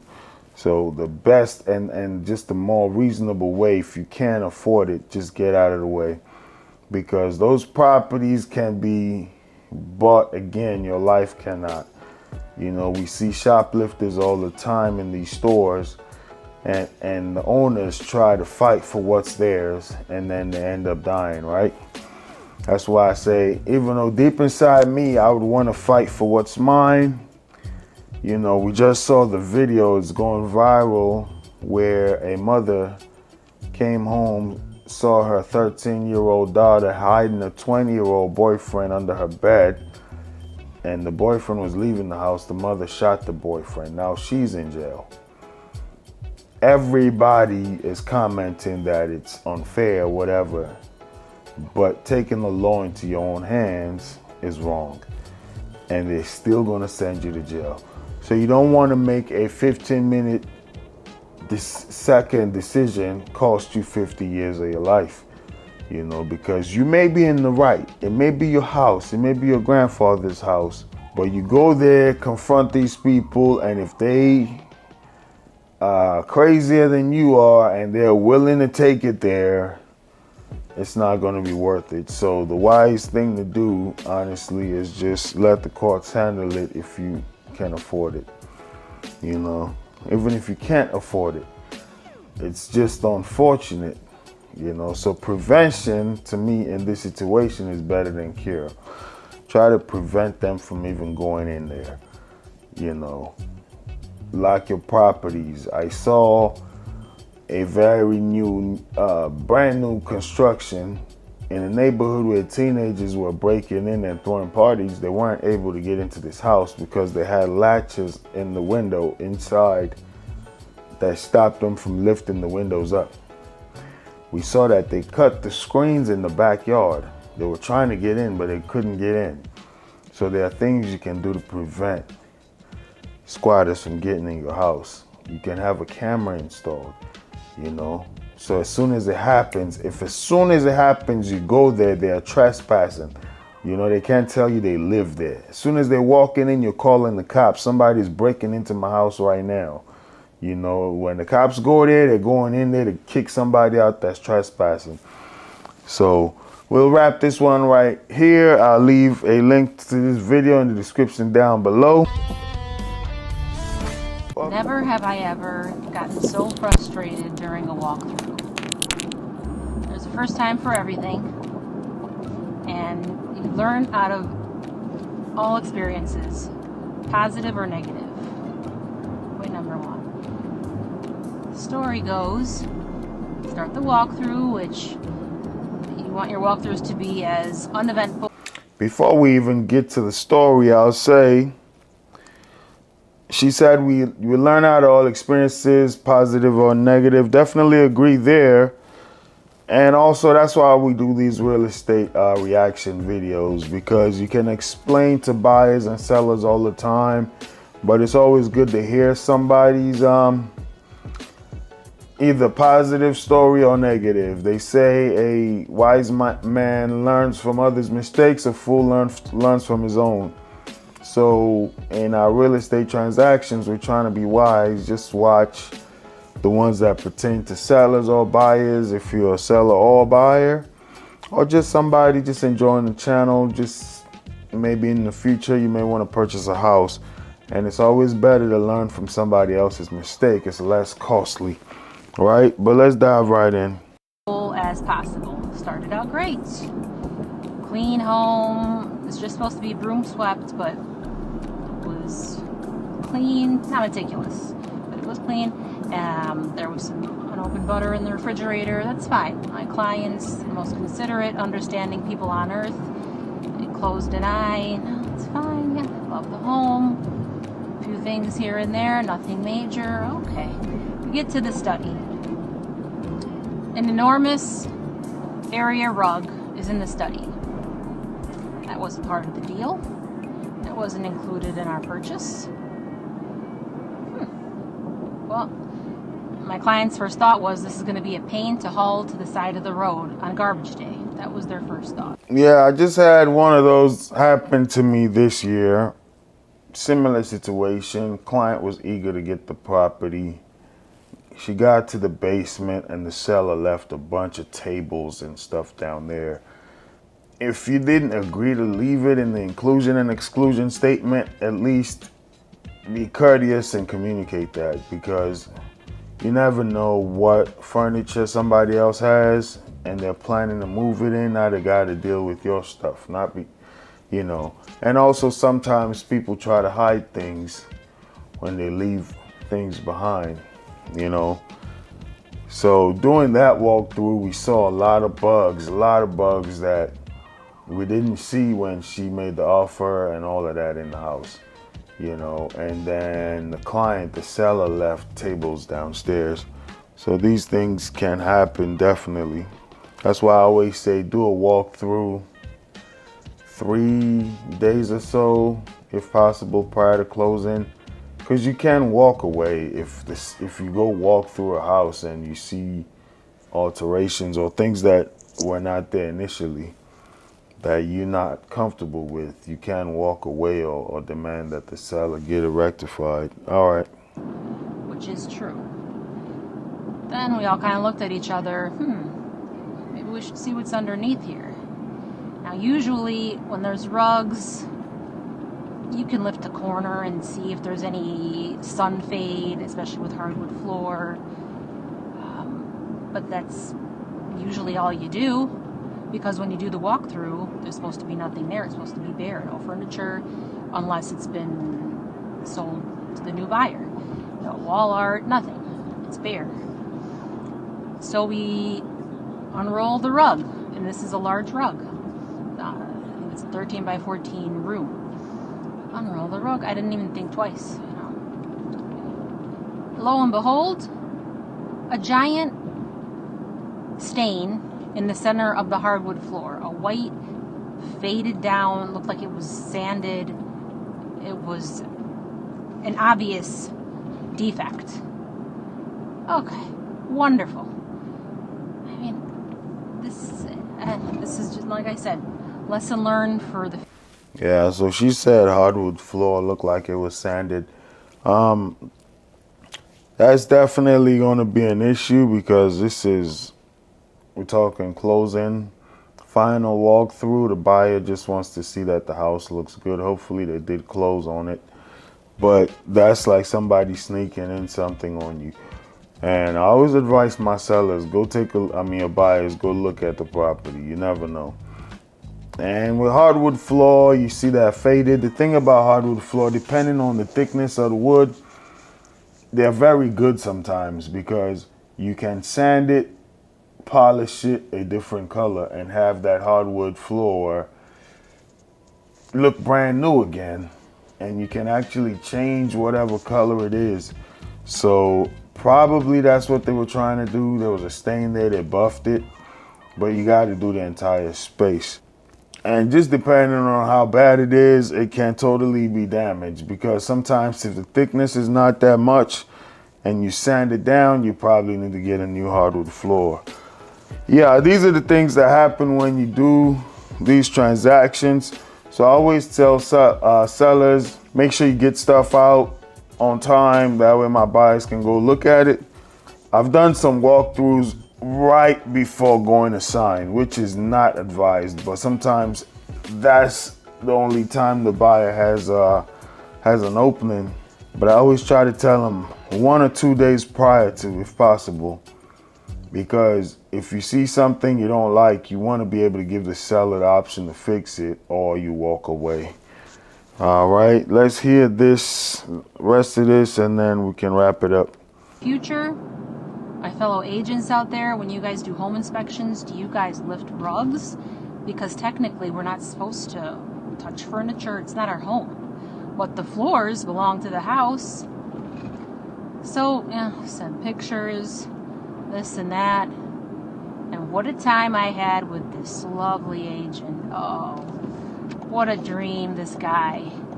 Oh, are you accusing my client of unethical behavior? No, what's the response here? What's the educated, calm response? I guess. Yeah, we'll leave that one right there. And that's the other thing as well. When you're dealing with agents, they say you got to be respectful. You got to be ethical. But you point out a material defect, now they're playing the blame game. Are you accusing us of being unethical? No, I'm just pointing out that we're doing a final walkthrough and we see that this hardwood floor has stains. But trust me, I've dealt with some nightmare agents, I think I'm dealing with one right now that's trying to just force my client to submit an offer. We definitely are going to submit an offer, but we're going to submit it at her time and, her offer.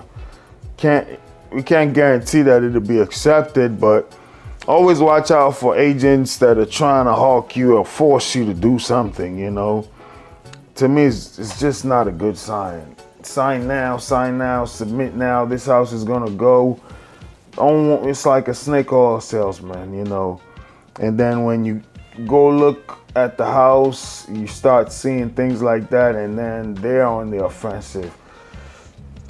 Or they're on the offense, like, hey, do you think we're trying to be unethical here? That may be intentional, it may not be intentional, but that's what we found out. Anyway, we'll wrap this one up right here. What I'll do is I'll leave a link to this video in the description down below. And to agents out there, all buyers, always go to the final walkthrough at least the day before. Even if you do 2 or 3 days prior to, there's nothing wrong to go the day of, just to make sure nothing is taken out and you're okay with the property. Because people can be moving furniture out, those houses that are staged, and something can be damaged, and then you find it out when you purchase the home. So go take a look at it, make sure they're not leaving things there for you to clean up. I still got some stuff in the shed of the house I purchased 4 years ago that I'm gonna need like a junk team to come and clear out. I was just excited to get my house. It's my first house. The seller didn't take the stuff out. I'm like, okay, I'll handle it. 4 years later, I haven't used the shed.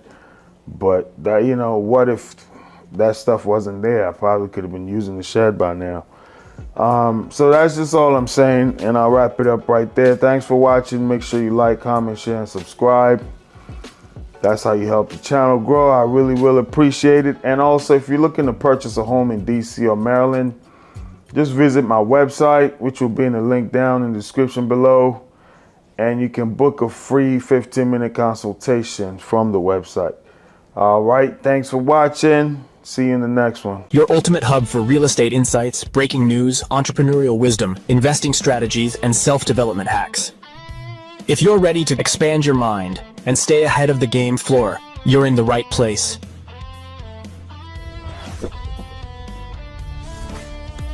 Subscribe now. Your future self will thank you. This is the ultimate home buyer's guide if you're looking to buy a home this year. Right now, the interest rates hover around 6.11 to 6.26, which is slightly up from previous days. That's a 30-year fixed mortgage. The 15-year fixed mortgage rate is approximately 5.50 to 5.625. Rates have remained relatively stable, though some forecasts suggest potential drops due to economic reports, right? We know the president is trying to get the interest rates lower, trying to stimulate things, shake up the feds. Some people are against that. We're just going to talk numbers, right? So buying a home in 2026 requires focusing on total monthly affordability, right? You think about taxes, insurance, HOA fees, if you live in an HOA community, right?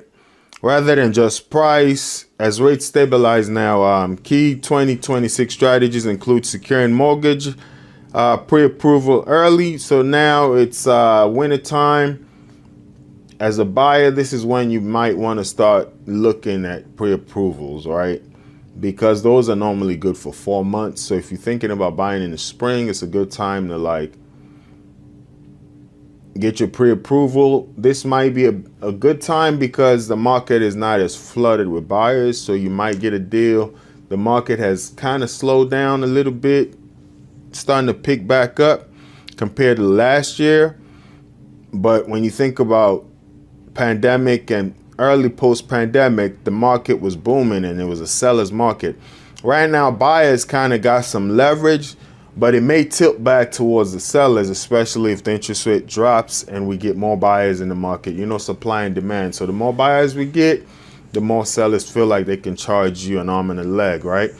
So right now, when things are still kind of favoring our buyers, maybe a good time, even though it's cold, but you don't have that many buyers out there. So your offer may be stronger now than in a few months. Something to think about. So you want to focus on getting your securing your pre-approval early, focusing on a long-term 5 to 7 year sustainability. You're thinking about, can you maintain this lifestyle for at least 5 to 10 years? Exploring energy efficient homes is a good thing, and using the 3-3-3 rule. So 3 homes, 3 neighborhoods to reduce decision fatigue. You don't want to go. I've shown houses to people, showing them tons of houses. One buyer started at the start of 1 year, and it was almost the entire year we were looking, which is not advised by, a lot of realtors don't like that. I tend to lean more towards customer service, but sometimes you wonder, is the juice worth the squeeze, right? For buyers, even when you sell things in, let's say a retail store, for instance, the more options you show a buyer, the more confused they sometimes be. So you want to kind of glean information from them as an agent, target what fits them, and then go there. You don't want to stare people and, push them away from things they want. But as as a knowledgeable professional, you want to use the numbers and their preferences to find them the best options. So what I recommend normally to clients is like we find 6 or 7 homes, hit it on a weekend or weekday, whatever works for you. You make a choice and we go from there, you know, because once you start touring houses, every house is going to have something you like, something you don't like. Some people say they found the perfect home, but there's always something about a house you're not going to like particularly. Maybe not even the house, maybe the neighbors, you know, maybe the neighborhood. So there's always something that you may have to compromise a little bit on, or you can fix when you get in, right? So you don't want to be looking at too many houses. Your ultimate hub for real estate insights, breaking news, entrepreneurial wisdom, investing strategies, and self-development hacks. If you're ready to expand your mind and stay ahead of the game floor, you're in the right place.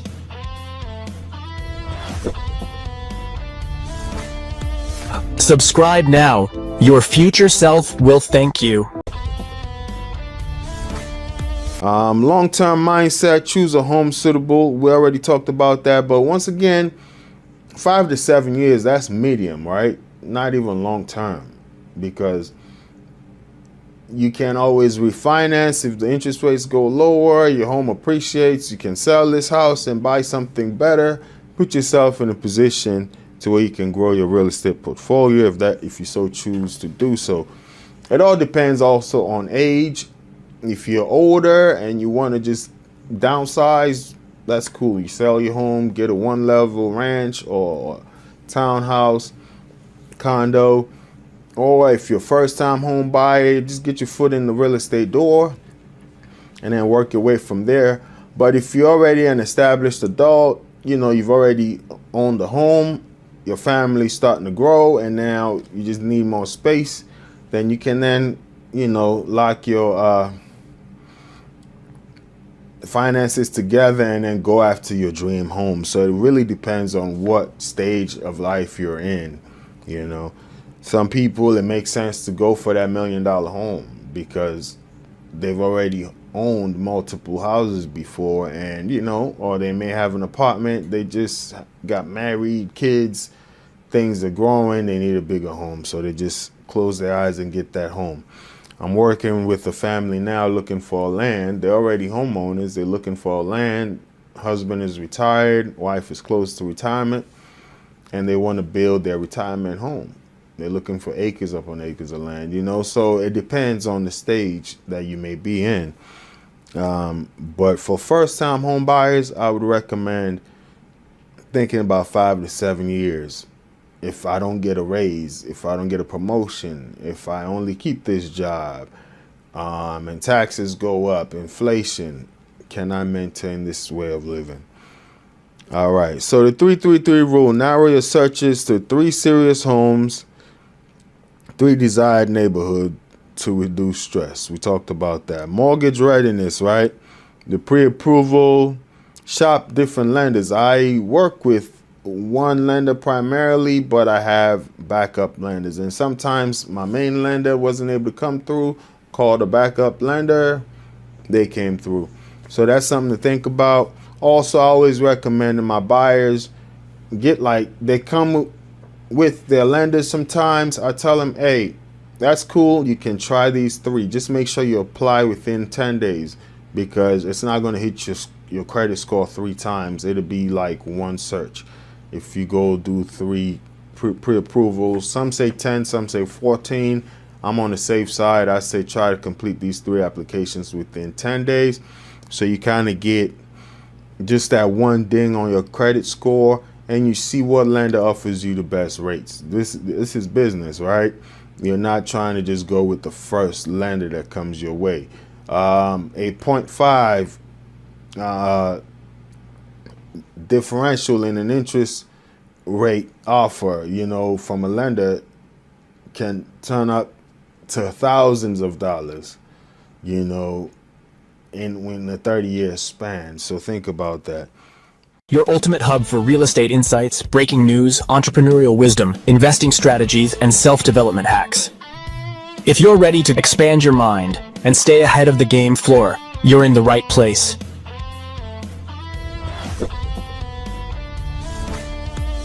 Subscribe now. Your future self will thank you. All right. Welcome to Day in the Life of a Realtor. Just a quick update on the daily blog. I believe this might be let me get the day right. Day number 6. All right. And today was just one of those slow, boring days. Not the glamorous side of real estate, but I like to do these just to let agents know, a lot of people who want to get into the industry. Some people think it's some kind of glamorous thing, but on a daily basis, these are the days that make or break your business, right? So, did update a contract in the middle of negotiation for one house, and contract waiting on a client to sign. They're currently at work. We had a meeting here at the office. Well, not here, but virtually. I'm at the office. The other agents and the broker were not in person, but we did a quick Zoom, Google weekly meeting, which is good. Sometimes when you look at it, it's always good to like glean ideas from different agents to see what they're doing to keep their business going. But at some times as well, it's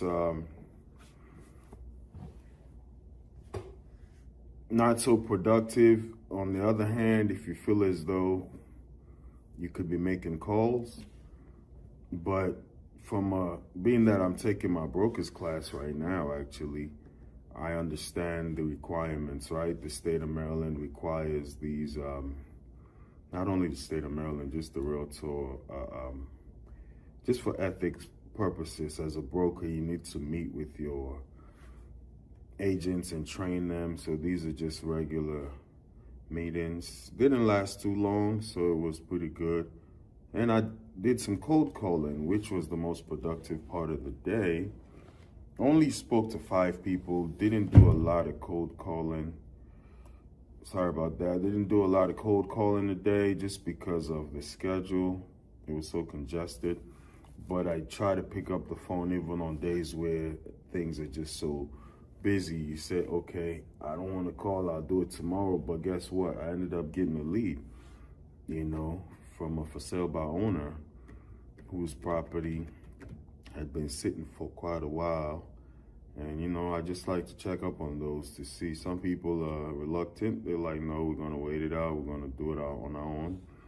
Others, after a few weeks, will say, I'll consider. This guy didn't go in all the way, but he definitely said he'll consider.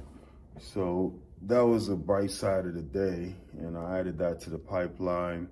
And also, I don't try to let my mind fail me, so I always set calendar reminders as to when to follow up. He gave me a time to follow up, and I scheduled him for some hand mails.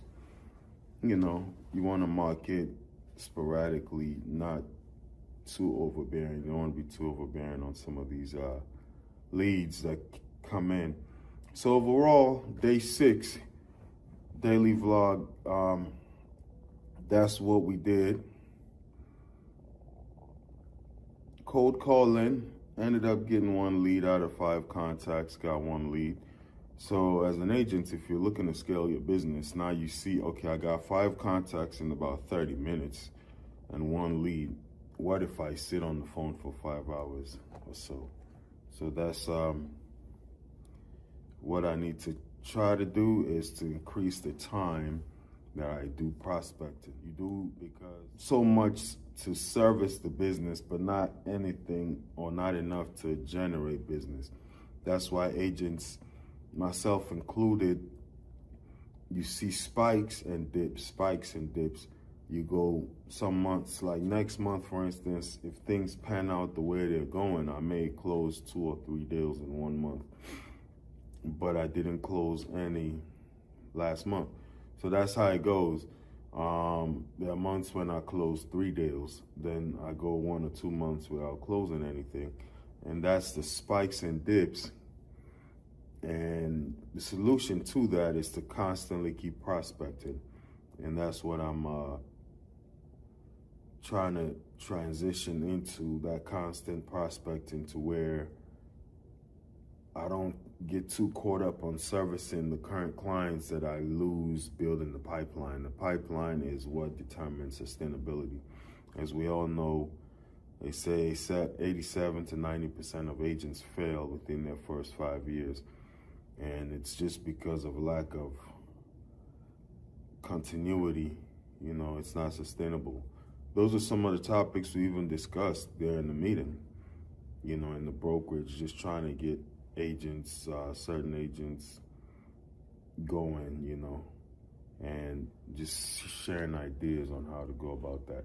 Well, thanks for watching. This was brief, and we'll keep you updated on things that are going on.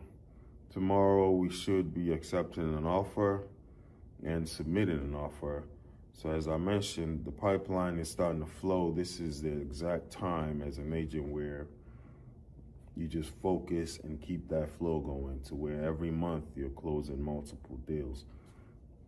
I've had those years before where every month for like an 9 month stretch, I'm doing 2, 1, 3, you know, constantly closing. Then I've had a couple of dry spells. So what I intend on doing is focus on RGA, revenue generating activities. All right, I'll keep you posted. Thanks for watching. If you haven't subscribed yet, please do subscribe. If you do plan on relocating to DC or Maryland, you can reach out to me. My link will be in the description down below. If you are looking to sell your house in the DC or Maryland area, please reach out to me as well. Your ultimate hub for real estate insights, breaking news, entrepreneurial wisdom, investing strategies, and self-development hacks.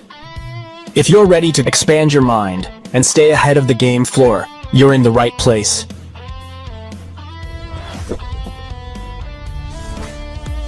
Subscribe now. Your future self will thank you. Another lead source I have worked with is Redfin. And Redfin has a threshold for you to get in. You need to have closed at least 5 transactions, to my knowledge. I think within the past year or so, but at least 5 transactions. I did close 2 deals with Redfin. I currently have a contract that is, you know, has been signed and everything right now. So this will be my 3rd Redfin deal. And they have a split as well based on the price of the home. The higher the price of the home, the more you pay them back. They do give you good leads. As you see, I've closed, this is going to be my 3rd deal. If everything works out with this contact, you can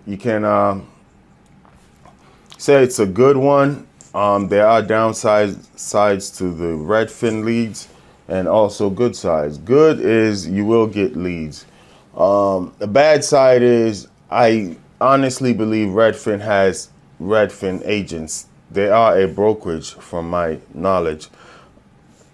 They have their own agents. And now I think they partnered with probably Rocket Mortgage or so. And they also have lenders. So their business model is very good. It works for them. But for you as just a partner agent with them, here's the downside is most of the leads they send you, at least they sent me, were for manufactured homes, condos under 100 grand. Honestly speaking, it didn't make financial sense for me to be chasing those leads. Most of these manufactured homes, they're on lots where you got to pay about $1,000 or so in ground rent, and most of these people are not aware. So they think they buy the house. Oh, this house is $90,000. I can buy it, but you still got to pay $1,000 a month on ground rent, and those have never panned out for me. You know, it doesn't make sense to be done paying your mortgage, but you're still paying $1,000 every month. You can get a condo in a better area and pay less of a condo fee. So I'll just say this much. Whenever the Redfin leads come, you get a ding on your phone. And whenever I saw a deal that's over 300 grand, 400,000, the average home in Maryland is about $400,000. Whenever I saw a home like that, I would instantly accept the lead and I would instantly get a text message, sorry, this lead has been assigned to somebody else, something along those lines, or somebody else took the lead. And sometimes I thought maybe it's me not being timely to accept the leads, but I would have my phone literally in hand. It comes in, hit accept. As long as the price point is over a threshold, they give it to somebody else, is my conclusion. I may be wrong, but there's no way I can instantly accept a high dollar lead multiple times and none of them actually comes to me. Anything under 100 grand or so, they will give you. So I feel like you got me running around for not enough money. There are other sources that I can pursue and get a high, and it needs to be worth your while. If you don't have any business going on and you've closed 5 deals, then hey, maybe you can take on that challenge. But for me, it just didn't make financial sense. But out of all of those, sometimes out of the 3 deals I closed, I did end up getting a few in the $300,000, $200,000 price range. But there was a few and far between, and they got all these requirements. You have to update all the leads in time and delete the ones that are not dealing with you. Sometimes it takes time to nurture these leads, So it's just like I'm constantly updating their CRM and the deals are not falling through. It just felt not coming through. They are falling through. It felt like just busy work for me. So I just kind of slowly backed out from that. I do have a few Redfin leads that will close this year that I feel as though I provided great service with. And I have one under contract now, let's say 1, 2, 3 off the top of my head that I feel like I built a rapport with. They're just not ready to buy. But when they're ready, I even think I'll be the agent they call, because one of them called me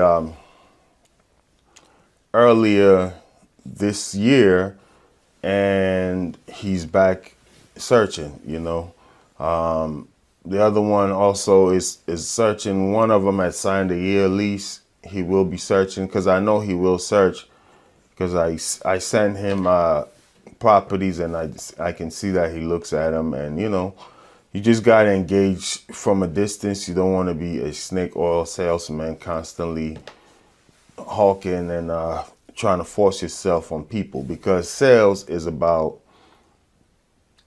you doing a transaction for somebody who wants to buy or sell a house. It's not about you trying to sell somebody on something they're not interested in. At least that's my philosophy. So Redfin can work. Would it be better for you to be a Redfin agent all the way? And I don't know what their structure is there, how they do a commission split. Are you on a salary? I don't know, but I know they have agents that are Redfin agents, almost like employees, or that's their brokerage. And then they also give other leads. When those agents are full, they hand down the other leads to other people. So it's almost like you're a bottom feeder for Redfin, and you're getting the undesired leads. Some of those leads that may come as undesirable, or that all their agents may be fully booked, you may get 1 or 2 good ones, which has worked out for me. But in the course of getting those 1 or 2 good ones, they have a partnership manager that's really hawking you to work these $80,000, $90,000 leads, which makes no sense to me. I'm constantly driving up and down for less than 100 grand, and I would give pushback there, and it hasn't gone so well. Obviously, it's their platform and they can do what they want to do with it. But that's my experience and my honest take with it. It can work, but there are better options, if I may. Your ultimate hub for real estate insights, breaking news, entrepreneurial wisdom, investing strategies, and self-development hacks. If you're ready to expand your mind and stay ahead of the game floor, you're in the right place.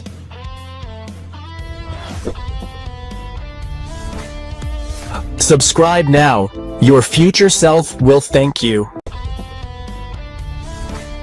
So, as we wrap it up, I'm going to talk about what lead sources I personally think are the best, whether you're a new real estate agent or an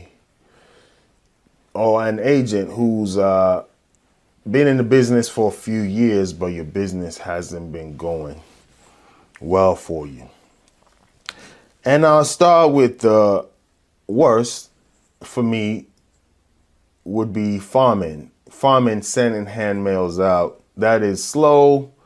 It's almost like a dinosaur. It's dying, you know, back when people were older and they used to get the little val packs on the mail to go to the grocery store and get all the coupons. That used to really work, you know, because when they go get the val pack, they see a mail of a realtor. They take his magnetic business card, put it on their refrigerator, and then they'll call you at some point. That is almost a dying breed.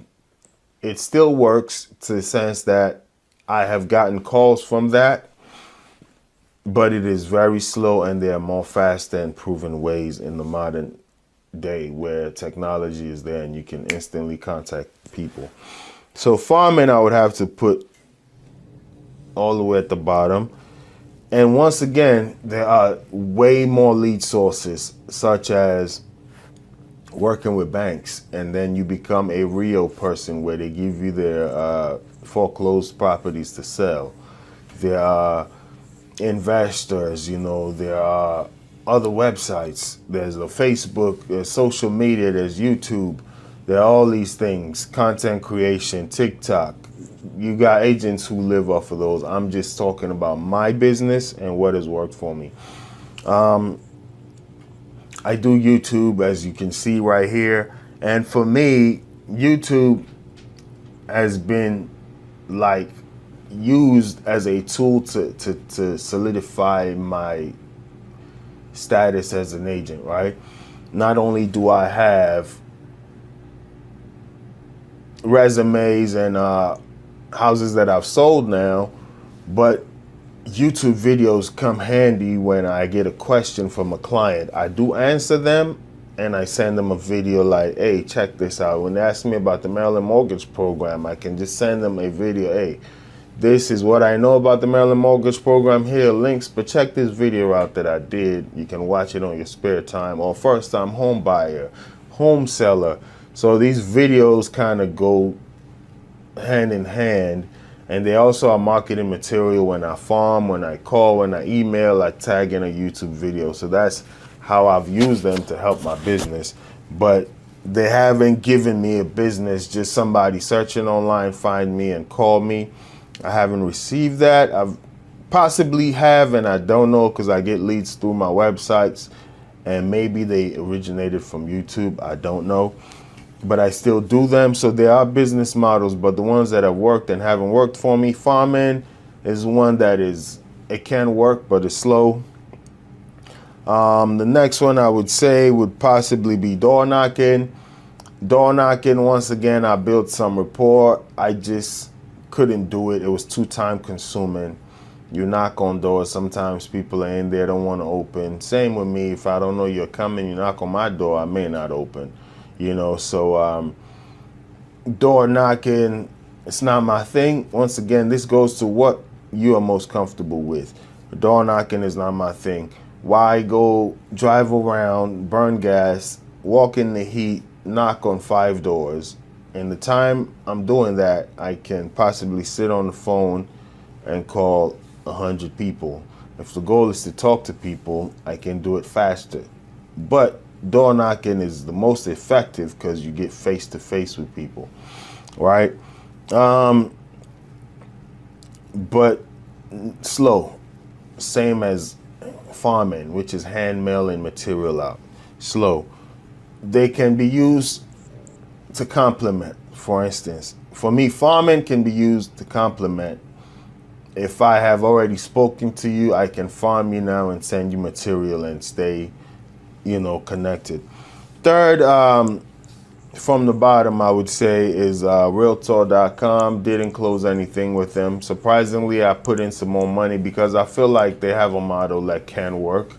I did get a lead that was pretty solid. Unfortunately, he didn't move. That's nothing I can do about that. He was considering it, and I'm still, going to keep farming and working with that. And then even recently that I got back on Realtor.com about a month ago, I've already had 1 or 2 solid leads.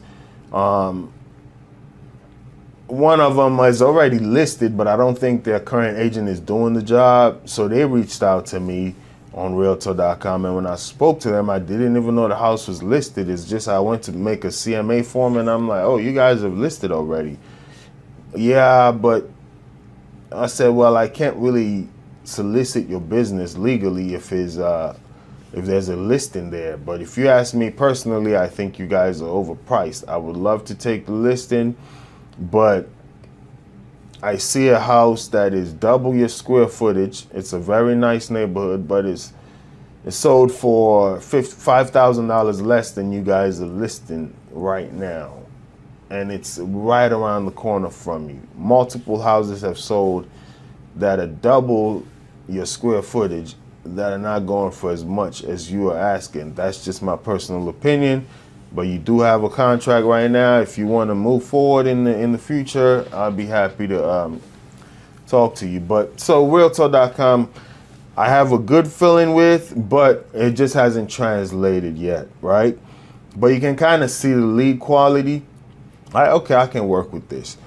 Redfin, as I mentioned, for me would be very decent because I've closed multiple deals. I got 1 under contract from Redfin now. I got 2 or 3 potential buyers this year that are all Redfin contacts. So Redfin is decent. It's just, as I mentioned, they have their agents, which I wholeheartedly believe get the big deals. And you may be a bottom feeder and a scavenger, just getting what trickles down from their Redfin agents. So for me, it's complimentary. I wouldn't put all my eggs on that. I would never advise any agent at all to put all their eggs on one lead source anyway. But Redfin does its job for me. It trickles down. I get what I can get from them. But I got to pay them a lot of money when we do close. Up to 33% or even higher based on the price of the house. But that is a model that works. Just be ready to go chase a lot of unqualified buyers, if I may. People that are buying $100,000 houses, $80,000 houses. Is it really worth it in this area when you can do other lead sources? And for instance, when I target a certain amount. I don't go higher than I've done and I don't go lower. I'm in a nice price range, you understand? But Redfin now, like I mentioned, the quality of the leads, you get a bunch of no good ones and you get 1 or 2 good ones, but it has worked. It's up there. Next one would be my sphere of influence. As I mentioned, every single year, 1 or 2 deals come from people I know. Has always happened. And I would always recommend, it's the cheapest one for a new agent. They trust you already. They know about you already. Always work your phones, work your sphere. Second on my list would be Vulcan 7. And Vulcan 7 really can be number 1. On my list, it's just that the same thing that has plagued every agent plagues me, and I want to get better at it. It's like you lock in, you get the leads, then you get so much business that you cannot continue working on your business. So the next step for me would be probably hiring an assistant. I've had 1 or possibly 2 assistants over time, but they're not necessarily paid, as in hourly. You may pay them in whatever way you want to pay them, but it's not structured, so it goes up and down. They have more important things to do sometimes, And that is where I now get a bunch of deals under contract, and I'm working to see those deals through rather than working on generating leads. And then the Vulcan 7 goes up and then down. But I feel as though if I can get an assistant to handle the back end of things for me, Vulcan 7 would be number one on my list, because I can track it. If I make these amount of calls, I'm going to get these amount of deals. It's just that I don't have the support system sometimes to do the back end things. I want to see it through myself, because there's a learning curve in training some assistants. You tell them to do things, or even tell them to edit videos or whatever it may be, and you see the quality is not there. So I got to make sure I see it through. Just for the client, my reputation is on the line. And while I focus on that, I lose a little steam on the prospecting side. But Vulcan 7 has always worked for me every year I've used it. Number one that I am not actually using right now, but I got 10 deals from them, would be Zillow. Very expensive, but in a good buyer's market can work. It's just very, very expensive. I remember the neighborhood I was doing was almost $1,600 a month to get the high quality leads. And you do close 500,000, 550, 900, whatever it may be. This neighborhood here was a very solid neighborhood. Actually, the neighborhood I live in, all the houses are over 480 on average, but you're going to pay that $1,600 a month. And then when it does close, it may be 13,000 plus. So it's worth it. But when you go into a year like last year, when the interest rates are through the roof and nobody's buying, Zillow still wants that $1,600 a month. So what I recommend for anybody doing Zillow is constantly check on a monthly basis how many leads you're getting and how many are you converting. Change your zip codes if they're available zip codes, but don't keep pouring out money that you're not getting. Be on top of it. Give them a call like, hey, I've been paying this much, I'm not getting leads. You know, let's see what's going on with that, and try to rearrange your zip codes that you're working with. Well, I hope that has worked. I would say number one that has worked for me, that I wouldn't think is number one, is Zillow. Number two would be Vulcan 7. If I can consistently work on it, I would put Vulcan 7 before Zillow, just because of the cost and systematically how that can work. Number three would be my sphere of influence. Number four would be Redfin. Number five would be Realtor.com. Number six would be farming. And number seven would be door knocking. You can swap those two. All right. Well, I hope those worked for you. Thanks for checking out the channel. Please leave a comment down below as to where you do business and what's your favorite lead source. I would like to know. Thank you very much. Your ultimate hub for real estate insights, breaking news, entrepreneurial wisdom, investing strategies, and self-development hacks. If you're ready to expand your mind and stay ahead of the game floor, you're in the right place.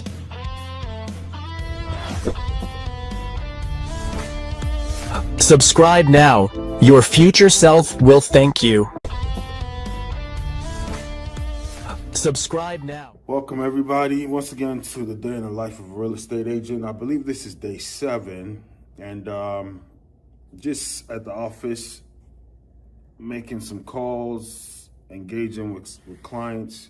We did accept an offer today for the open house we had on Sunday. So that property was really on the market for, I would say, 3 days, because the offer came in on Tuesday, Saturday, Sunday, 4 days. But we accepted it today on Thursday because there was a lot of interest and we wanted to give other people an option to submit an offer. We did get an offer rejected, just terms, you know. Seller had 3 offers on the table. Ours wasn't the strongest, and I would like to draft a very strong offer for my client, but sometimes there are just limitations in what the client can offer. So it is what it is. We'll get back on the market and start looking again. Other than that, the housing market right now is, what I see is if your house is really nice, you did a good job to put it together, things are selling.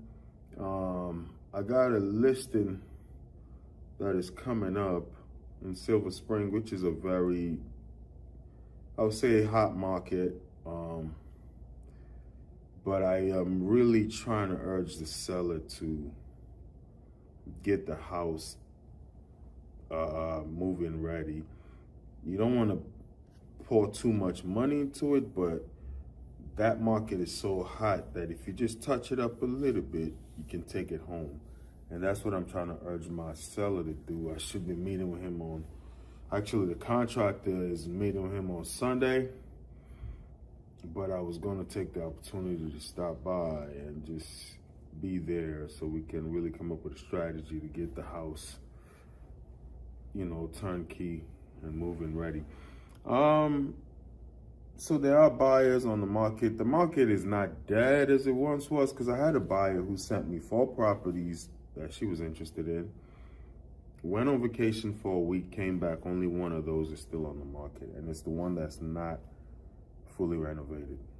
So what I see is, if you want to sell your house, make sure it's nice and ready to go, price it accurately. It's still going to sell in this market as much as things have slowed down.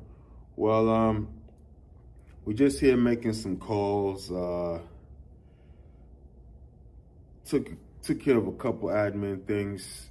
Did get a potential buyer lead, but that one never came in.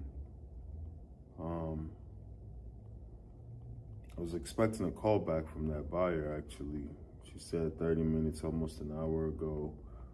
But, you know, some of them come through, some don't. I can follow up, but sometimes when they do reach out to you first and you return their call, you kind of want to let it be like a ping pong kind of thing. You don't want to be overwhelming people because they reached out to me, so I think they're interested in making a move. I still engage them. I did call them back and sent them some information that was needed. Other than that, I don't like to overwhelm people with calls. I like, you know, sales is what I always say with sales is it's about engaging people who want your business. That makes it simple, makes it easy, makes it doable. You don't want to engage people who don't want your business. That's where you come across like a snake oil salesman or a used car salesperson. And that's not the business I'm into.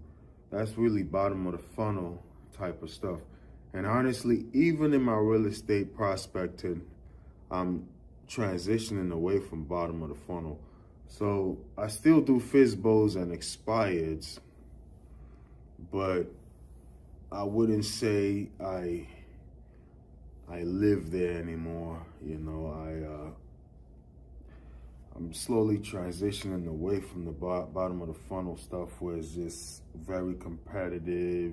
You're coming across as a snake oil salesperson. You know, I'm really trying to go for more qualified leads, engage with people who really want my business, and go from there. Well, thanks for watching. That's what this whole series is about as well. It's just branding, right? Building your brand online, and potential buyers, home sellers in DC and Maryland can see, you know. And honestly, if you take a look at the office, I'm always here almost all the time. This is not unique to this office. That's just the real estate business. Most agents do not come to the office. I have a home office, and depending on how I feel, I work from home. But there's just something about being in the office that just gives me an extra motivation. As much as I do have an own home office, it's like you still have a TV close by, you got a bed close by, you got a kitchen, you know, it's home. So you really need some kind of mental fortitude to just block all that out and sit in the office. Here it's a drive to get here. So once I'm here, I'm working. You know, even if I feel hungry, I take a little snack, a little break, bring my lunch bag, but I don't go turn on the TV to watch something, or just don't go lay on the bed like I'm home. So I think most agents that are not doing really well in their business should consider just coming to the office, and because when you're here, you meet other agents, you bounce ideas off each other, you know, on how to grow the business. But when you're just home, sometimes you're doing a lot of home stuff and not work stuff. So but I was saying that's why this series is ongoing, and all the videos we post is just to build a brand, and that's all so we slowly move away from bottom of the funnel. Because as buyers and sellers see things online, I get calls, maybe people that already had known me or I had already engaged in some kind of way, but then they see the work we're doing online, and then I get a call and you know, hey, Ray, I would like to sell a house, I would like to buy a house, you know. So it does work, and those are almost, they're not cold, they're warmer leads because they already know you. Some of them know me through videos here, and they watch so many of them, they like know you, not personally, but at least on a professional level, and they feel as though they can trust you. And when they call you, it's a warmer lead, you know.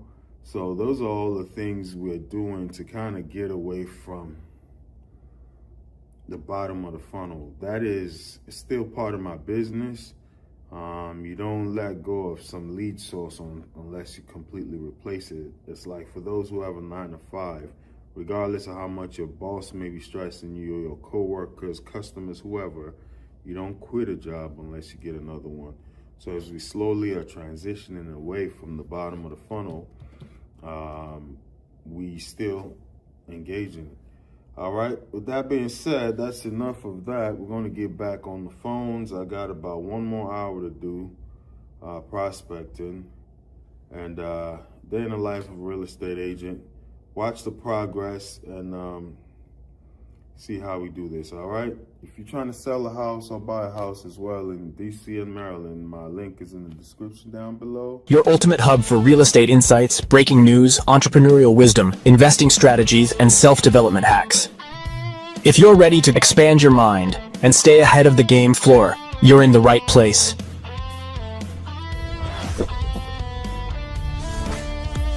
Subscribe now. Your future self will thank you. And then the last one I want to mention is Vulcan 7. On the list of leads, Vulcan 7 has always worked for me. And just this year, I had a gentleman from Vulcan 7 a lead that I got a year ago or 2 years ago, listed his house. I think he was overpriced. It didn't sell. But he also referred me to his neighbor. I ended up closing his neighbor's house. She had to sell, she had to move, and honestly, she was going to go into foreclosure. She was barely hanging on to her mortgage. She had to sell, so we priced it at a decent price, mid 300s, actually high 300s. She was aiming for 4. I told her if you really got to sell, 368, 370 would be where you want to go. She knew that as well, but she wanted to push for closer to 4. But being that she had to go, we dropped it down to 368 or something like that. And the week we did, we got 2 offers. And she said it herself. I knew if I get to 360, I'll sell. You know, so I did that deal for her. And that was a Vulcan 7 lead that referred me to his neighbor. His neighbor sold, and he didn't sell, but he saw the deal and the work I did for both of them. And we actually got him under contract. So it's not like we actually got 2 offers, 1 under contract, and then we found out some issues that were wrong with the structure of the building that he had to repair. The buyer just backed out, and he has now repaired it apparently, and he's ready to go, and he called me up. So that's a Vulcan 7 listing that I'll get this year that is coming from multiple years ago. And once again, even though we didn't sell, I just didn't throw it in the trash can. I sent him things over the holidays, text messages, periodically call. Now he's in my contact. You use your phone, as I mentioned in the beginning. I call him, I check on him, and he said he'll let me know over the weekend if he's going to list. And he called me up, so that's one of my things to do early today on a Monday, is to follow up with him to see if he's going to list. So my first listing came from Vulcan 7, Annapolis, Maryland. It was about $400 and almost $500,000, and I got multiple listings. So here's the thing about Vulcan 7. For me, it can be the most lucrative and most productive because you don't pay that much as Zillow, but you get way more leads. The best things you got to work for. You understand? You got to work for. Vulcan 7 is, you got to work for it. It's not the most expensive. Zillow to me might be one of the most expensive to get the lead, but at least you keep all your commission. Realtor.com and Redfin may be the most expensive because of the back end split that you got to do with them. And they're going to do the work for you, and you just got to follow up when you get the lead. But you still got to pay them on the back end. So Vulcan 7 now, you pay them up front and the leads are yours, but the leads are everybody's. You got to work, and you get a bunch of them. You got to work them. You got to call them. You got to see who doesn't want to deal with you, who bangs the phone on you. That's cold calling in essence, but technically it's not all the way cold. It is cold because these people don't know you, but they wanted to sell at some point. So at least you're dealing with people who at one point wanted to sell a house, and that's what I think sales is about. It's about you selling a house for somebody who wants to sell it, or you dealing with a buyer who wants to buy a house, not trying to sell a car to somebody who is okay with catching public transportation. You understand? So Vulcan 7 for me, it's all about calling, and then you can do the math. And I did my math. I have a number. If I call these amount of people every month, I get a listing appointment. It has always worked. A little higher, a little lower, but on average, I have my number that if I reach this number of contacts every single month, I'm going to get a listing appointment. It is the hardest to do because of motivation, right? And I was watching one of these motivational guys, and he was talking on a video about accomplishing your goals. You need to separate your feelings, because feelings go up and down. So for Vulcan 7, you just want to take your feelings out of it. Whether you feel like it or not, you do your job. You need to almost take it like a 9 to 5. Whether you feel like it or not, you're going to go clock in. If you don't clock in, you don't get paid. So once you have that mentality, like, this is a job, I'm just going to do it, then it works out. It does work, and I'm continuing to do it. Zillow at the moment, I can't even get in because when I backed out of the Zillow after last year from spending so much, I tried to buy back in this year. They're all sold out once the market started picking up. So that's why I actually did some Realtor.com, but I'm actually leaning towards Vulcan 7 harder because for me, it's just easier to track. It's like I got a number of calls that I make and I get a number of deals. Your ultimate hub for real estate insights, breaking news, entrepreneurial wisdom, investing strategies, and self-development hacks. If you're ready to expand your mind and stay ahead of the game floor, you're in the right place.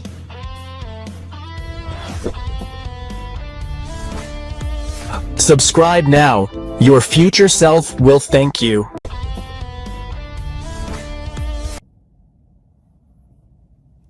What's going on, everybody? This is fiscal week 1, right? Day 1. Day in the life of a real estate agent. Today, as you can see, we're in the office. Nothing major going on today. The office is pretty empty, as most brokerages.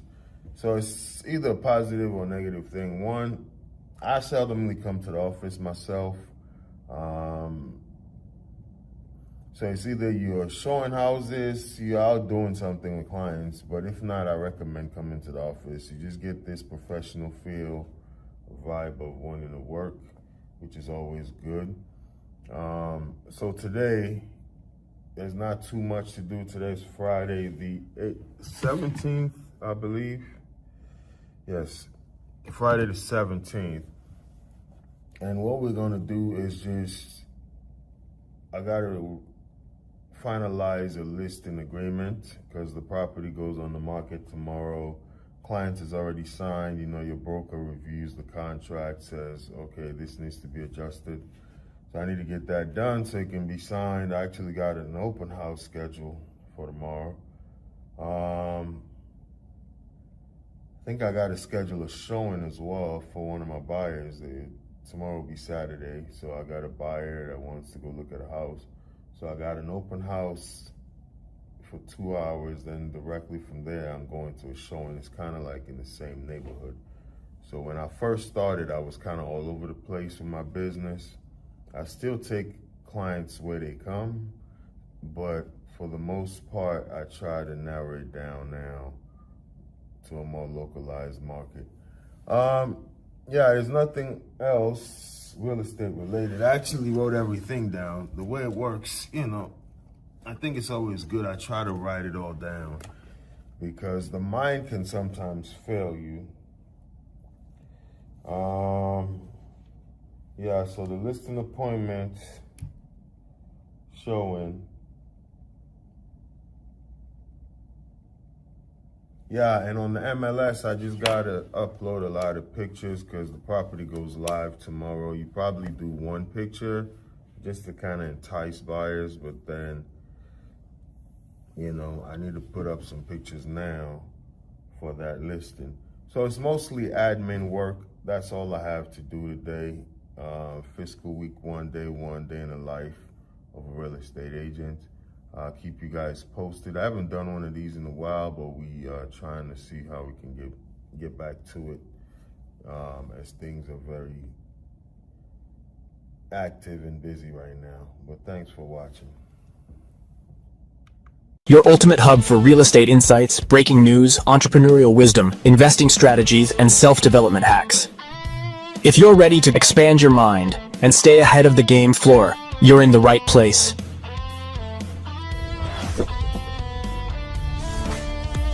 Subscribe now. Your future self will thank you. And one of the better options I will say is Zillow, but on the Zillow side, I think they're also leaning to a Redfin model to where they are now almost getting to become a brokerage.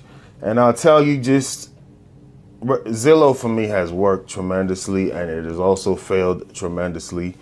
There was 1 year where Zillow closed 10 deals for me. There was another year where I spent $10,000 with Zillow and I closed 0 deals from that 10 grand. I did end up closing multiple deals from Zillow clients from the previous year, but not that year where I spent up to 10 grand and I had to stop and I said, this doesn't make sense this year because that was last year. The interest rates were so high, buyers weren't making a move. I did close 2 deals from Zillow clients, but those were clients that I had met in previous years that I just built a relationship with. Either they wanted to buy a second home or sell a home. They were flipping and they called me. So technically that is still a Zillow lead, but it didn't come from that $10,000 that I spent last year.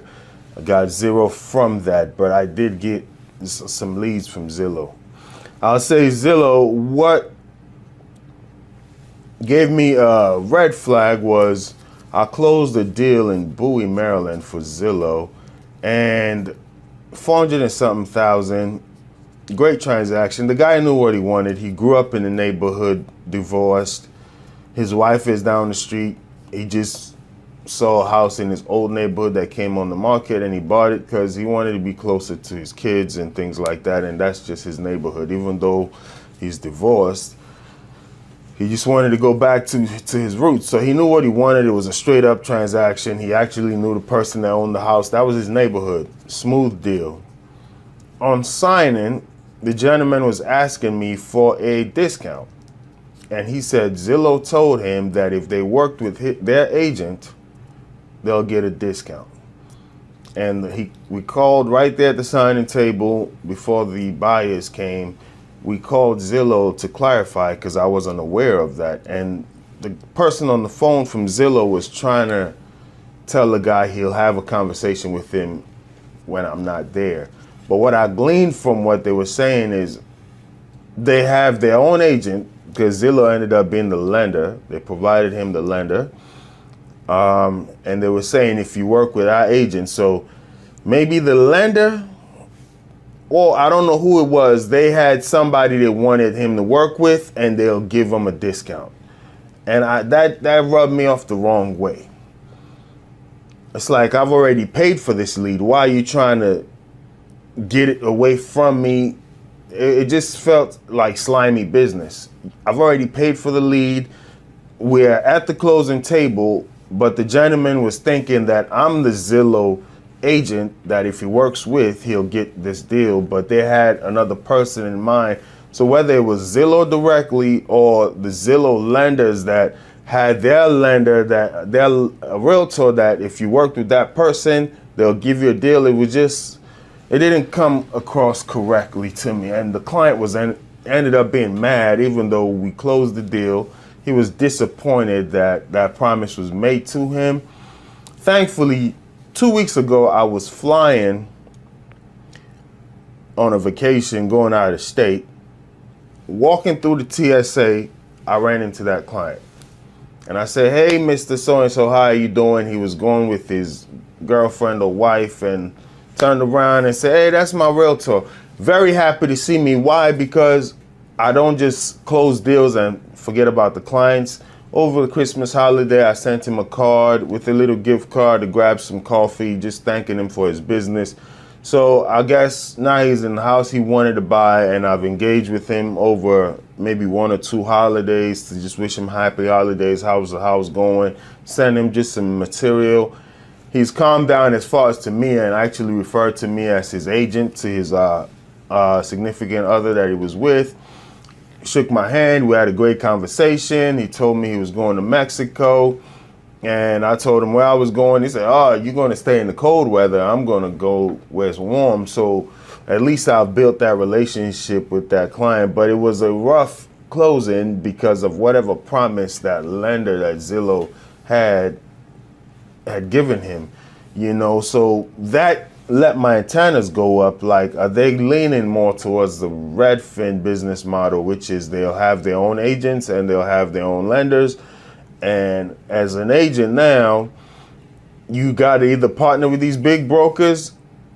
If Zillow and Realtor.com all become brokerages, you got to either partner with them because your money is not going to be as big to fight against them, or you try the other sources that I'll mention here. You work your sphere of influence because these people know you and they trust you already. Your friends know you, your family members know you, so you go into those as a warm lead. They already know you and trust you. Zillow can't compete with that. Or you become your local expert in your neighborhood to where Zillow and Redfin, if they become brokerages, they cannot compete with you as the local person they trust. You got people who do toy giveaways in their neighborhood, turkey giveaways in their neighborhood. Some realtors do cleanup day. They do a trash pickup where they rent like a big dumpster and then they help all their neighbors load up their garage things. Zillow cannot compete with the human thing of you actually touching and meeting and mingling with your neighbors. Or you do home buyer webinars. Some people do open happy hours. I don't really get into the alcohol thing, so that may not be my strength, but some people do that. But there are so many different avenues where you can actually meet people. I know a lady who was working with a school that got into PTA, and now she's built almost like a referral base from her PTA. So Zillow and these big brokerages cannot compete with the one-on-one and building. So it's still enough to go around for everybody. But one thing that let my antennas go up is like, this model may be changing with Zillow. But to me, Zillow has been very successful. One year, I think I did 10 deal max with Zillow, but I've had repeat clients with Zillow to where we've closed maybe 5 other deals after that. And same with Redfin. I only did 2, but then I had a repeat client that came back years later that I did something with. And to my knowledge, those that come back years later, I don't think you owe Redfin on that. You owe them on that first transaction. Your ultimate hub for real estate insights, breaking news, entrepreneurial wisdom, investing strategies, and self-development hacks. If you're ready to expand your mind and stay ahead of the game floor, you're in the right place.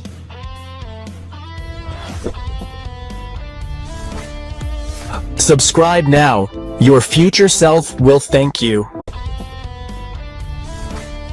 2026 home buyer trends and strategies, affordability over price.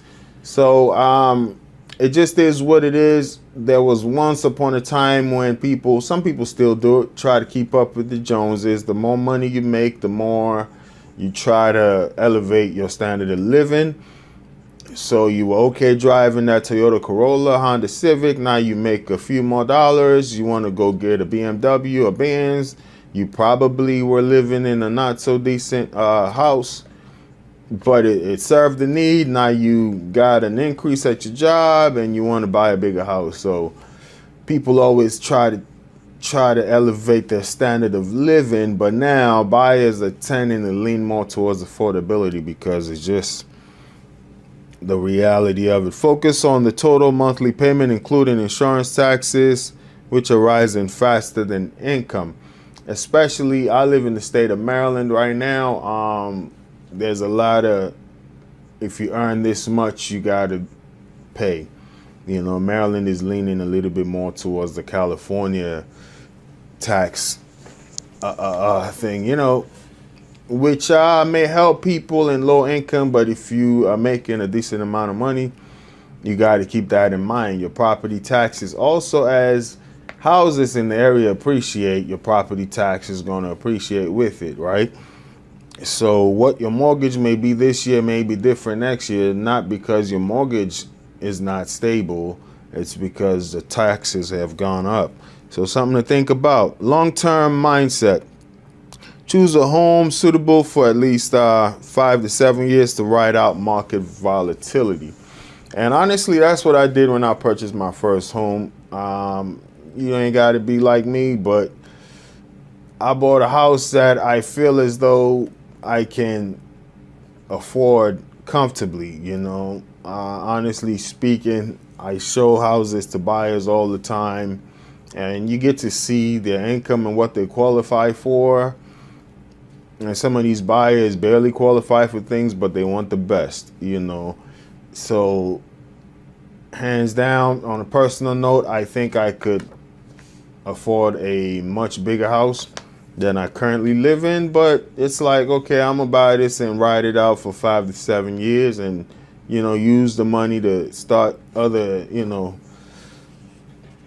just things, you know, and just get myself in a comfortable position. So if I want to upgrade, I can upgrade, or maybe try make this a rental property, build your real estate portfolio. It's just, if you go through a financial downturn personally, you don't want to have to go into foreclosure, do a short sale, try to get rid of your house because you're spending every single dime on mortgage and bills.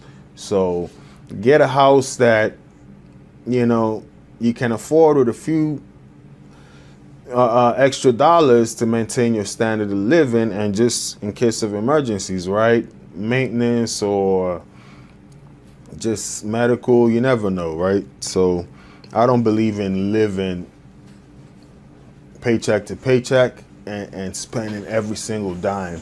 If I once upon a time, we all go through those things when you're young. You got an apartment, probably in school. You probably go through those things, right? But as you become an adult, it's like, my advice to home buyers: buy something that you can be comfortable with financially. You know, you don't want to be pinching pennies to pay your mortgage. Not a good strategy, especially in how volatile the market is. You know, and we live in an area right here that is kind of dependent upon the federal government, right? The DC and Maryland area, the Washington metropolitan, which also encompasses Virginia, Northern Virginia. Most jobs rely on the federal government, and we saw all the federal government job cuts. So you don't know, and this is just for this area, but other areas are going through things as well. So things are kind of unstable, not unsure. You hear possible switching of the Fed chair, Jerome Powell, so you never know where things are going to go. With the new person, the new policies. So we're kind of like in a volatile situation right now as an economy, a nation. So if you can afford a house right now, get it, but don't spend your last dime, and don't get a house where all your money goes towards bills. Your ultimate hub for real estate insights, breaking news, entrepreneurial wisdom, investing strategies, and self-development hacks. If you're ready to expand your mind and stay ahead of the game floor, you're in the right place.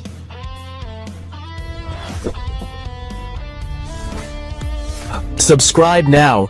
Your future self will thank you.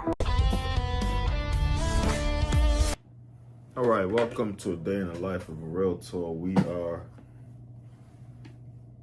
on day 31, and just trying to do a quick update on things.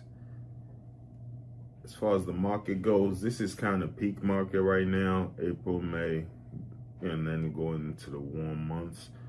A lot is going on as far as you see the sign back there with Remax Real, the new acquisition.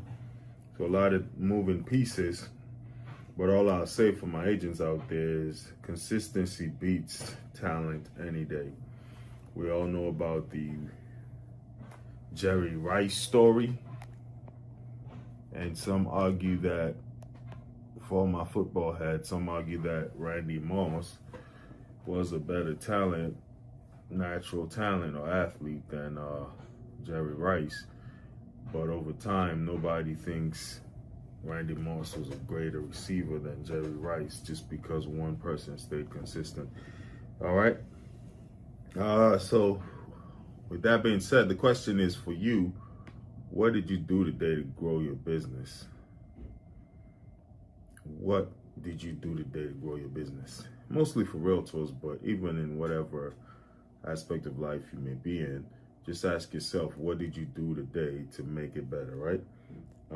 If you're a realtor, how many clients, potential clients, leads did you call? Did you contact? Did you engage? You know, because you see the stat, 95% of realtors fail within 5 years. But every single day, none of these agents wake up and pick up the phone and drive their business. It's like they're sitting around for the business to fall at their feet. Then you wonder when they go out of business. And, you know, ask themselves, how did it happen? Question is, what did you do to grow your business on a daily basis?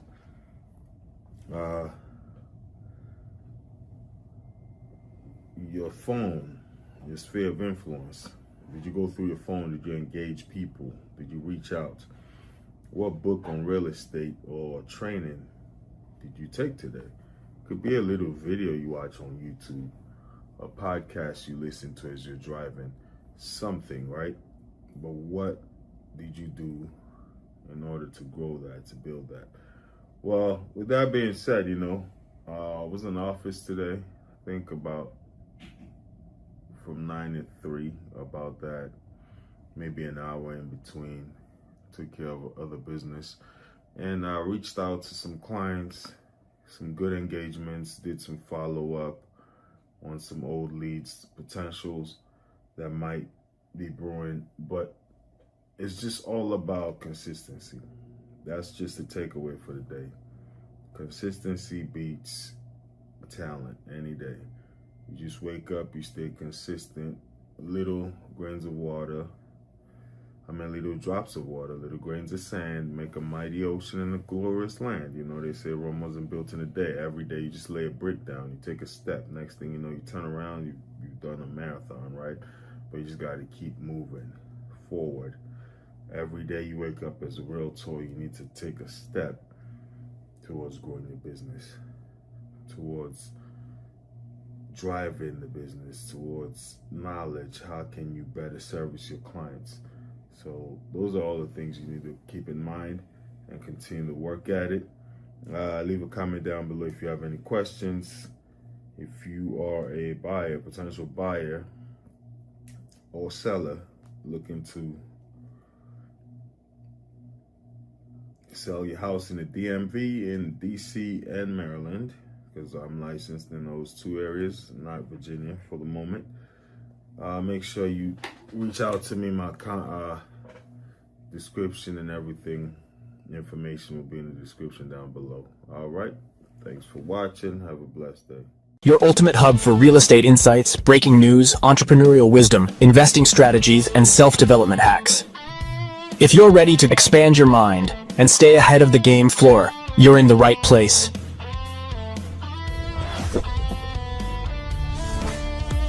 Subscribe now. Your future self will thank you.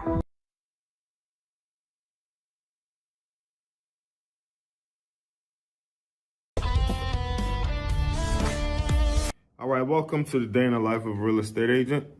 My name is Raymond. I am a realtor in the state of Maryland and Washington, D.C. I'm here at the office, and we're just going to talk about, day-to-day going on as far as with the real estate profession. And if you're aspiring to be becoming a real estate agent, things to keep in mind. I'll keep it short and sweet. Do not quit your day job. I say do not quit your day job because this is a sales business. Point blank, period. I know most people like to glamorize everything. The grass is always greener on the other side. You may be looking at getting into law, and then you become a lawyer, then you got to find out some lawyers spend hours just at the courtroom trying to solicit business. Some spend hours just calling people who got into accidents, see if they need representation. Then some people are at the top. Each case, 20 million, 4 million plus. Same thing goes for real estate. You got $1 million agents. You got agents who may even get $1 million per deal or more. And you got agents who close 100 homes minimum a year. And then you got the majority of agents. If you look on NAR, and it gives you all the stats, a bunch of agents, over 50%, maybe even over 70%, not sure with the exact numbers, but I know over 50% may not have even closed a deal last year. And those to close over 2 deals are even lower. And it boils down to why a lot of agents quit. In 5 years, 2 years, they come in, they step out. So I'll advise you, if you're trying to be an agent, I've been an agent now, going on 5 years.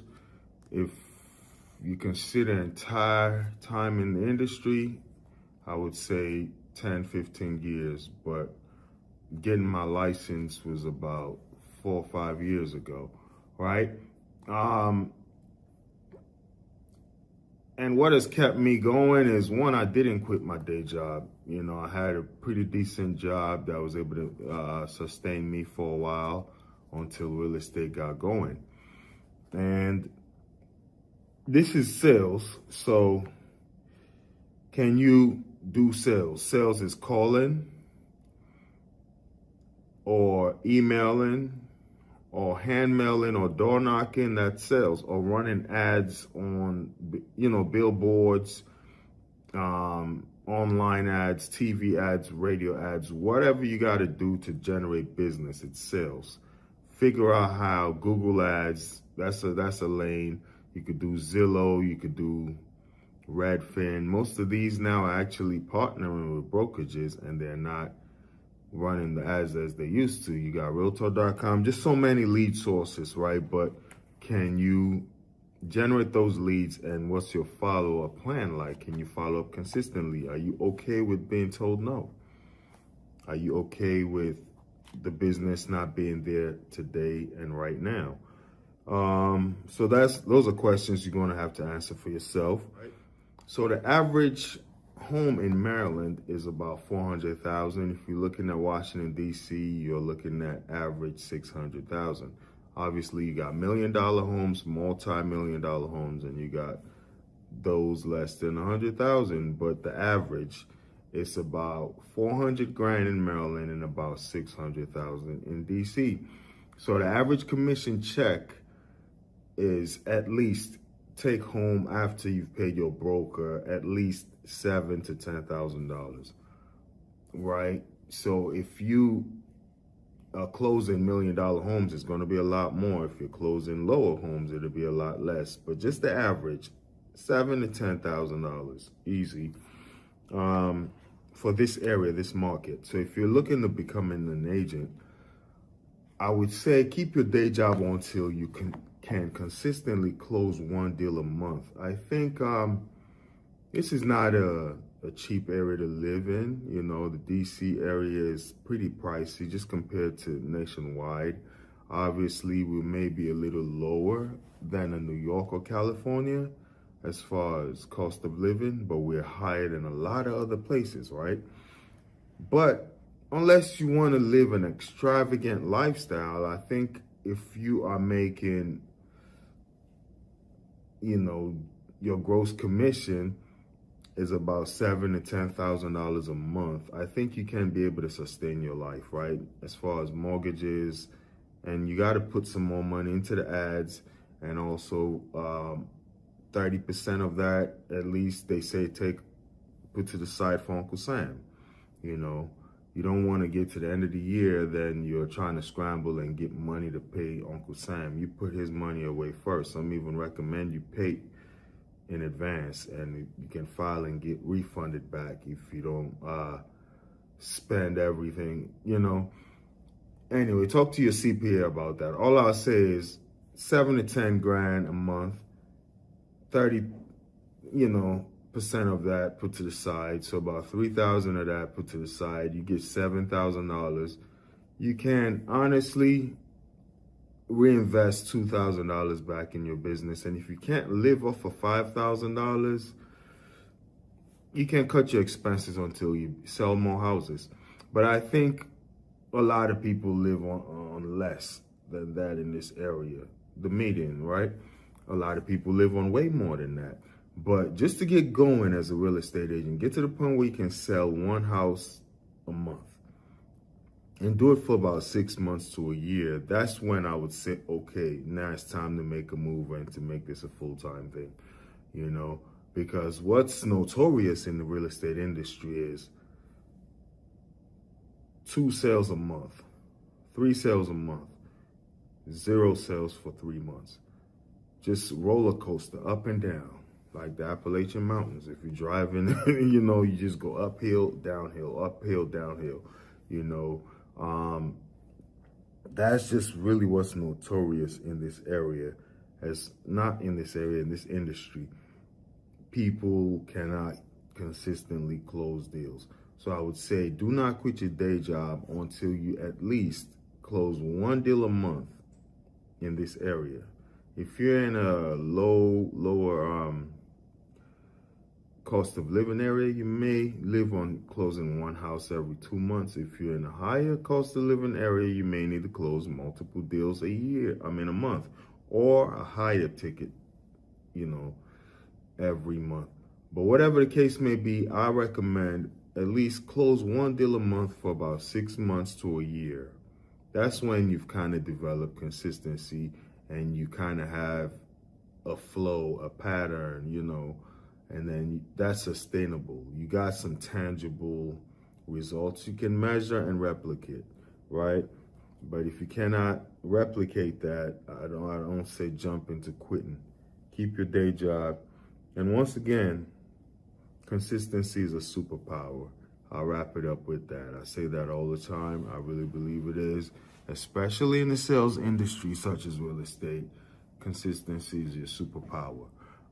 Being able to generate leads every day, work your phones every day, door knock every day, whatever your source of leads are, just be consistent at it every single day and you'll succeed. Leave a comment down below. Let me know how your real estate business is coming along, or if you are looking to purchase a home in DC or Maryland, or sell a house in DC or Maryland. My information is in the description down below. Feel free to reach out to me. I'd love to hear from you, okay? Thanks for watching. Day in the life of a real estate agent, day number 32. Let's go. Your ultimate hub for real estate insights, breaking news, entrepreneurial wisdom, investing strategies, and self-development hacks. If you're ready to expand your mind and stay ahead of the game floor, you're in the right place.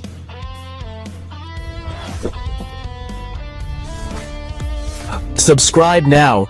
Your future self will thank you.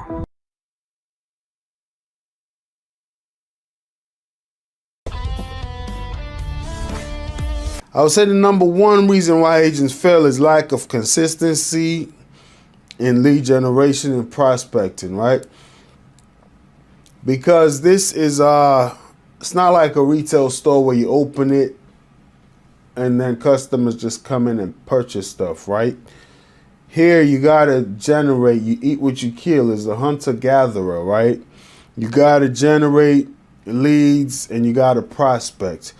And you need a strategy on how to go about that. You know, you can check out my previous episode on business plan. We're not going to get into that, but whatever your lead generation strategy is, you need to be consistent at it, right? So a lot of agents are inconsistent, and this inconsistency causes a lot of agents to fail. They may start off at one point, you know, a lot of zeal and fire, move on for a little bit, but then the enthusiasm fails off, especially when they go through trials or they go through things that may, you know, make life a little hard for them. They just throw in the towel. So lack of consistent lead generation and prospecting is the number one reason why agents fail. Well, actually, this is not in any particular order. Just one of the reasons, all right? Treating real estate like it's a hobby instead of a business. You know, I was guilty of this in my initial years of doing real estate, you know, especially being that I had a full-time job. You just treat it like, I can do without it today. If I don't feel like it, I don't do it today, you know. So that's almost a hobby. If you don't feel like playing golf today, you don't go play golf. You don't feel like going to the basketball court today, you don't do it. You don't feel like watching a movie today, you don't do it. That's a hobby. But a job or a business is like, if I don't wake up and go to work, I may get fired. Do you treat real estate as such? So I had to just try and, you know, change my mindset, right? And I would say one of the big reasons why is because even in my job, I was a manager already, and it's a business, you know, that I used to manage. So it kind of helped me just get a mindset of how these businesses run, the daily KPIs and tasks and requirement. And it opens at a certain time.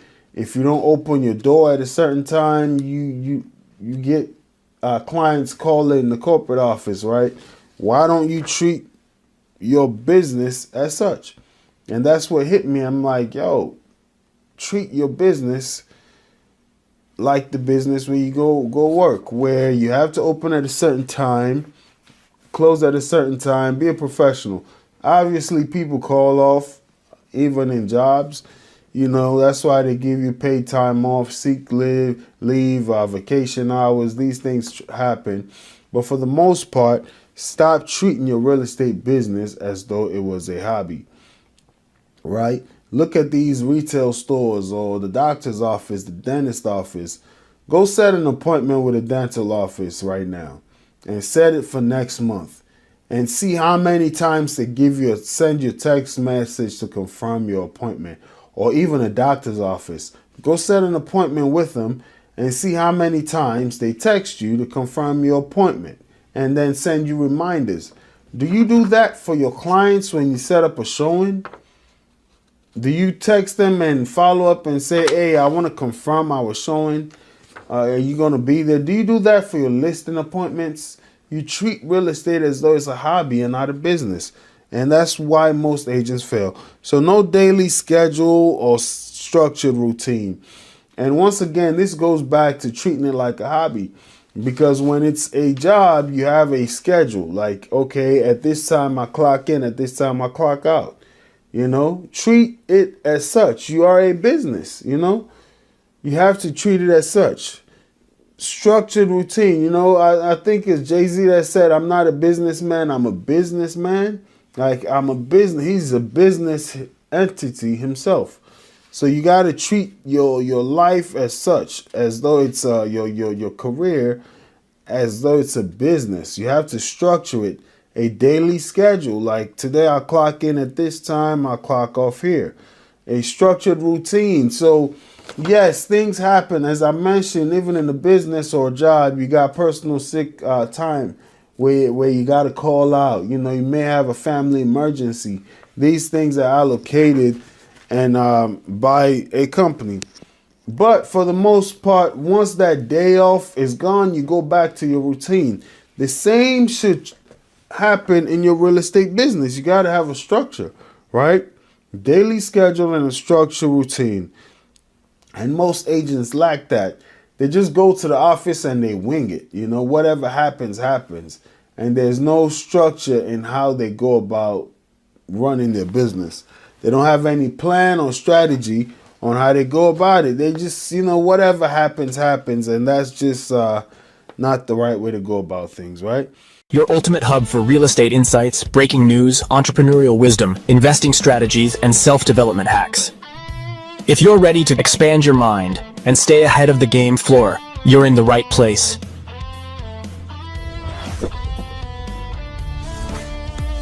Subscribe now. Your future self will thank you. So, as we wrap it up, I'm going to talk about what lead sources I personally think are the best, whether you're a new real estate agent or an agent who's been in the business for a few years, but your business hasn't been going well for you. And I'll start with the worst for me would be farming. Farming, sending hand mails out. That is slow. It's almost like a dinosaur. It's dying, you know, back when people were older and they used to get the little val packs on the mail to go to the grocery store and get all the coupons. That used to really work, you know, because when they go get the val pack, they see a mail of a realtor, they take his magnetic business card, put it on their refrigerator, and then they'll call you at some point. That is almost a dying breed. It still works to the sense that I have gotten calls from that, but it is very slow, and there are more fast and proven ways in the modern day where technology is there and you can instantly contact people. So farming, I would have to put all the way at the bottom. And once again, there are way more lead sources, such as working with banks, and then you become a real person where they give you their foreclosed properties to sell. There are investors, you know, there are other websites. There's a Facebook, there's social media, there's YouTube. There are all these things, content creation, TikTok, you got agents who live off of those. I'm just talking about my business and what has worked for me. I do YouTube, as you can see right here. And for me, YouTube has been like used as a tool to solidify my status as an agent, right? Not only do I have resumes and houses that I've sold now, but YouTube videos come handy when I get a question from a client. I do answer them and I send them a video like, hey, check this out. When they ask me about the Maryland mortgage program, I can just send them a video. Hey, this is what I know about the Maryland mortgage program. Here are links, but check this video out that I did. You can watch it on your spare time. Or first time home buyer, home seller. So these videos kind of go hand in hand. And they also are marketing material when I farm, when I call, when I email, I tag in a YouTube video. So that's how I've used them to help my business. But they haven't given me a business, just somebody searching online, find me and call me. I haven't received that. I've possibly have, and I don't know, because I get leads through my websites and maybe they originated from YouTube. I don't know. But I still do them. So there are business models, but the ones that have worked and haven't worked for me, farming is one that it can work, but it's slow. The next one I would say would possibly be door knocking. Door knocking, once again, I built some rapport. I just couldn't do it. It was too time consuming. You knock on doors. Sometimes people are in there, don't want to open. Same with me. If I don't know you're coming, you knock on my door, I may not open. You know, so door knocking, it's not my thing. Once again, this goes to what you are most comfortable with. Door knocking is not my thing. Why go drive around, burn gas, walk in the heat, knock on 5 doors?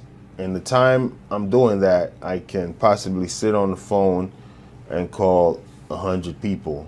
If the goal is to talk to people, I can do it faster.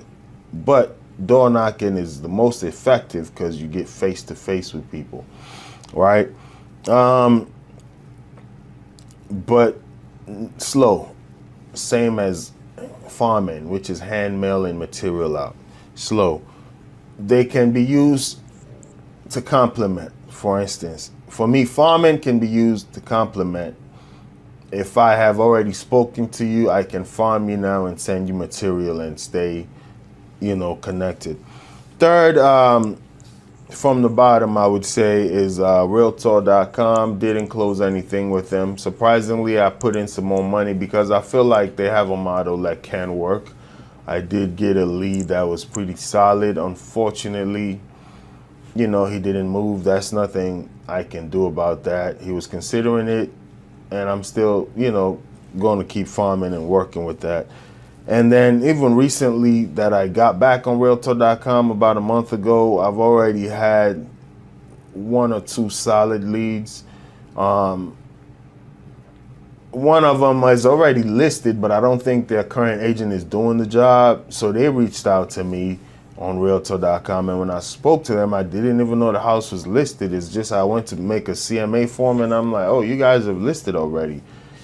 Yeah, but I said, well, I can't really solicit your business legally if there's a listing there. But if you ask me personally, I think you guys are overpriced. I would love to take the listing, but I see a house that is double your square footage. It's a very nice neighborhood, but it's sold for $5,000 less than you guys are listing right now.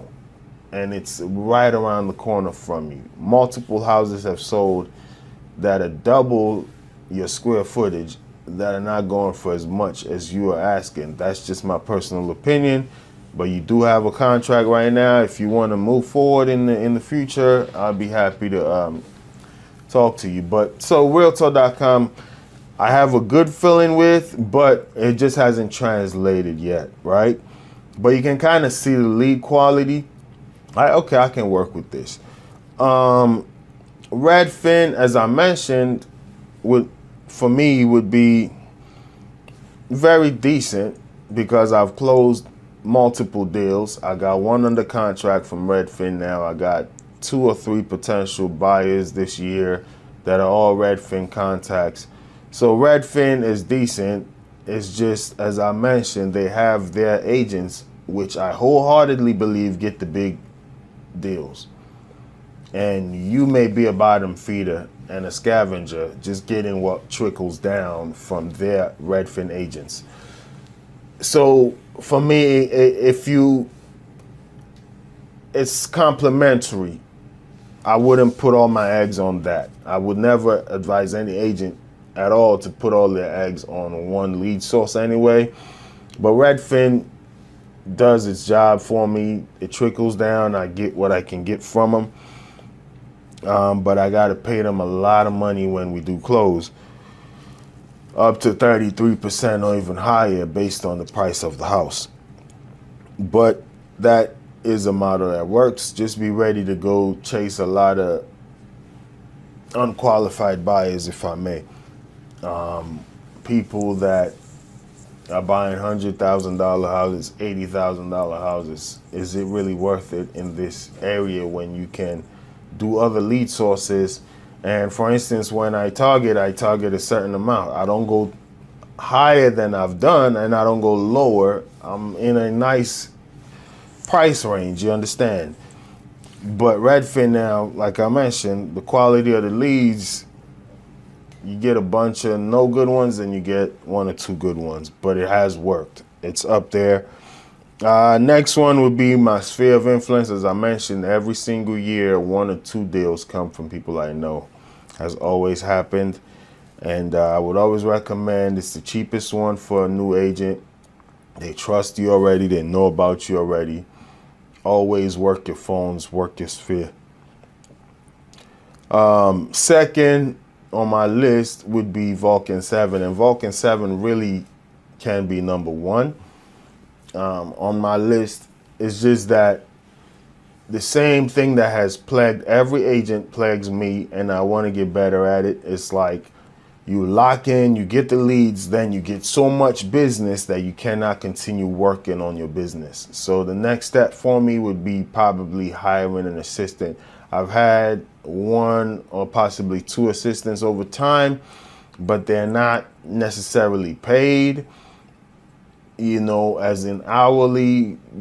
You may pay them in whatever way you want to pay them, but it's not structured, so it goes up and down. They have more important things to do sometimes, and that is where I now get a bunch of deals under contract, and I'm working to see those deals through rather than working on generating leads, and then the Vulcan 7 goes up and then down. But I feel as though if I can get an assistant to handle the back end of things for me, Vulcan 7 would be number 1 on my list because I can track it. If I make these amount of calls, I'm going to get these amount of deals. It's just that I don't have the support system sometimes to do the back end things. I want to see it through myself because there's a learning curve in training some assistants. You tell them to do things or even tell them to edit videos or whatever it may be, and you see the quality is not there, so I got to make sure I see it through. Just for the client, my reputation is on the line, and while I focus on that, I lose a little steam on the prospecting side.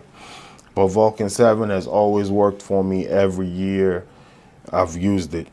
Number 1 that I am not actually using right now, but I got 10 deals from them, would be Zillow. Very expensive, but in a good buyer's market can work.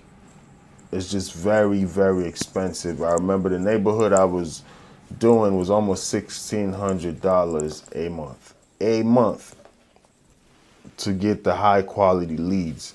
And you do close 500,000, 550, 900, whatever it may be. This neighborhood here was a very solid neighborhood. Actually, the neighborhood I live in, all the houses over 480 on average, but you're going to pay that $1,600 a month.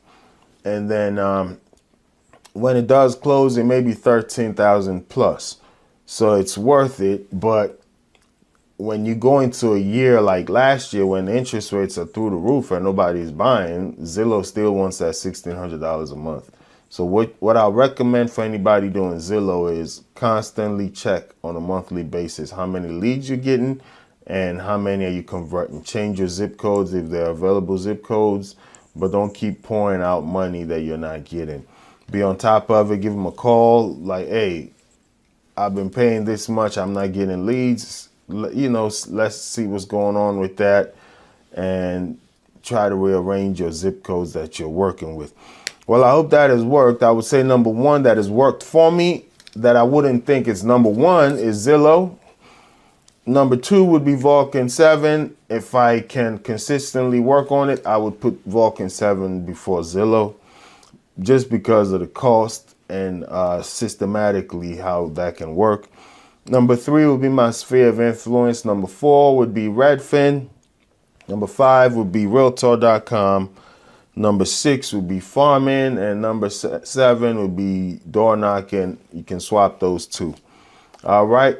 Well, I hope those worked for you. Thanks for checking out the channel. Please leave a comment down below as to where you do business and what's your favorite lead source. I would like to know. Thank you very much. Your ultimate hub for real estate insights, breaking news, entrepreneurial wisdom, investing strategies, and self-development hacks.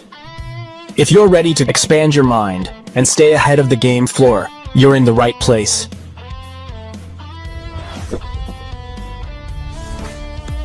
Subscribe now.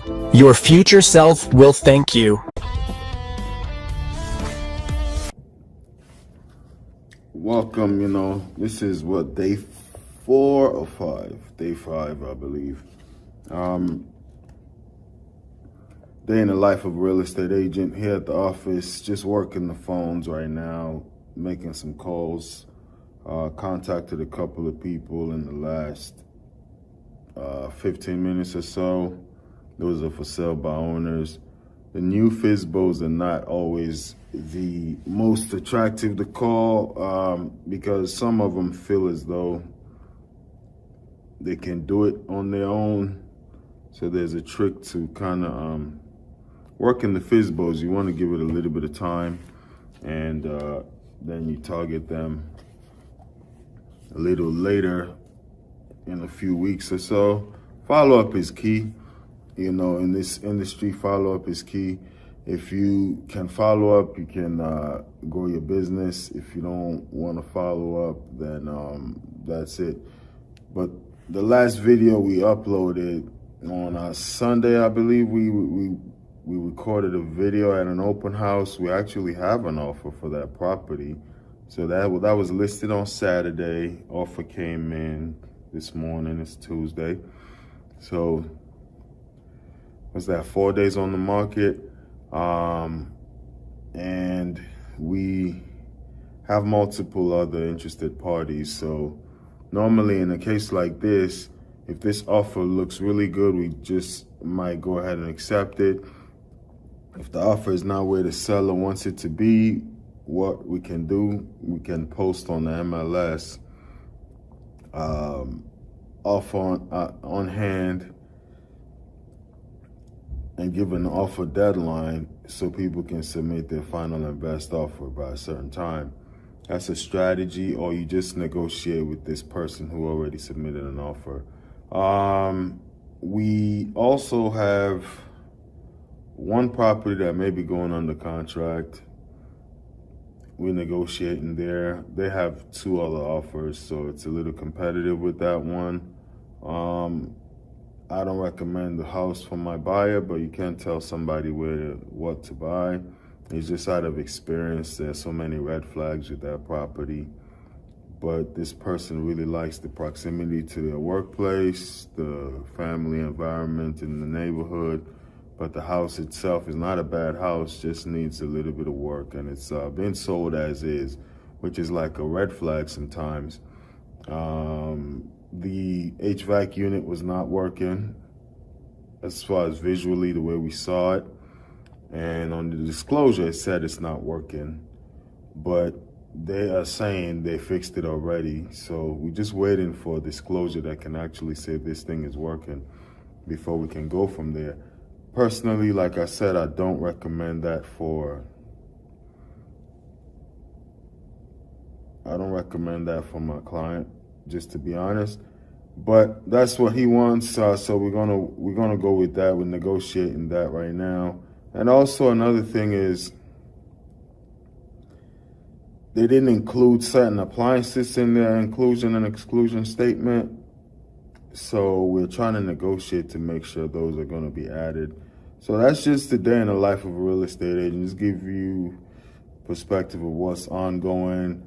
I have a client I've been working with for quite a while, and we're under a contract actually, but you know, let's just say things are taking a little too long, and we got to go and look at 3 other properties probably tomorrow. So I need to do some admin work, schedule those showings. Today is pretty much a boring day in the real estate industry, or field for me at least. These are the days where you still wake up and grind, when you're not showing houses, you're not doing open houses, you just working the phones, working the computer, doing paperwork, scheduling showings, reviewing offers. But I'm just thankful at least I have these things in the pipeline. And one thing I try to learn now with experience in real estate is it's not the deals that I have now that are going to sustain me. Sustainability in this market is like what's coming down the line. So that's exactly what I'm doing. Working on, even though I have 1 offer accepted, 1 offer being submitted, 1 under contract, and another one that we're looking for other houses, or 2 or so, I need to build a pipeline. So it's a funnel. You need to just load the funnel up so you just keep flowing. And you get to that point where every single month you're closing a house. Well, that's just a brief update there in the life of a real estate agent. Nothing too exciting to show. We're in the office just working the phone lines. All right, wrapping up the day now, getting ready to shut it down.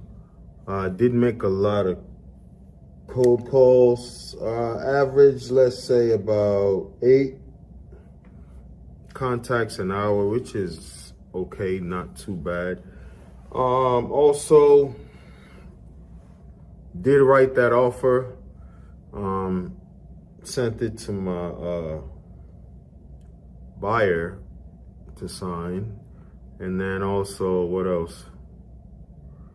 Yes, followed up, did a lot of follow-up. I had 1 really good follow-up. Actually, I'm sending a vendor out there on Sunday to go see if they can do some repairs prior to getting that house on the market.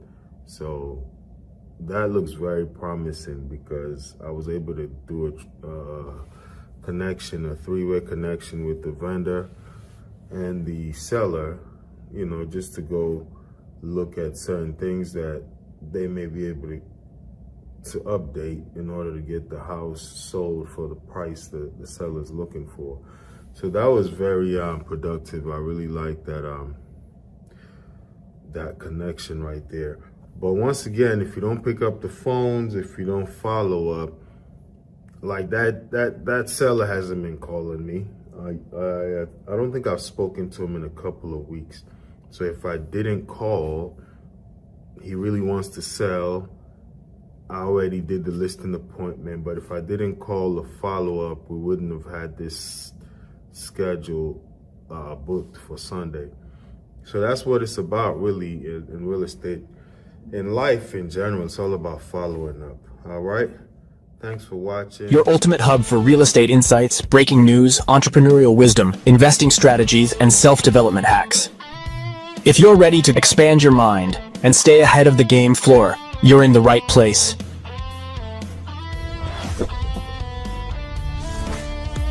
Subscribe now. Your future self will thank you. Second thing I tried when I first started, and all of these can work, right? But we can, you know, all of these can work. Second thing I tried was door knocking. It is probably one of the most effective because you're face to face with people. But same as cold calling, some people don't want you to knock on their door. You will see signs on the yard: do not solicit, beware of dogs. You're dealing with the elements. It's hot in the summer, it's cold in the winter. Springtime, you got pollen and all the allergies you got to deal with.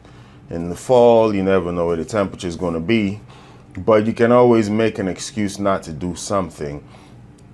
So when I first got into business, looking for my first deal, I door knocked, got some good conversations. None of them panned out. And the reason why it didn't pan out, I didn't stick with that. I found other avenues to make business. But I'm very aware of agents who that is their only business model. They pick a neighborhood and they're known there as the agent. They go around door knocking constantly. They pick maybe 3 or 4 decent sized neighborhoods, and people know them and they get business that way. I've done it. Hasn't panned out for me. I got some solid leads, but none of them actually translated into a transaction. Your ultimate hub for real estate insights, breaking news, entrepreneurial wisdom, investing strategies, and self-development hacks.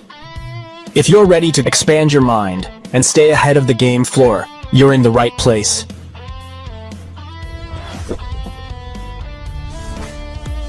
Subscribe now. Your future self will thank you.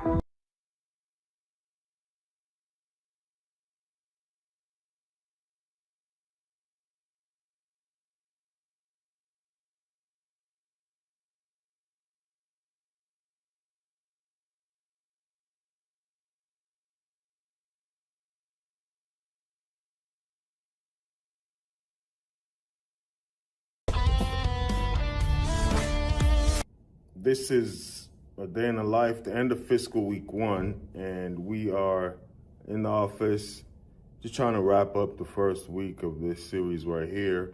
And pretty much things have been solid. Could have been better, could have been worse, definitely. So just to recap the week, multiple open houses, submitted an offer. That offer wasn't accepted.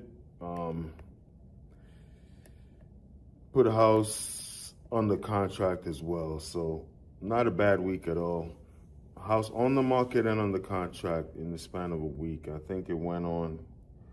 Yeah, either way, pretty solid week. Could have been better.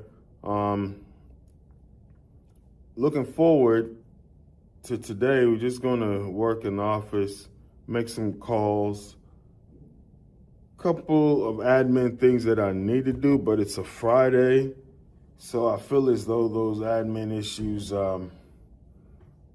can be deferred, but the prospecting side of it cannot be deferred, right? Because this is the thing about real estate for most agents out there. What they really do is they focus too much on servicing the business and not growing the business. So, and that's something I was guilty of for a long time when I first got into business. I would try to service it and not grow it. So I try to just be mindful that as much as you got to service things, if it's a 911, you get on it, you get it done so you can close the deal, or just be in compliance because certain things have a time frame, legal time frame deadline that things have to get done by. But if that's not the case, then we're just going to focus on prospecting, following up, building the business, and then get back to that. All right? But that's pretty much it. If you're looking to get into real estate, to me, I really like it because it forces discipline. You know, I feel as though in order to be successful, in order to be a man sometimes, or just a professional, I don't want to make it in any sexist way, but just to be a professional, discipline matters. And real estate, unless you want the easy life, you go join a team and they give you leads. But even then, you need discipline to work those leads. So that's the beautiful thing for me, being an agent. Some people say, oh, I can't do it, the prospecting, the following up. The reason why I like it is if you don't have structure and discipline, your business is going to fail.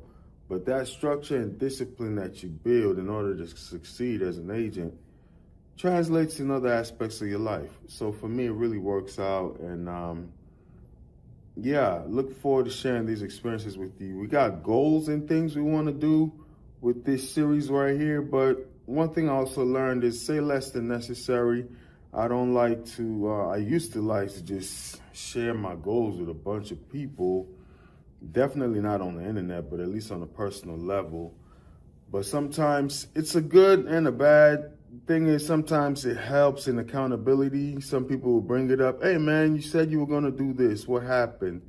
But also sometimes when life happens and you can't really get things done in a timely manner, you don't feel this pressure to satisfy anybody, you know?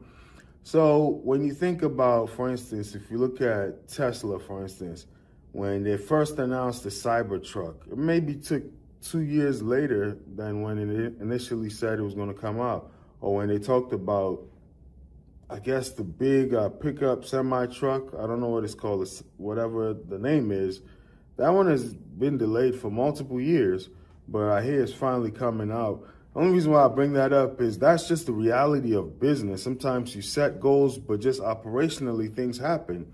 But if you go around telling people, oh, I'm going to do this, do that, it forces a hard deadline, which is sometimes good, but sometimes that added pressure may not be necessary, you know? And if you can't do it out of things that you can't control, people just look at you like, oh, you're a failure. You didn't do what you say you were going to do. Doesn't necessarily matter. You know the truth, but I'm just saying it's unnecessary to just share things that don't matter. Anyway, so that's why, but we have a plan while we're doing this. Just stay along for the journey, and hopefully you can see it manifest fully. All right, thanks for watching. We're just going to hit the phone lines right now and do some prospecting for about 3 hours. Wrap it up for the week, at least for Friday. I think I might do a little bit of prospecting on Saturday. But for this first fiscal week, what I'll say is, you know, you don't count the days, you make the days count. That is key. You know, in life, we always try to plan, strategize, but tomorrow never comes. So you make each day count. And very solid day. It's not a glamorous day. You know, most people, as I normally say, would just walk around showing houses. This fake, or sometimes it's real for some, but for most agents, it's not always real. There's kind of glamour of the business. You know, you're flipping $1 million homes all the time. That is some agents' reality, yes, but majority of agents it's not. And what builds business is like constantly doing the work every single day. Like I said, don't count the days, make the days count. So as far as today, was on the phone, it's kind of exhausting, was on the phone for hours. Not that many people picked up. Actually, very low answer rate today. But the good thing is, good takeaway is I did get a lead. A gentleman that's actually thinking about selling his home. Says he has an agent but nothing is signed, but he does have an agent. And I told him, hey, if you want a second opinion, I'd love to stop by. And he told me, sure, just shoot me a text with the information and we'll go from there, which I did. And he did respond to the text message. So the key is in follow-up, you know. You just got to be confident in what you're going to do than what the other agent is going to do. And you just go out and prove yourself, you know. That's life. Nothing, life is not given. Life is competitive in almost everything, since you were in school and class, you know, since you track and field, whatever it may be. Even when you get into the corporate world, competition, nobody, sometimes it's not what you know, it's who you know, those things. But at the end of the day, if you cannot strive and go grab it, even if it's given to you, you can squander it, you know. As they say, tough times make hard men make easy times make soft men, and so on and so forth. So when things are given, sometimes they're not always valued, you know. So these leads that I reached out to are not as competitive as the brand new expireds, brand new FISBOs. Those are like ridiculous. Maybe 30, 40, 50 agents are calling one person in a day. It gets overwhelming. You got to put yourself in the seller's shoes. These are less competitive, but I like the ones that are not too competitive. This is true. Warm leads are always better. You just take it to the finish line. However, sometimes you got to earn your listing. You go up against some top agents, earn your listing, win it, and then actually close the deal. There's nothing wrong with that. That's part of being, a top agent. If you want to be in the game and be one of the big dogs, you got to go up against other people. It's like back in the day, when you think about boxing, if you're a top boxer, you want to fight the biggest people in your era, Same in basketball. If you think about a Michael Jordan playing a team with another great shooting guard, he would want to go up against that person. So businesses, you think of maybe a Home Depot and a Lowe's or two hotel chains. Sometimes they're right across from each other. You look at who's a competitor of Target? I don't know, but sometimes you go to these shopping centers, you got multiple businesses. You just gotta go and get it. You can't be scared of competition. Anyway, so that was the day, and I have this one lead. Good takeaway there. As far as the housing market, from what I'm seeing, if your house is well repaired, it's gonna sell. If you're just trying to sell a shabby home, you gotta compromise on price. You can't be trying to get top dollar and not willing to put the money to make the house look as move-in ready. What I don't understand, for me, the golden rule of life is you do unto others as you want done unto you. So if you cannot afford to renovate the house, I understand. But if you got the money and you really want to sell, why is it not that you want to sell, you skimping on the way the house looks, on the appearance? When you want to buy, would you buy a house where the countertop is discolored and the vanities are all in shambles? No, you probably wouldn't. So when you selling, just put yourself in the buyer's shoes. They want a house that's presentable. That baffles me. If it's a financial thing, obviously I understand. Sometimes you work with sellers, they just got to get out of there. But some people, there's no rush. They really want to move because they've outgrown the house. Multiple times they put the house on the market, it doesn't sell. It's simply because they're not willing to invest the money to make it look like you're trying to sell. Sometimes even pack up some of your stuff and put it in a storage. Declutter, make the house a little lighter, You go into some houses, they got all their pictures and things about things that may not connect to the masses. And those are all things that discourage some buyers. You want buyers to see themselves in your house, not you. Lastly, for agents, consistency is a superpower, man. Staying consistent is what's going to do it, If you are looking to be an agent and you think it's all glamour, glitz, touring houses, open houses, signing deals and closing, nah, you got days. It's really like sports. These people go there and they perform maybe one day a week. Let's say the NFL, for instance, or boxers, they fight once every 6 months. Hopefully you're closing deals then every 6 months. But you get what I'm saying. They train, practice, and then they go play one day a week. That's the truth about anything in life. You get that one big day, but for the most part, it's all about the daily grind and keeping that up. All right, well, thanks for watching. Make sure you subscribe if you haven't done so. And if you're looking to purchase in Maryland or DC, my number is... Your ultimate hub for real estate insights, breaking news, entrepreneurial wisdom, investing strategies, and self-development hacks. If you're ready to expand your mind and stay ahead of the game floor, you're in the right place.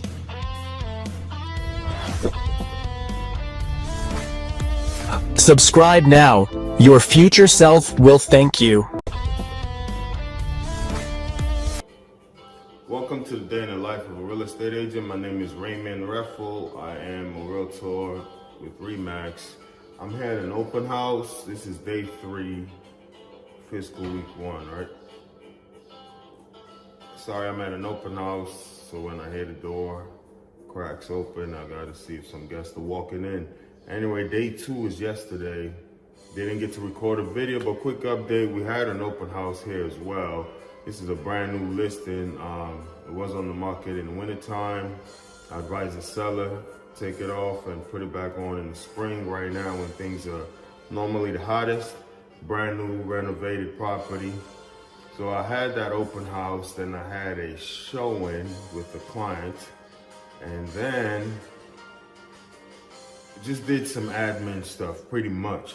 So today we got this open house, and then we got a lot of admin stuff to do. It is a Sunday afternoon, and right after the open house, you gotta kind of get yourself ready for Monday. You know, I advise agents to start or plan for next day today. That way when the day rolls in, you're already on the roll, right? Maybe I'll give you all a quick tour of the property a little later, but we just had one person walk in, set up some food, drinks, the disclosure sign, that's law in Maryland. And it's also a good way to get buyers for agents. If you struggling to get buyers, you host open houses for a listing agent in your firm, and that can also translate to business. I am the listing agent for this one, but I have a few people on the sign-in sheet from yesterday, previous days and today. And you know, you follow up with them. Some of them already have agents, some of them are just glancing around, some of them just want to actually purchase, but they don't know if this is the right property for them. So yeah, it's a pretty good day on a Sunday. New house on the market, newly renovated, everything is brand new appliances, new bathrooms, carpet, flooring, everything is new. Nice neighborhood. If there are any drawbacks about the property, I would say possibly 2 things. The HOA fee, which is nothing the seller can do about that. The community keep a high HOA fee. Sometimes due to renovations, things they offer, amenities, sometimes just security. And also another thing I would say, this is almost like a townhouse structure. You know how townhouses go up. 2 levels on top, and this is a ground level. So this is actually bigger square footage than the 2 levels on top. It's very deep, it goes deep, it has a back door. So the disadvantage for those upstairs, not all of them got a deck. They can't really access the backyard. Over here, being that it's ground level, you do have access to the backyard, so it's a plus. Sometimes people that like properties like this, elderly people that don't want to deal with too many stairs, come direct to your 1-level house. This can be ideal, but it is also suitable for families. As you see, we got 2 extra bedrooms, a master bedroom and a bath there, walk-in closet in the master bedroom. And yeah, everything renovated, so you can purchase this house and don't have to worry about too much. You know, got the popcorn ceilings, that's to each his own. Some people really like it, some people despise it, so it's a taste thing. We have a crown molding all around the property. Little just aesthetic things as far as the tiles. Newly finished, modern, sleek look. All the appliances are brand new. So the plus with a house like this is once you purchase it, for the next few years, or you don't have to worry about replacing anything. Water heater is brand new. Only thing that's not brand new is the HVAC unit, but it's fairly new, and it was also, what can I say, I wouldn't say tune-up is the word, right? You get your HVAC tune-up by HVAC company, and the seller here did that prior to putting this house on the market. So you can confidently purchase this house and just not have to worry about repairing anything in the near future. As far as the outside, that 500 something covers that maintenance for the shared spaces, right? So I'll say that's pretty much it for today as far as a real estate agent day in the life, open house. But that's pretty much it. On a Sunday, got one open house today, and we'll keep it rolling. Do some of this, not always, but just to keep y'all posted on the progress of everything as we're doing in the real estate business. So if you're looking to sell a house similar to this, or not even similar, but in the area, in the DMV, DC and Maryland to be specific, because I'm licensed in DC and Maryland. My link to my information will be in the description down below. You can reach out and we can talk about best strategies on how to sell your house. Same thing if you're looking to buy, relocate, or move to Maryland. Reach out and you can just call 240-432-1464 or just text 240-432-1464. Interesting market now. To wrap up, I'll say it is a buyer's market. This house, for instance, when it was purchased, I was the buyer's agent. When this house was purchased, it was a foreclosure, had to be remodeled. The comps were somewhere in the 300s, low, very low to even 300s. Now the comps are a little below 300. That's just what has happened. So the market here has dropped about $20,000, so and that's the same in a lot of markets around. Prices are not crashing, but I'm seeing a slight dip. Your ultimate hub for real estate insights, breaking news, entrepreneurial wisdom, investing strategies, and self-development hacks. If you're ready to expand your mind and stay ahead of the game floor, you're in the right place.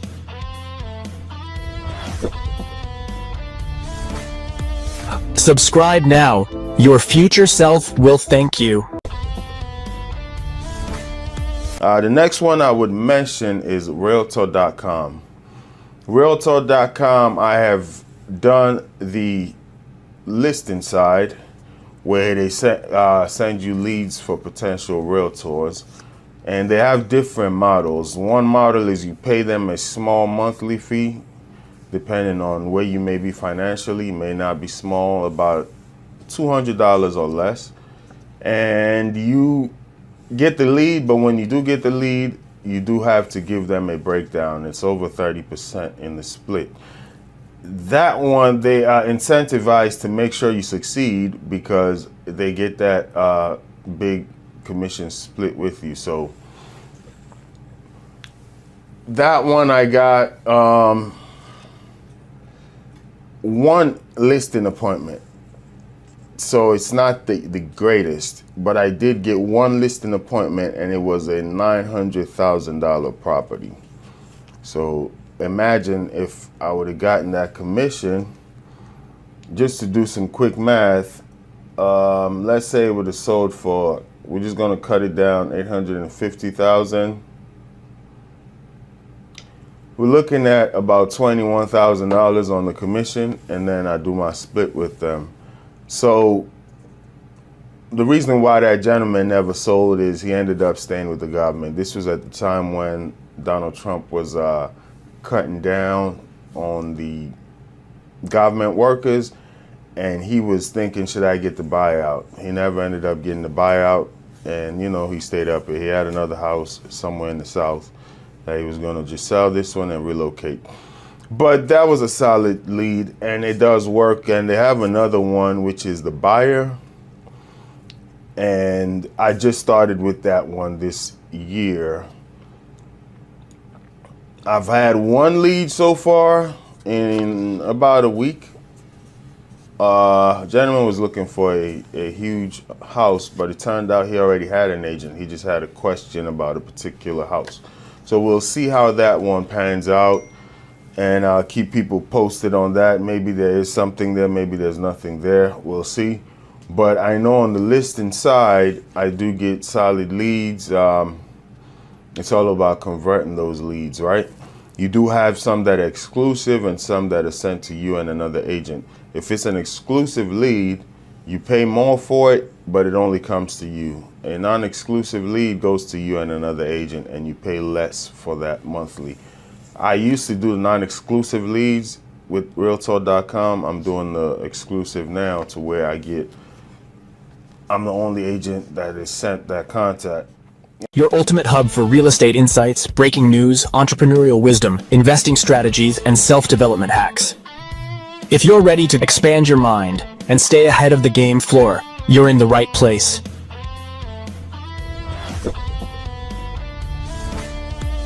Subscribe now.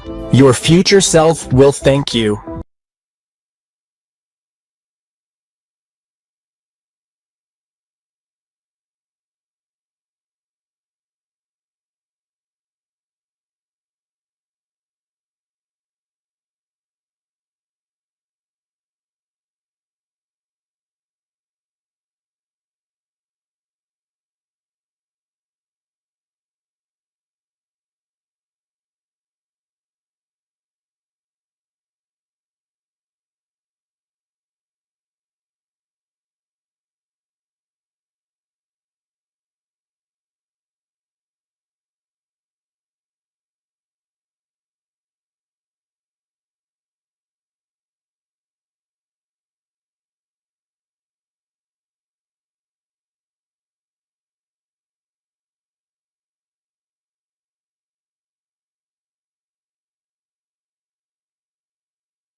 So, as we wrap it up, I'm going to talk about what lead sources I personally think are the best, whether you're a new real estate agent or an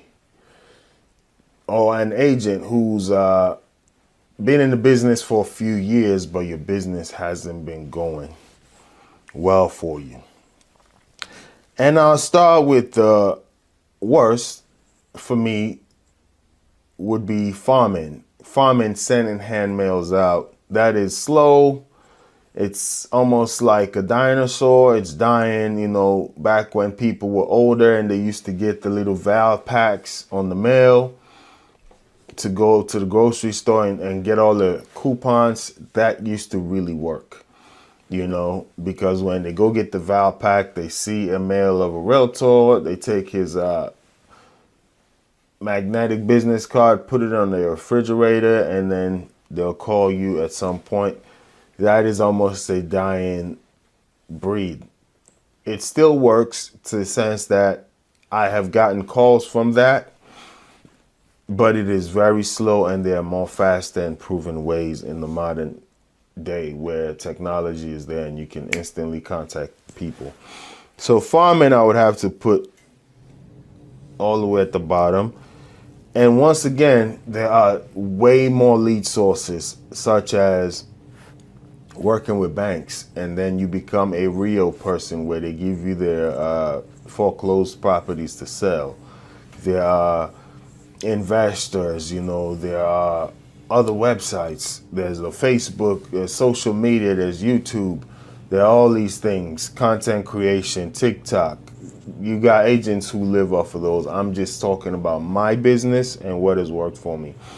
I do YouTube, as you can see right here. And for me, YouTube has been like used as a tool to solidify my status as an agent, right?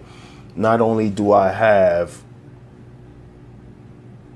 resumes and houses that I've sold now, but YouTube videos come handy when I get a question from a client. I do answer them and I send them a video like, hey, check this out. When they ask me about the Maryland mortgage program, I can just send them a video. Hey, this is what I know about the Maryland mortgage program. Here are links, but check this video out that I did. You can watch it on your spare time. Or first time home buyer, home seller.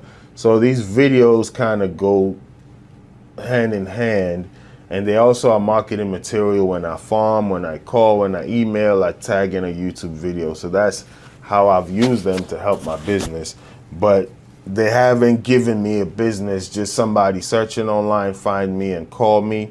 I haven't received that. I've possibly have, and I don't know, because I get leads through my websites and maybe they originated from YouTube. I don't know. But I still do them. So there are business models, but the ones that have worked and haven't worked for me, farming is one that it can work, but it's slow. The next one I would say would possibly be door knocking. Door knocking, once again, I built some rapport. I just couldn't do it. It was too time consuming. You knock on doors. Sometimes people are in there, don't want to open. Same with me. If I don't know you're coming, you knock on my door, I may not open. You know, so door knocking, it's not my thing. Once again, this goes to what you are most comfortable with. Door knocking is not my thing.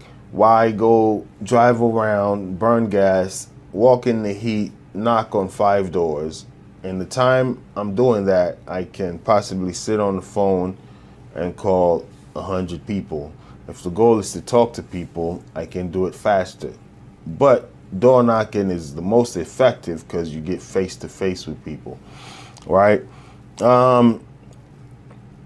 But slow, same as farming, which is hand mailing material out. Slow.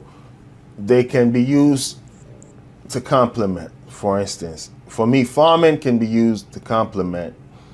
If I have already spoken to you, I can farm you now and send you material and stay, you know, connected. Third, from the bottom, I would say is Realtor.com. Didn't close anything with them. Surprisingly, I put in some more money because I feel like they have a model that can work. I did get a lead that was pretty solid. Unfortunately, you know, he didn't move. That's nothing I can do about that. He was considering it, and I'm still, you know, going to keep farming and working with that. And then even recently that I got back on Realtor.com about a month ago, I've already had 1 or 2 solid leads. One of them is already listed, but I don't think their current agent is doing the job. So they reached out to me on Realtor.com. And when I spoke to them, I didn't even know the house was listed. It's just I went to make a CMA form and I'm like, oh, you guys have listed already. Yeah, but I said, well, I can't really solicit your business legally if there's a listing there. But if you ask me personally, I think you guys are overpriced. I would love to take the listing, but I see a house that is double your square footage. It's a very nice neighborhood, but it's sold for $5,000 less than you guys are listing right now. And it's right around the corner from you. Multiple houses have sold that are double your square footage that are not going for as much as you are asking. That's just my personal opinion. But you do have a contract right now. If you want to move forward in the future, I'll be happy to talk to you. But so Realtor.com, I have a good feeling with, but it just hasn't translated yet, right? But you can kind of see the lead quality. Okay, I can work with this. Redfin, as I mentioned, for me would be very decent. because I've closed multiple deals. I got one under contract from Redfin now. I got 2 or 3 potential buyers this year that are all Redfin contacts. So Redfin is decent. It's just, as I mentioned, they have their agents, which I wholeheartedly believe get the big deals. And you may be a bottom feeder and a scavenger, just getting what trickles down from their Redfin agents. So for me, it's complimentary. I wouldn't put all my eggs on that. I would never advise any agent at all to put all their eggs on one lead source anyway. But Redfin does its job for me. It trickles down. I get what I can get from them. But I got to pay them a lot of money when we do close, up to 33% or even higher based on the price of the house. But that is a model that works. Just be ready to go chase a lot of unqualified buyers, if I may. People that are buying $100,000 houses, $80,000 houses. Is it really worth it in this area when you can do other lead sources? And for instance, when I target a certain amount. I don't go higher than I've done, and I don't go lower. I'm in a nice price range, you understand? But Redfin now, like I mentioned, the quality of the leads, you get a bunch of no good ones and you get 1 or 2 good ones, but it has worked. It's up there. Next one would be my sphere of influence. As I mentioned, every single year, 1 or 2 deals come from people I know. Has always happened. And I would always recommend, it's the cheapest one for a new agent. They trust you already. They know about you already. Always work your phones, work your sphere. Second on my list would be Vulcan 7. And Vulcan 7 really can be number 1. On my list, it's just that the same thing that has plagued every agent plagues me, and I want to get better at it. It's like you lock in, you get the leads, then you get so much business that you cannot continue working on your business. So the next step for me would be probably hiring an assistant. I've had 1 or possibly 2 assistants over time, but they're not necessarily paid, as in hourly. You may pay them in whatever way you want to pay them, but it's not structured, so it goes up and down. They have more important things to do sometimes, and that is where I now get a bunch of deals under contract, and I'm working to see those deals through rather than working on generating leads, and then the Vulcan 7 goes up and then down. But I feel as though if I can get an assistant to handle the back end of things for me, Vulcan 7 would be number 1 on my list because I can track it. If I make these amount of calls, I'm going to get these amount of deals. It's just that I don't have the support system sometimes to do the back end things. I want to see it through myself because there's a learning curve in training some assistants. You tell them to do things or even tell them to edit videos or whatever it may be, and you see the quality is not there, so I got to make sure I see it through. Just for the client, my reputation is on the line, and while I focus on that, I lose a little steam on the prospecting side. But Vulcan 7 has always worked for me every year I've used it. Number 1 that I am not actually using right now, but I got 10 deals from them, would be Zillow. Very expensive, but in a good buyer's market can work. It's just very, very expensive. I remember the neighborhood I was doing was almost $1,600 a month to get the high quality leads. And you do close 500,000, 550, 900, whatever it may be. This neighborhood here was a very solid neighborhood. Actually, the neighborhood I live in, all the houses over 480 on average, but you're going to pay that $1,600 a month. And then when it does close, it may be 13,000 plus. So it's worth it, but when you go into a year like last year when the interest rates are through the roof and nobody's buying, Zillow still wants that $1,600 a month. So what I recommend for anybody doing Zillow is constantly check on a monthly basis how many leads you're getting and how many are you converting. Change your zip codes if they're available zip codes, but don't keep pouring out money that you're not getting.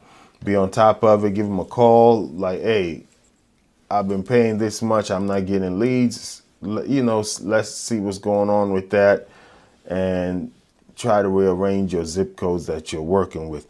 Well, I hope that has worked. I would say number one that has worked for me that I wouldn't think is number one is Zillow.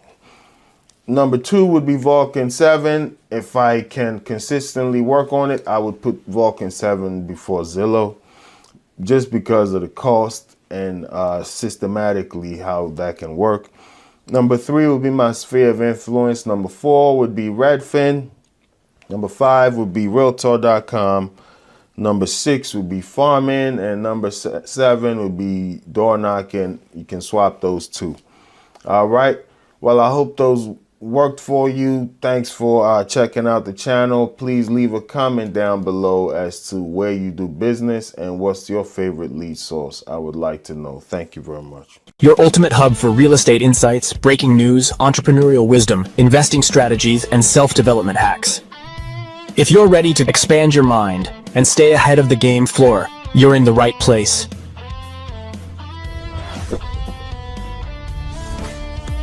Subscribe now. Your future self will thank you. Poor follow-up with leads and past clients. So one more thing is on a personal note, this is something I struggled with, not the past client part. I've actually been very decent at following up with past clients to the point where I've gotten multiple repeat customers, references. They'll suggest people to me, but poor follow-up on leads was something that I struggled with. You know, you would have a gentleman or lady that is interested in possibly selling 6 months down the line, and I didn't follow up on a constant basis. Then when the 6 month time comes, you reach out to them, you are almost a stranger that they never spoke to before.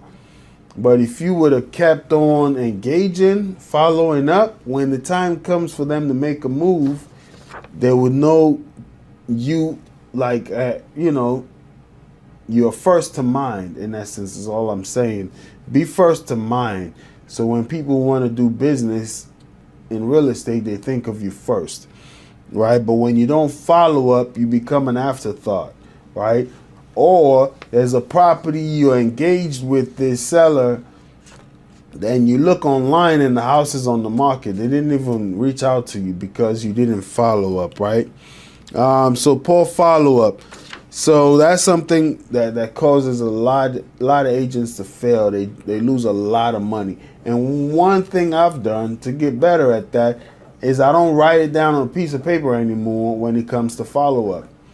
I do that, but I also put it in my CRM, but I set reminders, on my cell phone especially, that I hold all the time. So, and I set alarms, maybe a day before alarm and a reminder on the 30 minutes before the activity. So if I'm supposed to follow up with this lady today or in 7 days, on the 6th day, her name will pop up on my phone, and then the day of, maybe 2 hours prior to the time I set, it will pop up again. So I can't trust my memory anymore. You trust, the technology to kind of remind you. So that's just by the way, something you can implement that would help you. Inconsistent marketing or relying on only one source of lead. That kind of is something I've seen, when one thing is working, you want to double down on it. I did say that initially, and we're sticking with that. But what we're saying here is, diversify. You don't want to be a jack of all trades, chasing too many different lead sources. I had to trim the fat myself. I'm only going after like 3 different lead sources. But you don't want to put all your eggs in one basket for your real estate business, right? think about different lead sources, maybe 3 maximum for me. You may be able to do 4, but you don't want to be all over the place, you know. So don't be relying on one lead source, but don't be stretched too thin as well, you know. At the same time, you just want enough lead sources to where you can consistently market those. When you become stretched too thin, you find out you're doing so much and you're not consistent in one or two things or two areas, right? So inconsistent marketing or relying on only one lead source is another reason why agents fail. Weak communication and negotiation skills, right? Weak communication can come from you just not knowing how to approach people, not knowing how to read body language.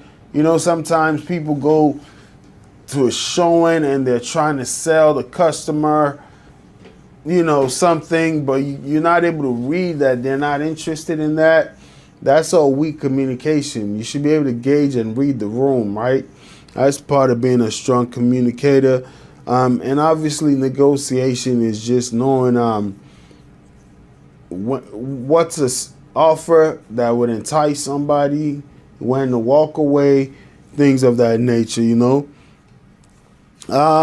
Another reason why agents fail is fear of rejection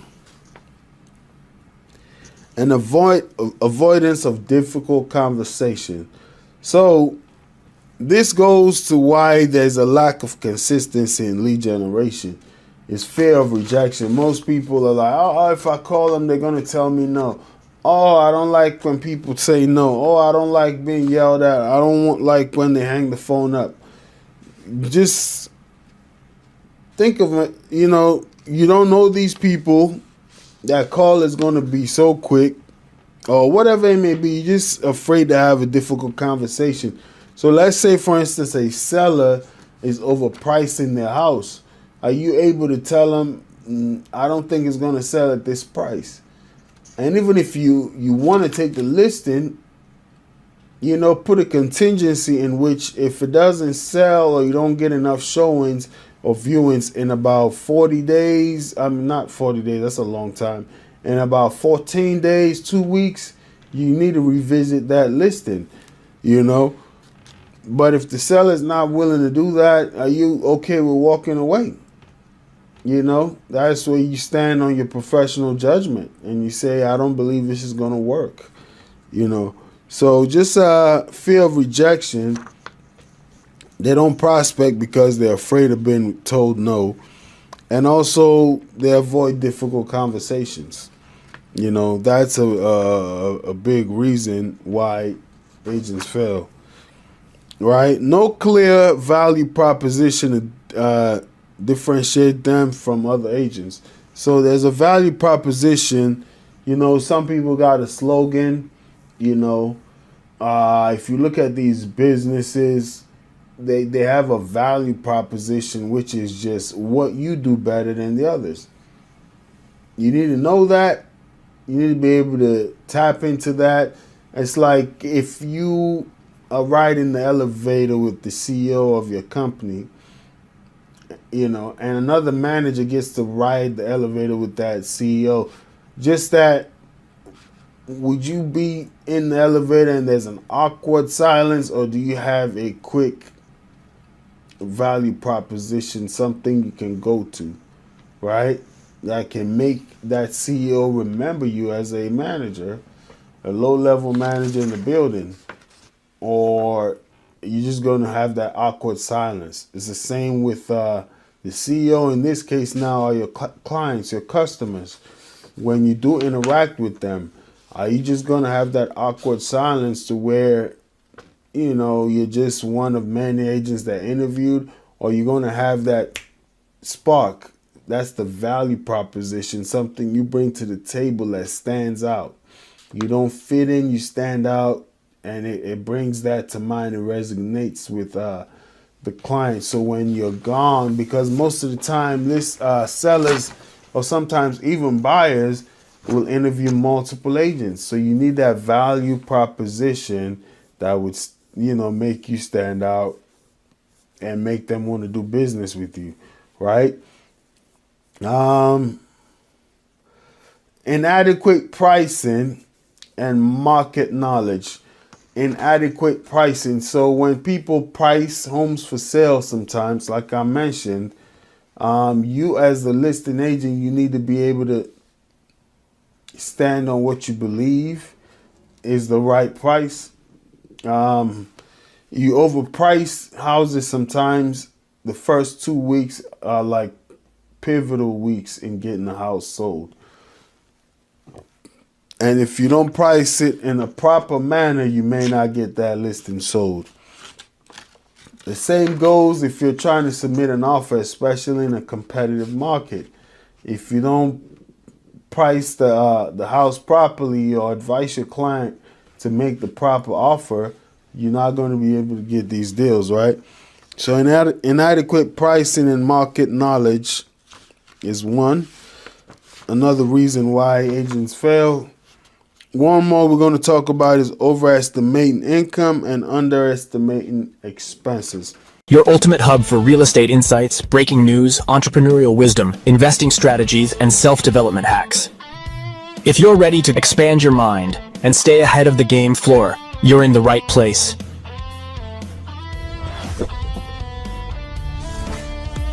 Subscribe now. Your future self will thank you. Buyers are more selective than they were during the pandemic boom. So fixer-uppers, the economy is just not in that place anymore where people want to take on projects. Unless you're an investor, you don't want to buy a house and you got to work on the HVAC. You got to fix the roof, got to redo the flooring, the bathroom. Just the price of building material, everything is going up. So buyers are looking for move-in ready, turnkey property. So make sure you like, share, and subscribe. That is how you help the channel grow. And also, if you're looking to buy, sell your house in Maryland or DC, my contact information is in the description below. Thank you. Comparing more properties before making an offer. That's what buyers are doing. They're negotiating harder on prices and repairs. As I mentioned, if a buyer does an inspection, they see a lot of damage with the property, they're going to request more repairs. Right?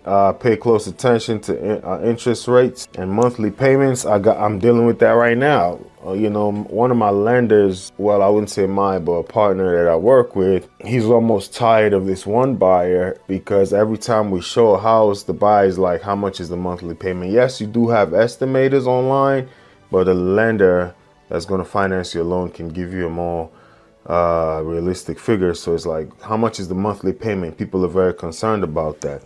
And this person qualifies for way more, but they want to watch their lifestyle. So looking for more move-in ready homes, we talked about that. Pricing your home correctly is critical. Sit it on the market. If you price it too high, it can sit on the market longer, receive fewer showings, become stale in buyers' eyes. So one thing we do at our brokerage is we can get the house on a private listing, and not all brokerages offer that. So we can get your house on a private listing so the days on the market, DOM, doesn't start calculating. So a private listing, we can kind of market your property privately before it hits the MLS. So something to consider. Eventually sell for less. That's one thing I know is, like, once you start dropping prices, you're going to sell it for less than if you had actually priced it properly and get a bidding war going. First impression matter more in summer because, the weather's nice. There's a longer, daylight hours. People can go look at the house at 6 p.m., 6:30 p.m., sometimes even 7, and the sun is still out. So, you get your flowers going outside, your curb appeal, mulch, landscaping, make sure the grass look good, power wash, the siding. Exterior, clean up your windows, maintain the lawn. Just when people drive in, they want to feel as though it's home. And obviously the repairs. And also depersonalize the house, right? When people walk into your house, I know a potential seller whose house he actually took it off the market. It's ironic, when I went to go do the listing appointment there, I had already took a buyer there the previous year. and it didn't sell. And one of the things that just turns buyers off is you go in there, too many family pictures and religious pictures, and there's nothing wrong with you having a religious belief, but you're selling something, right? And you don't know the person buying it. They may not want to see that, you know, or some people are very spiritual. They may think it's not a good place for them to go reside. So you want to let buyers see themselves in the house and not you and your experiences. So depersonalize it. It's better you put up pictures of flowers, CDs and stuff like that rather than your personal kids' graduation or birthday party pictures. Just take yourself out of it and make it look more like a showroom. You want to complete repairs, leaky faucets, damaged flooring, cracked tiles, HVAC concerns, roof issues, roofing, especially in electrical, right? Just those things will pop up when the inspector does their walkthrough. Your ultimate hub for real estate insights, breaking news, entrepreneurial wisdom, investing strategies, and self-development hacks. If you're ready to expand your mind and stay ahead of the game floor, you're in the right place.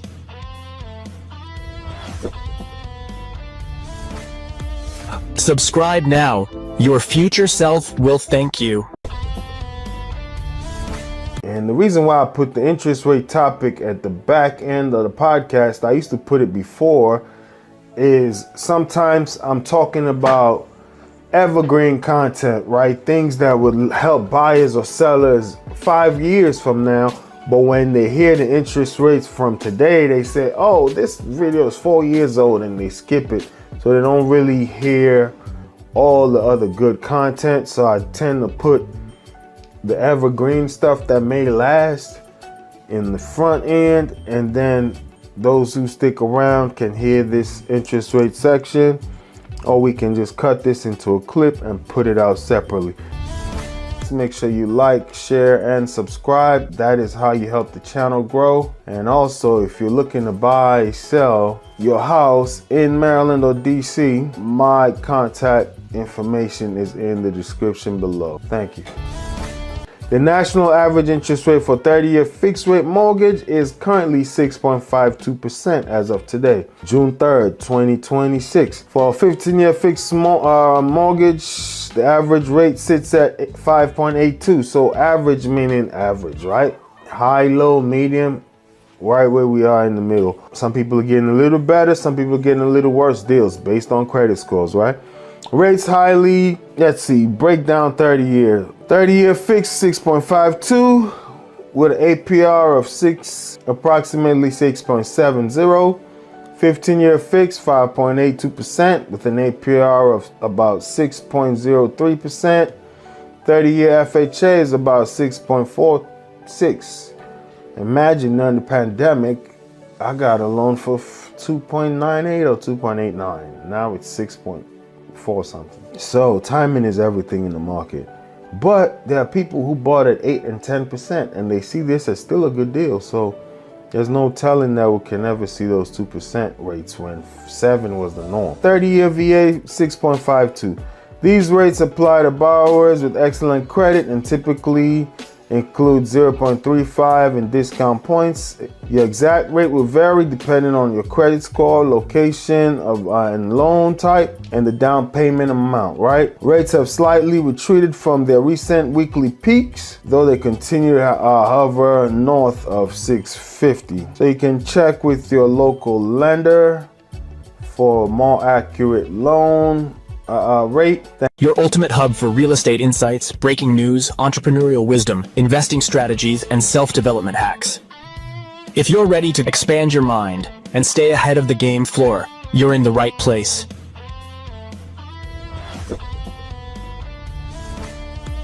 Subscribe now. Your future self will thank you. All right. So without further ado, let's get started. Summer is traditionally one of the busiest seasons for home sales. I would say spring is like the peak, but summer is right there with it, right? So 2026 sellers are facing a market that rewards preparation. What that means is make sure you like, share, and subscribe. That is how you help the channel grow. And also, if you're looking to buy, sell your house in Maryland or DC, my contact information is in the description below. Thank you. Homes fly off the shelf. I just had a listing that closed maybe a week or so ago. Was probably on the market for 7 days. But there are houses that are sitting on the market for 300 days and not selling. And what a seller should focus on really is getting the house renovated, staged properly. Virtual staging is a thing now. Just be very careful that your agent or yourself, you don't mislead. Do some false advertising. Say the house looks a certain way that it's not. So be mindful of false advertising. But if you don't want to spend tons of money staging the property, you can consider virtual staging. One thing I recommend you do if you're going to stage a property virtually, I would say you put a picture of the virtual staged room location and another picture of the vacant location, so people can kind of get an idea. That's also a way for you to compare both pictures to see if it's accurate. Because, for instance, if you're doing a living room, you don't want the AI to add a bay window that is not really part of your living room, right? So these are just things to be mindful of. Pricing accuracy is very, very key. Houses that sit on the market you would see are not priced accurately. The market has shifted a little bit. Prices are dropping just a little bit depending on the market. So I remember this one house was going for about $300,000 at the time of purchase, you know, dealing with an investor who purchased the property and wanted to renovate it. So I gave him accurate comps. Everything around that area was going for about $300,000.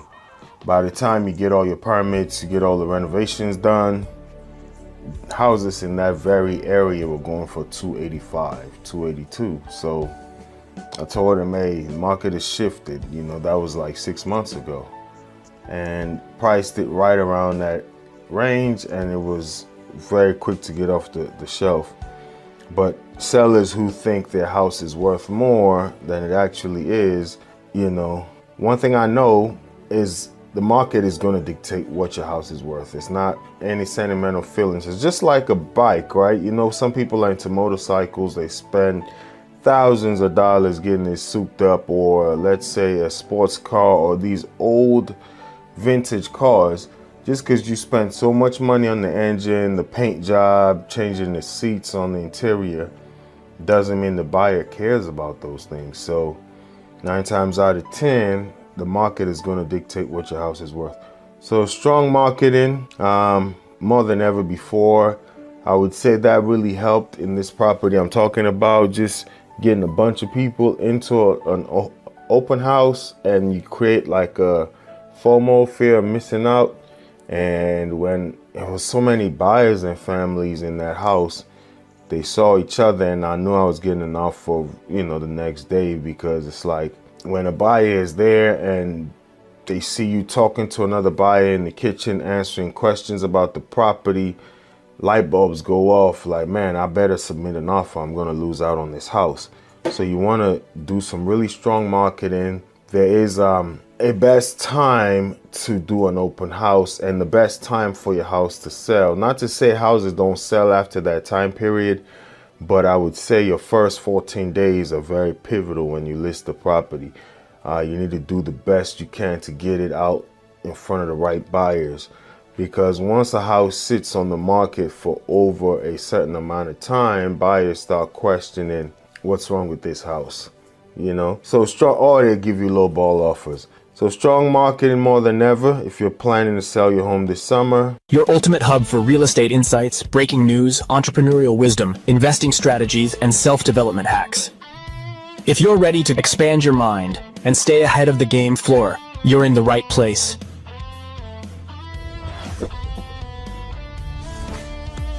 Subscribe now. Your future self will thank you. Now that I'm house poor, I've got to make my mortgage payment, so let's do that together.